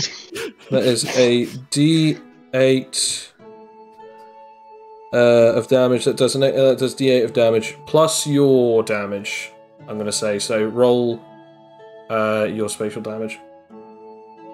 Okay. That was a D9, so 5. Nothing. We need to roll just the actual proper damage dice. Well, if it's just spatial, it would be phase cutter then. Yeah, so it's just D8. Or okay. 3. So that's 5 in total. However, he'll if he gets hit by that again, he'll take that D8 on top of that next attack. So anytime that you do this again to him, it'll keep doing damage as you've basically weakened his heart. So now he will keep taking a D8. If you injure him further, he takes another dice on top of that. Nice. I'm just making this up based off of the suffocation dice thing because I have never seen someone say I'm gonna use phasing on the heart. Anyway, it's now Adrian's turn. Can I ask something before I do what I'm going to do? If I use biostructure without having thingy rewind, can I still heal Felix up?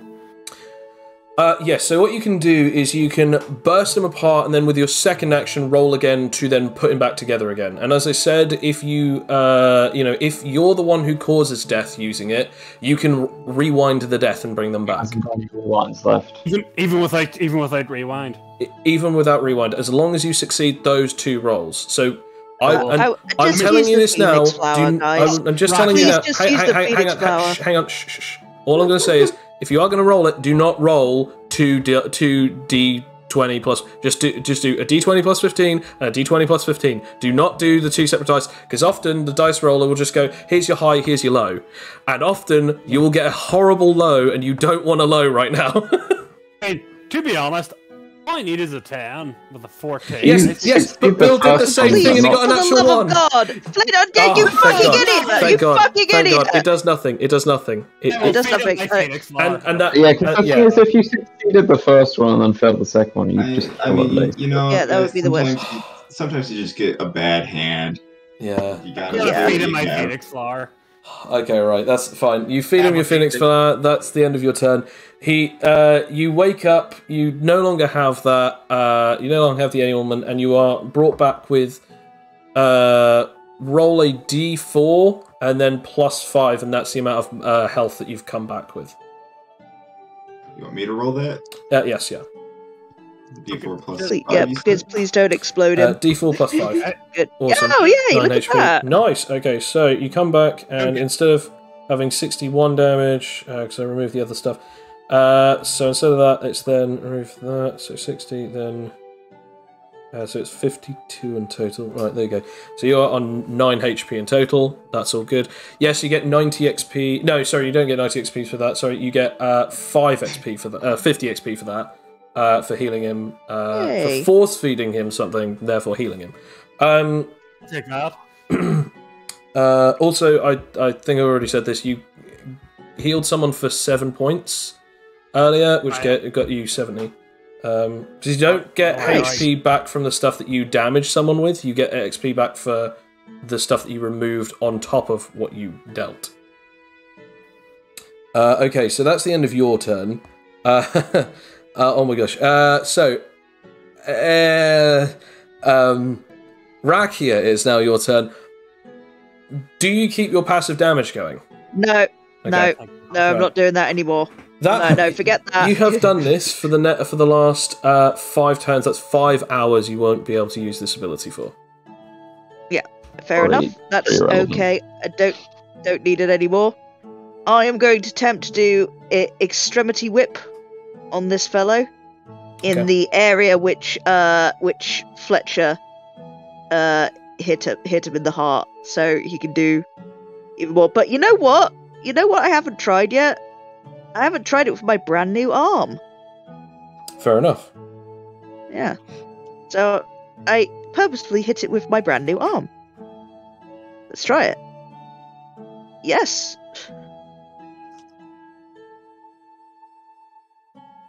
Yes. Yep. No. Go for it. Is that no? No, that's a no for me. Go for it. Yeah, okay, right. So, yeah, that's Extremity Whip in the heart area. And I'm not quite sure how my arm would stack up to it, but I've got, 2d10 plus 12. Oh. Good lord. My phone today.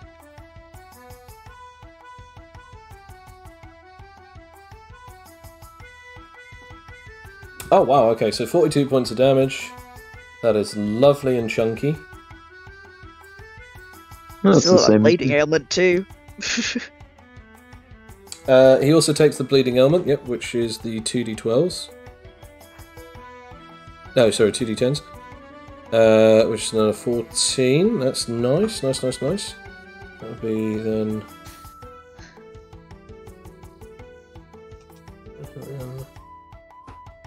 Wow. Okay. Yeah. That is a lot. Yeah. And then is this doing another ailment, or is that just extremity whip? That's just basic. That's extremity whip. That Okay, is. yeah, Yeah, that's just basic extremity whip.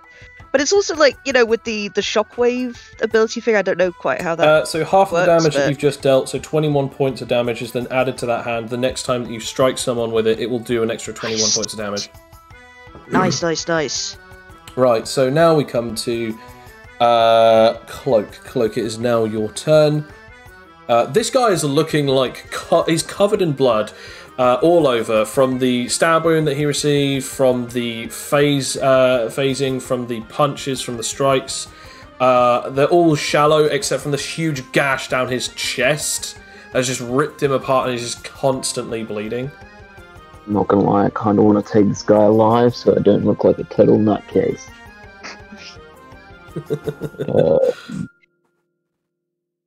Okay. I'll roll for my thing again, see if that's still okay. I want to point out something very interesting, is that I know that is disabled. I want to point out something very interesting about this, actually. You have knocked him and nullified him twice each. You haven't actually attempted to do it again since, which is funny. Yes, but that's because every time I've done it, he's used the tokens. No, but I've run out. Yeah, I know. The only thing is my dice rolls are not showing. So you've just had an actual one. That will take up. So instead of normally a failure would basically mean that that's just it. For this, it means that you've now used up an action. So you have one action left in your turn. What would you like it to be? And he's left. Oh, I think has he left? Yeah. Is How it much bad HP is internet this guy cards? setting? And this guy's long. Oh, Oh, not Bill's natural one. disappeared. Rage quit. Yeah, I'm forgetting natural one rate. I don't like this RNG malarkey. Yeah, I think he has disappeared. Hang on a second.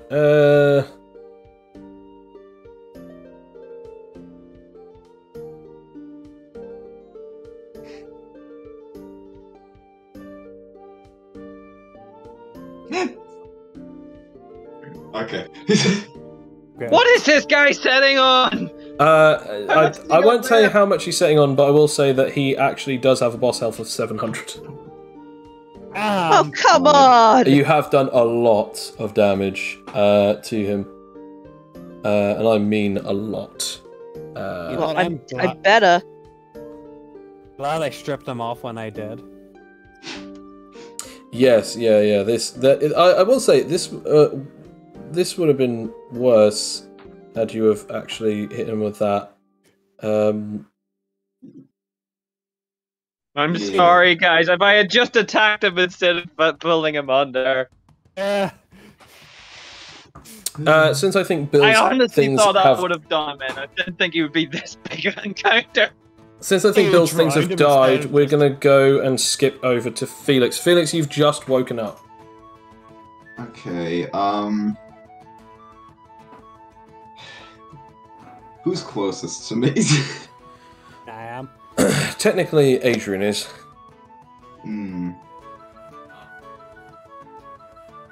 Probably wouldn't be... if... Discord, I yell at the moon.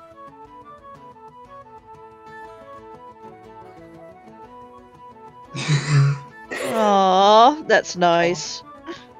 Come sit on the lap.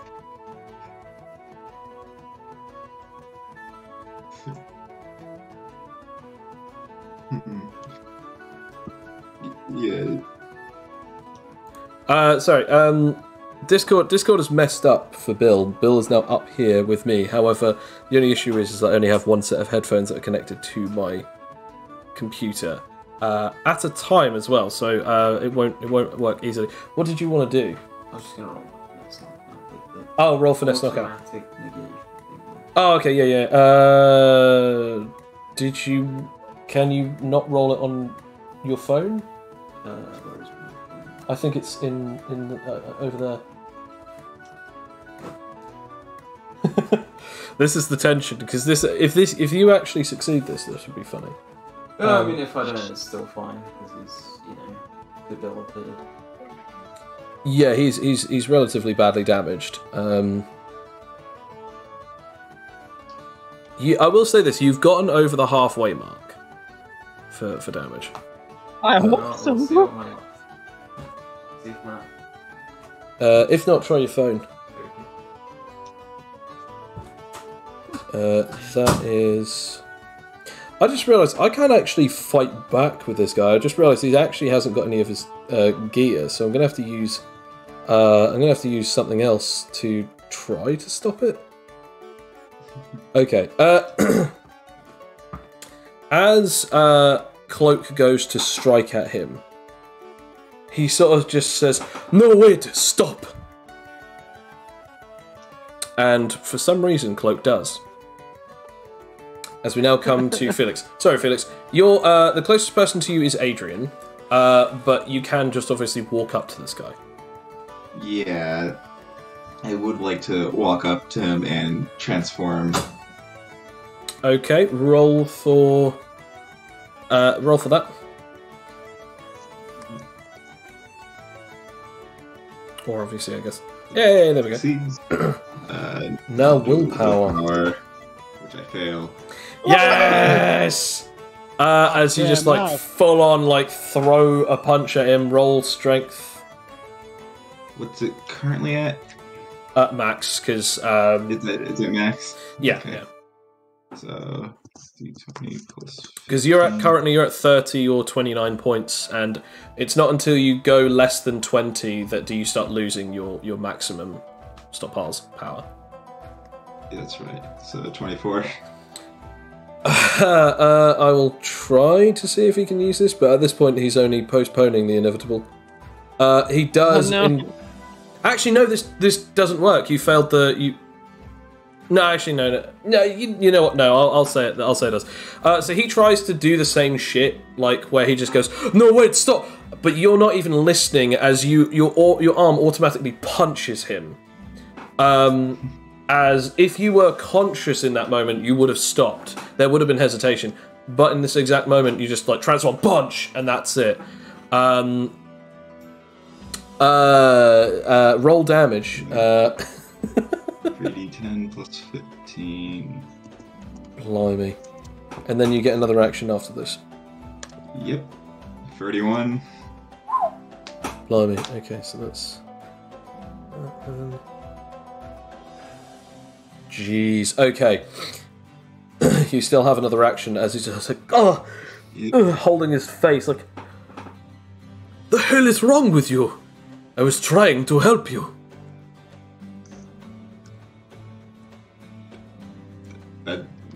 No. Okay. No. What would you like to do? Are you going to go for a specific type of attack, or are you just going to go for a basic attack? You still have the chance to use combo, and you can use Sonic Strike as much as you want. Yeah, I might do a combo. Okay, yes, yeah, use combo. It's another d20 plus 15. Yep. I think. Yeah.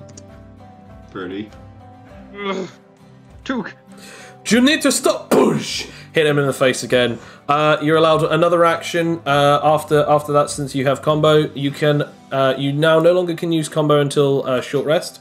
But if you like, you can either throw for another attack, roll knockout, or you can roll power strike or sonic strike. Okay, so I get essentially 2 attacks. Yeah, so you've hit him already, and now you're allowed to roll for another attack, which can be any kind of attack that you want.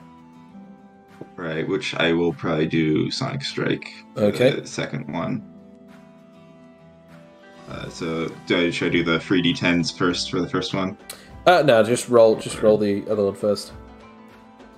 The other one first. Okay, so the d20 plus.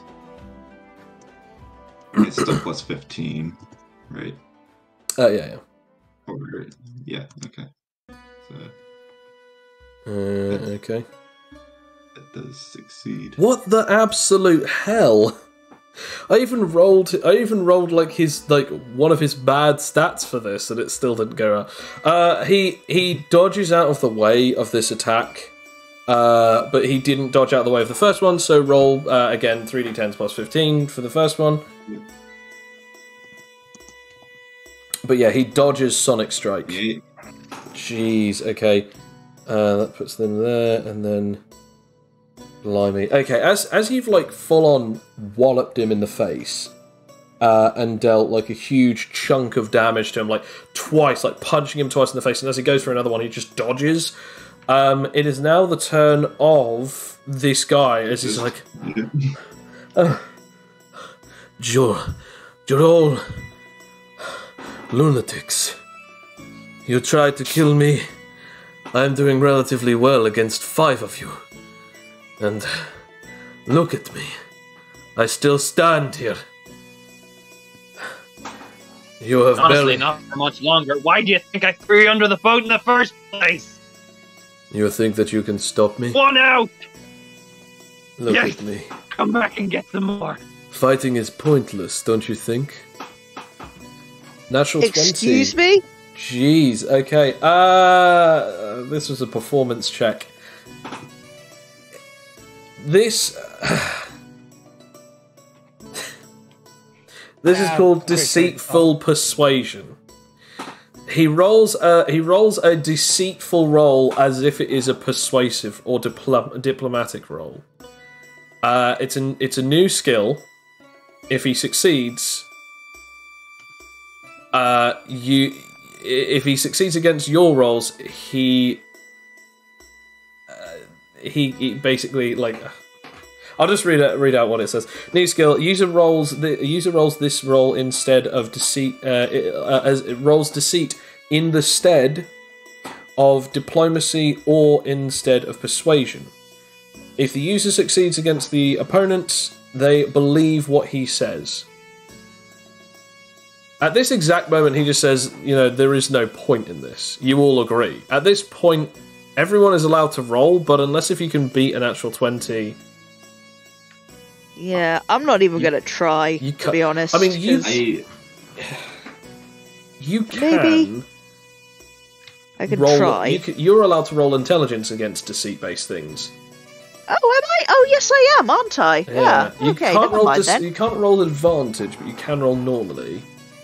Okay, 4, the only 5, reason why 6. not advantage is because he rolls with performance, but everyone else is still allowed to roll something to try. I mean, I already agree with him. I'm just saying that we need to bring him to justice so I don't look like a fool.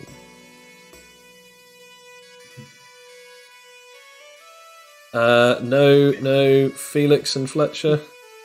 I agree we should stop the fight, but I think he's going to go for what he did. If it's insight, I have a -2, so I don't think that's... No, it's not insight, it's just nerve. Okay. Or wisdom or intelligence. Oh. That's a plus. That's a 12 then. I mean, it's not a 12, is it? That's an 11, actually. No, it's an 8. But if it's with nerve, it's an 11. But you didn't say that you were rolling nerve. I didn't know what we were rolling for. I don't think it matters anyway. No, it doesn't matter anyway. No. Unless if Fletcher can win the day. Fletcher. Unless I can roll denial. I guess you can attempt... no, because that would be a reaction and you can't roll that reactively, can you? I guess the bite of pride cannot see through it? Or doesn't want to stop fighting? No, because like the way that it works is that it kind of makes sense to you. Like in this situation, like what he's saying, he's not actually necessarily saying, falsehoods, or at least he is saying falsehoods. But right now, to you guys, it doesn't seem that way. It's like, actually, yeah, there is kind of no point. We've been beating on him for ages, and actually, kind of does seem kind of pointless. Any of you? It's just too easy. Any of you who still wish to continue fighting, you will all be rolling disadvantage against him from now on. Does it look like he's going to surrender? It does not look like he's going to surrender. In fact, he's actually trying to talk you out of fighting any further. He's trying to talk you into surrendering. No, I'm not doing that. But I will, I'll roll disadvantage because I'm not giving up. You're all this guy's ruined my holiday. From now on, throughout the rest of this combat, any of you guys who decide to fight against him will be rolling disadvantage. And because he's still concussed, isn't he? He's still concussed, yes. But he's only rolling disadvantage against not being knocked out, intelligence and wisdom. So there's still a chance, I'm just saying that. Just thinking his performance wouldn't have been too hot like that, but okay. No. It doesn't affect charisma. Okay. Although we might need to check that, actually. Like, does being concussed... I don't know what you're talking about, but that seems pretty vomit. Did you just say vomit? Yeah. Okay, who wants to continue fighting?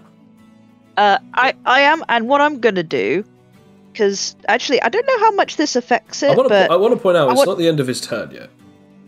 Oh right. I just want to detain him.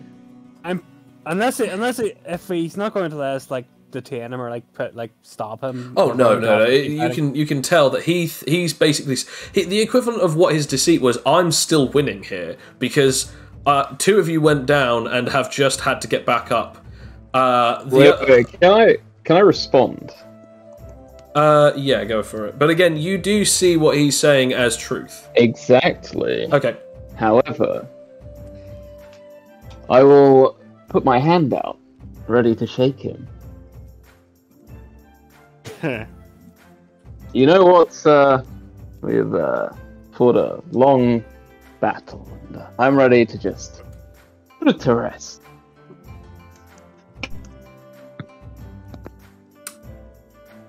Roll me a deceit. What's my incredible deceit? I'm going to have to roll an insight with disadvantage because he's still concussed. Come on! Come on, man! Use your charisma for Nothing. good. It might be the god roll. You have to beat a 9. Come on, beat a 9. Oh my god! Come on! He just looks at you for a second. He just looks at you for a second and just looks back and is just like, again, shirtless, covered in horrible wounds. One huge one going from like his shoulder blade all the way down to like the side of his abdomen as he's like pouring out blood. He looks like battered and hammered crap.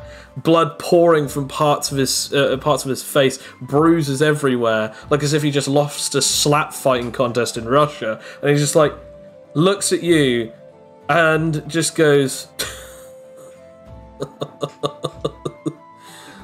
You take me for a fool. He takes a coin from his hand. I can't respond to him. You can, but he still does this. He still takes a coin from his hand and places it over the top of his hand and the top of his thumb. What do you say? Where the fuck did he get a coin? Yeah, in his pocket. He still has trousers. Oh man, you should strip Not for long. The next action. No. Been fine for quite some time.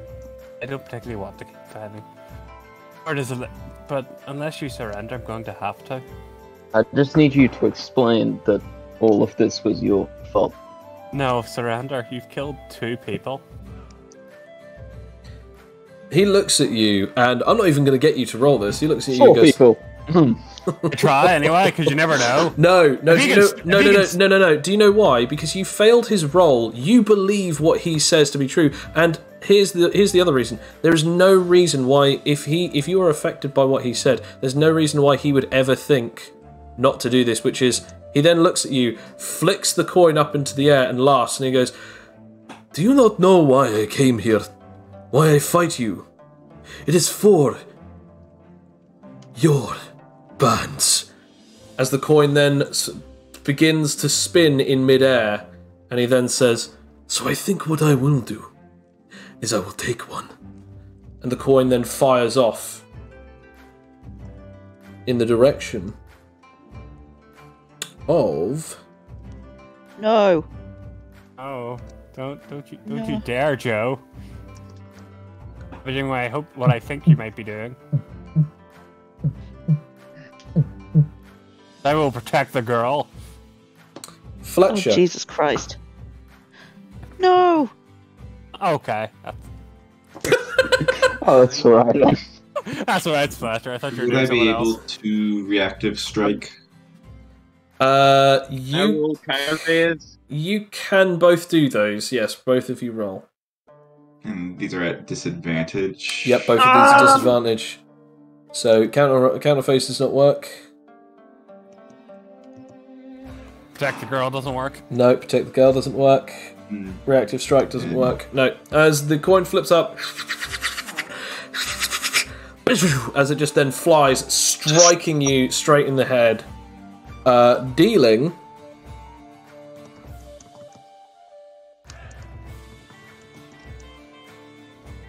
15 points of damage, knocking you unconscious again. No! No! Not again. As Fletcher is now knocked out, hits the floor, it is now Adrian's turn. Going to strip him naked of his... I'm going... Everything but his underwear. Now, I just want to point out, before we do this, I actually do need to roll a d4. I just completely forgot about this. Okay. How many sets of underwear he is wearing? He has 4 sets of underwear, so this is actually going to be quite tricky. No. No, because this is the first time that one of you guys have actually been knocked out by someone who isn't part of your crew. Yep. It's the first time Raki has done that all. Actually, Raki Sorry. and Felix. think I've been the only one to knock people out. Yeah. Well, other than Cloak, who used his wave. Wow. Well, I don't remove his underwear, like his trousers. When did this The source of his power, damn it. When did this become the default? Okay, so you've gone. Fletcher has gone from 563 points to 140 points. No. Oh. And now, on his arm, he has a pink band, and the band glows with 422 points. And, I mean, so I'm still going to attack him. Okay, you failed with your structure. You can attempt to attack him, yeah. This is just straight up. Dang it! Oh, whoa, though. Do I still hit him? I'm gonna say no. Like, he's about to say something, and what you do is you throw a punch and you slip on some of the water, and like you then fall on your butt. And as he's like about to say something, he then bites his own tongue as like, and so neither of you did anything. So that cancels out either of your natural ones, but also cancels out both of your actions. Hey Joe, did he take the damage from me phasing his heart during my turn? Since my No, turn it's not continuous. It's just every time that you attempted to attack him in that way. Fair enough. Because all you did was slam it against it, so it's like it. Oh. No, wait, hang on a sec.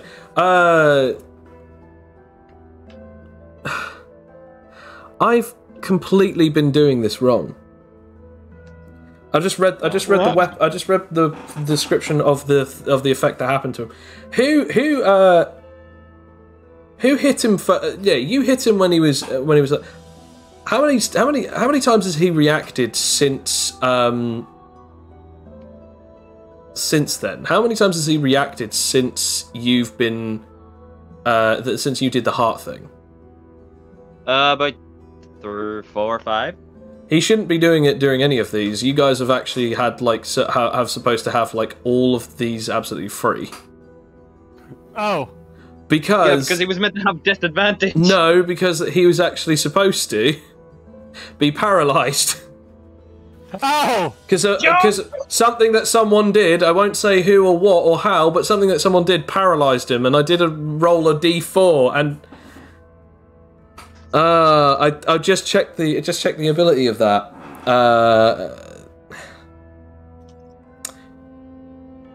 Well, anyway. So are we just going to retcon all of that, or? No. I won't retcon all of that, but what I will have is like after he's slid and bit his tongue, he was paralyzed. After he bites his tongue, he then just sort of becomes like that moment of like, ow, just sort of bites his tongue.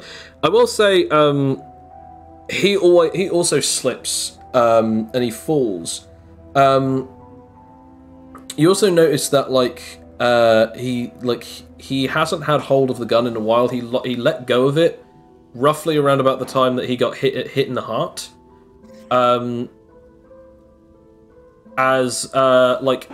It's now Adrian's it's now Rakia's turn. There is one thing. I've got a disadvantage, right? So yeah. Can I nullify that by doing my focus reflex ability, where if I activated, I can get 1d4 advantage rolls. It is disadvantage to activate. Damn it. Well. So yes, but to do so is a disadvantage. But then whilst you're in that mode, the abilities that are affected won't roll disadvantage. Well, it's worth a punt, since, it just takes up one of my actions, and then I'll attack on my second action if it doesn't work. Mm-hmm. So, let's give this a go. Alright. Here it comes. 2d20s plus the 8. Also, I completely forgot that it is your turn. I need to roll damage. Yeah, don't forget that leading element. Okay, and By the way, I'm not 15. gonna let him roll. So what was that attack for again? Oh no, that was. Oh, that for was your to ability. activate. Yeah, activate my ability. I think that works. Yes. It's Yeah. plus 15. Yeah, it does work. Good. So here it comes. The slap down. Because I am sick of that. He's taken my friend's points. This shall not stand. Okay. Here it comes. I'm going to do Extremity Whip on him. Or For not. God's sake. No, it doesn't. Nothing you do does it at this point. You again, you slip on the water and you sort of fall again, like you go to a knee. As that's the end of your turn. Cloak, it's now your turn. Something isn't quite right with this guy. No, I can see that. Like you notice that he was moving around a minute ago, but something about him has just changed. Like, not only has he bitten his tongue, and he's like holding it, his mouth, but now like his body is just sort of starting to restrict. Yeah, forgot to roll the d4, so that's it. That's my turn. That's it. Never mind. You, feeling alright there, pal? It looks as though he's his muscles are constricting and contorting, but he's not moving an inch. His breathing is staggering. Or staggered, not staggering. It's staggering how he's breathing now. Oh, He's not moving. that's interesting.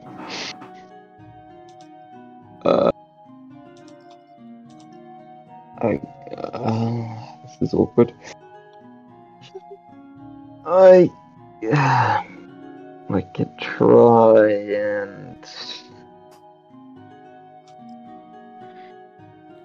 Knock him out. Knock him out. I could try and do that. Yeah, that is something I could do. Roll for it. Here comes the next water slip. If You know, get could that can I try and activate Wrath of Man anyway? yeah, roll for it. Yep. I'll get the 2d20. I mean, to be fair, I say 2d20s. I think basically at this point, I can't roll any better than this. So I guess roll advantage when you try to strike him. So 2d20s plus whatever your crazy modifier for that finesse strike is. Okay. Yep, fair enough. Oh damn. That is an 18 versus what did you freaking get? 35? No. It's 17, so it's he's knocked out. Boosh! As you hit him in the back of the neck. He does go to the ground, but it's kind of more like if you knocked a statue over. Yep. As all of his muscles, all of his bones, everything have solidified, and he's just still holding his mouth in that exact same position as he is, unable to move and unconscious. Can I shout at the floating girl if she's still there? She's actually floated down now. She's now floating down, just watching you. She's clapping. Security on the goddamn boat. I told you there was another guy on the ship. Well done, you did indeed, but I was never doubtful of you. I was just rather confused because you seemed a little eccentric. But these are your teammates, are they? Yes. Well, you've certainly done quite well. But now that he is no longer a contestant, as she points over and the band is gone. Oh. That means that you have already reaped him from where he was going to stand oh so tall. You've done well. You've impressed me. Still, you have much left to cover. I still look forward to seeing whatever you come up with. Rakia, roll me a world knowledge. Everyone else, you can also roll a world knowledge, but it will be a disadvantage. Did you Can I at roll least look time to get impressed? up? Ooh. I am very smart. Bill, you don't have to, because obviously you don't know who she is, you just know from personal history. An 11. An 11, awesome. 1. A 1, even awesome. Oh yeah, and Fletcher's unconscious. You recognise this woman as one of the winners of the previous Omegan Championships. She was claimed as the Sorceress Champion. She won all of her matches without actually touching them. And she never touched the ground after she used her powers. Can I just blurt that out, as Rakia saying, like, you're the Sorceress Champion! You beat all of your opponents without touching the ground!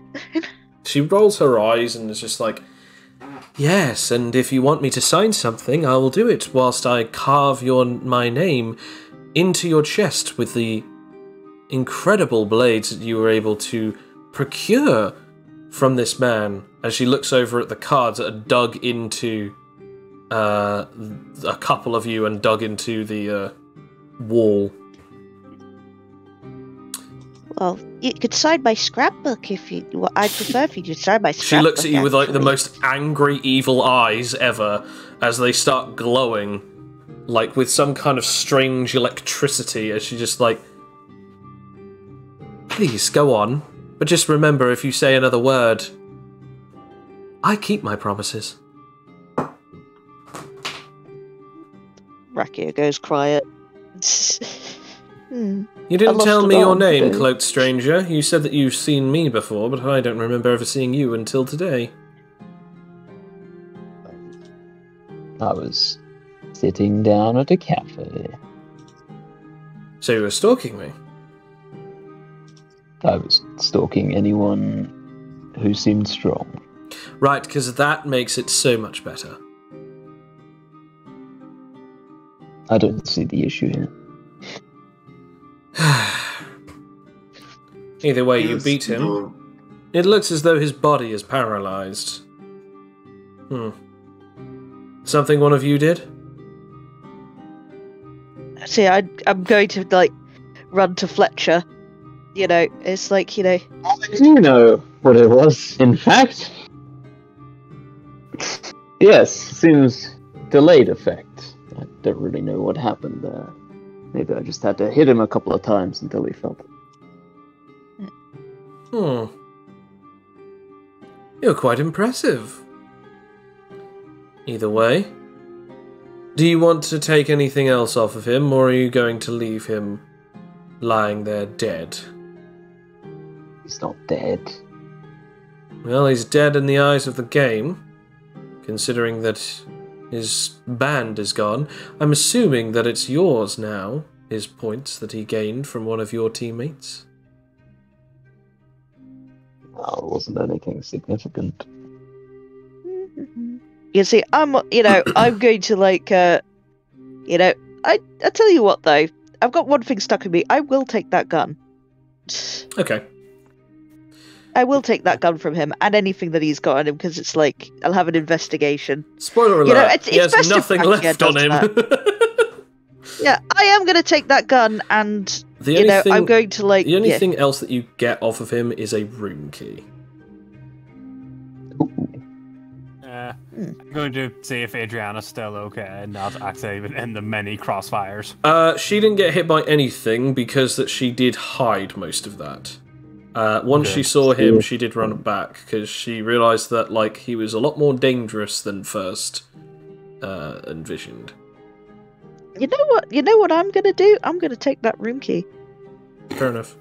So you take the gun and the room... Actually, does anyone have any particular, like, grievances with Rakia taking the gun? Does anyone else want the gun? Do you even use guns, Rakia? Well, I could do. If I wanted to, I might do, actually. It's mine, okay? Can I have a look at the gun? I guess you did. Guess I'll just look at looking at the giving you the gun. Does the gun seem wacky? What's the deal with the gun? The gun is a six shooter pistol revolver. I should be able to send a picture of the art here. Oh whoa! So pretty. It is very nice, very very ornate looking pistol. On the cylinder, it has six shooter barrel, but actually behind it has like a sort of an extra spinning part that is different to the rest of the gun. It seems as though because the gun is completely empty now, so you can actually have a look at it. When you pull back the hammer and when you pull the trigger, funny enough, the trigger as the trigger's being spun, as the trigger's being pulled, the dial starts spinning. Once the trigger is finished, the dial stops as the trigger's done. The specifics of the gun, it actually has engraved underneath it, underneath the actual barrel. It says it's called roulette. And yes, as a quick thing, if I can actually get up on the screen here, that is a 4-leaf clover in a horseshoe. It's not a. Again, that was... It doesn't really look like a wasp, just because it. Oh, just because the way it looked like the left one looked like a bit like a head because it was brighter than the other ones. Yeah, fair enough. That might be some kind of the two bits in with the wings, and that's the back. Not everything is a wasp, Sam. I know, but I thought it looked like one. No, that's fine. Were those dials different colored horseshoes? They're different coloured symbols. I might be able to show you roughly what. One is a clover, one is a. One's die, a horseshoe, one's a die, and one's a horseshoe. clover. There are 6 in total. 3 more on the other side. Yep. We can get out of this. There we go. Yeah. So there are 6 parts on the dial. When it spins around, it will then finish spinning and lock onto the top of the actual gun on the barrel that is currently being hit by the hammer. In other words, the barrel that is being fired. The handle is a certain type of ivory, but the metal actually looks to be iron.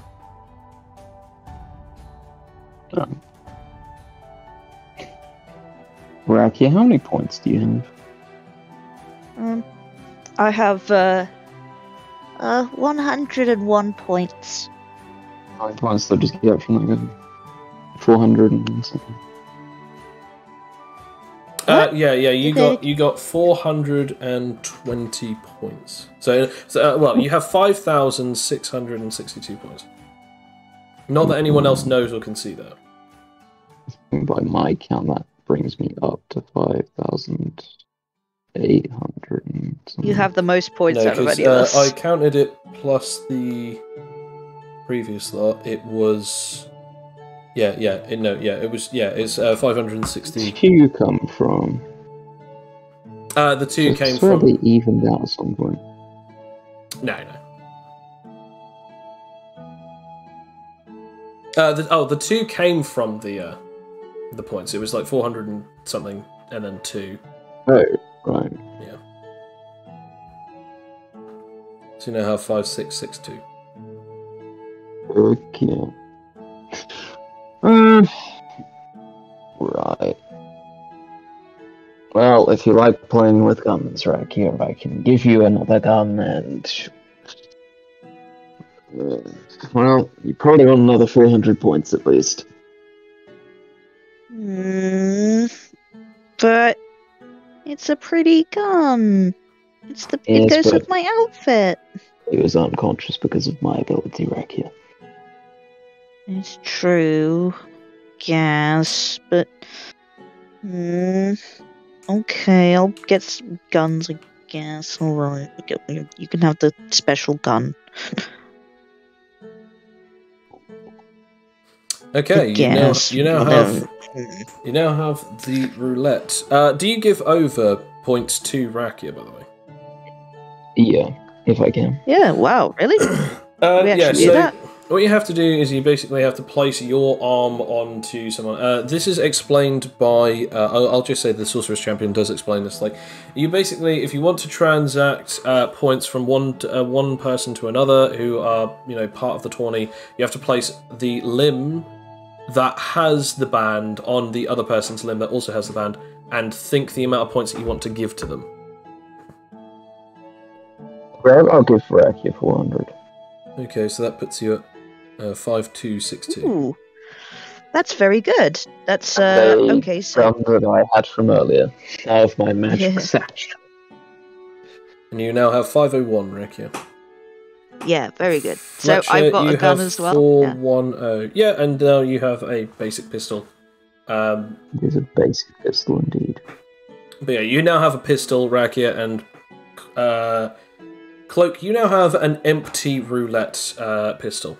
Empty roulette revolver. Nice. Okay, and with that, unless if Felix, Juicy, you said that you wanted something to do with Felix? He's away. Okay, that's fine. He's gone. He had to get food. That's fine. To be fair, I think that's pretty much it, as the last thing that is pretty much said is by the Sorcerer's Champion is, well, we're going to have to explain this to the captain. And that will end our session. Oh, bloody heck, that's That was long. I do apologise. I You should have gone down earlier. It's all my fault. I'm sorry. I will say this. Like, to be fair, that is mostly my fault in a lot of ways, because I was thinking like I could just let it slide and have it that like Fletcher to just get rid of him, and have it that like he didn't die but won that encounter. But no one would have gotten points for that except from It wouldn't have Fletcher. counted as a win, though. You wouldn't have gotten any points for killing him or defeating him, because I rolled that die. And he got 16, which meant that he didn't immediately suffocate, meaning that he could have gotten to the surface of the water in time. And I was like, but then poor Fletcher, poor everyone else, not poor Fletcher, would have zero XP, 0 points. Fletcher would get like the XP for the encounter, but that's about it. And I was just there could have been more cool roleplay moments. And there can be next session. It's just that, like, in this moment, I was like, man, like, the gun, the special encounter. I want to point out, you did dick me over on one thing other than just that, by the way. He had a special ability where he had layer actions in the casino. Like, he had tons of special cool effects and abilities in the casino. He had tons of things like the special roulette wheels. He could use more cards, because his deck was a special titanium set. All of them were titanium except from 2 cards. The Jokers, which were Animite. And yeah, and it would have been way cooler in the casino. Yeah, it would have been way cooler in the casino. But hey, you know what? At the same time, I also just love how I was like, so I just pull him under. And again, if I had gotten that was super cool. If I had gotten under a 10, I would have just had it that either he was struggling and like he was taking damage all the time, or I was just gonna have it that he just fucking died. So yeah, like that was really good. That was really cool. Thank you very much for everyone for listening. I apologise for the incredibly long session to my players. I did not exactly plan out this lengthy over time, but next time we will be coming in as it will have been a full day on the journey. Everyone will be nicely rested, healed up. This guy will be chained up and put in a brig. Something like that, and yeah, we'll have to deal with him in that way next episode. Thank you everyone for watching. Again, this is the Animite Tales tabletop RPG that we are currently playing through. If anyone would like to watch any more episodes, we do have them on the channel at Animite Tales or #Animite Tales. Come and watch them. Again, thank you very much to all my players, and everyone have a good night. Bye. Bye. Bye. Why Shinigami once said, "Peace." Ciao, ciao for now.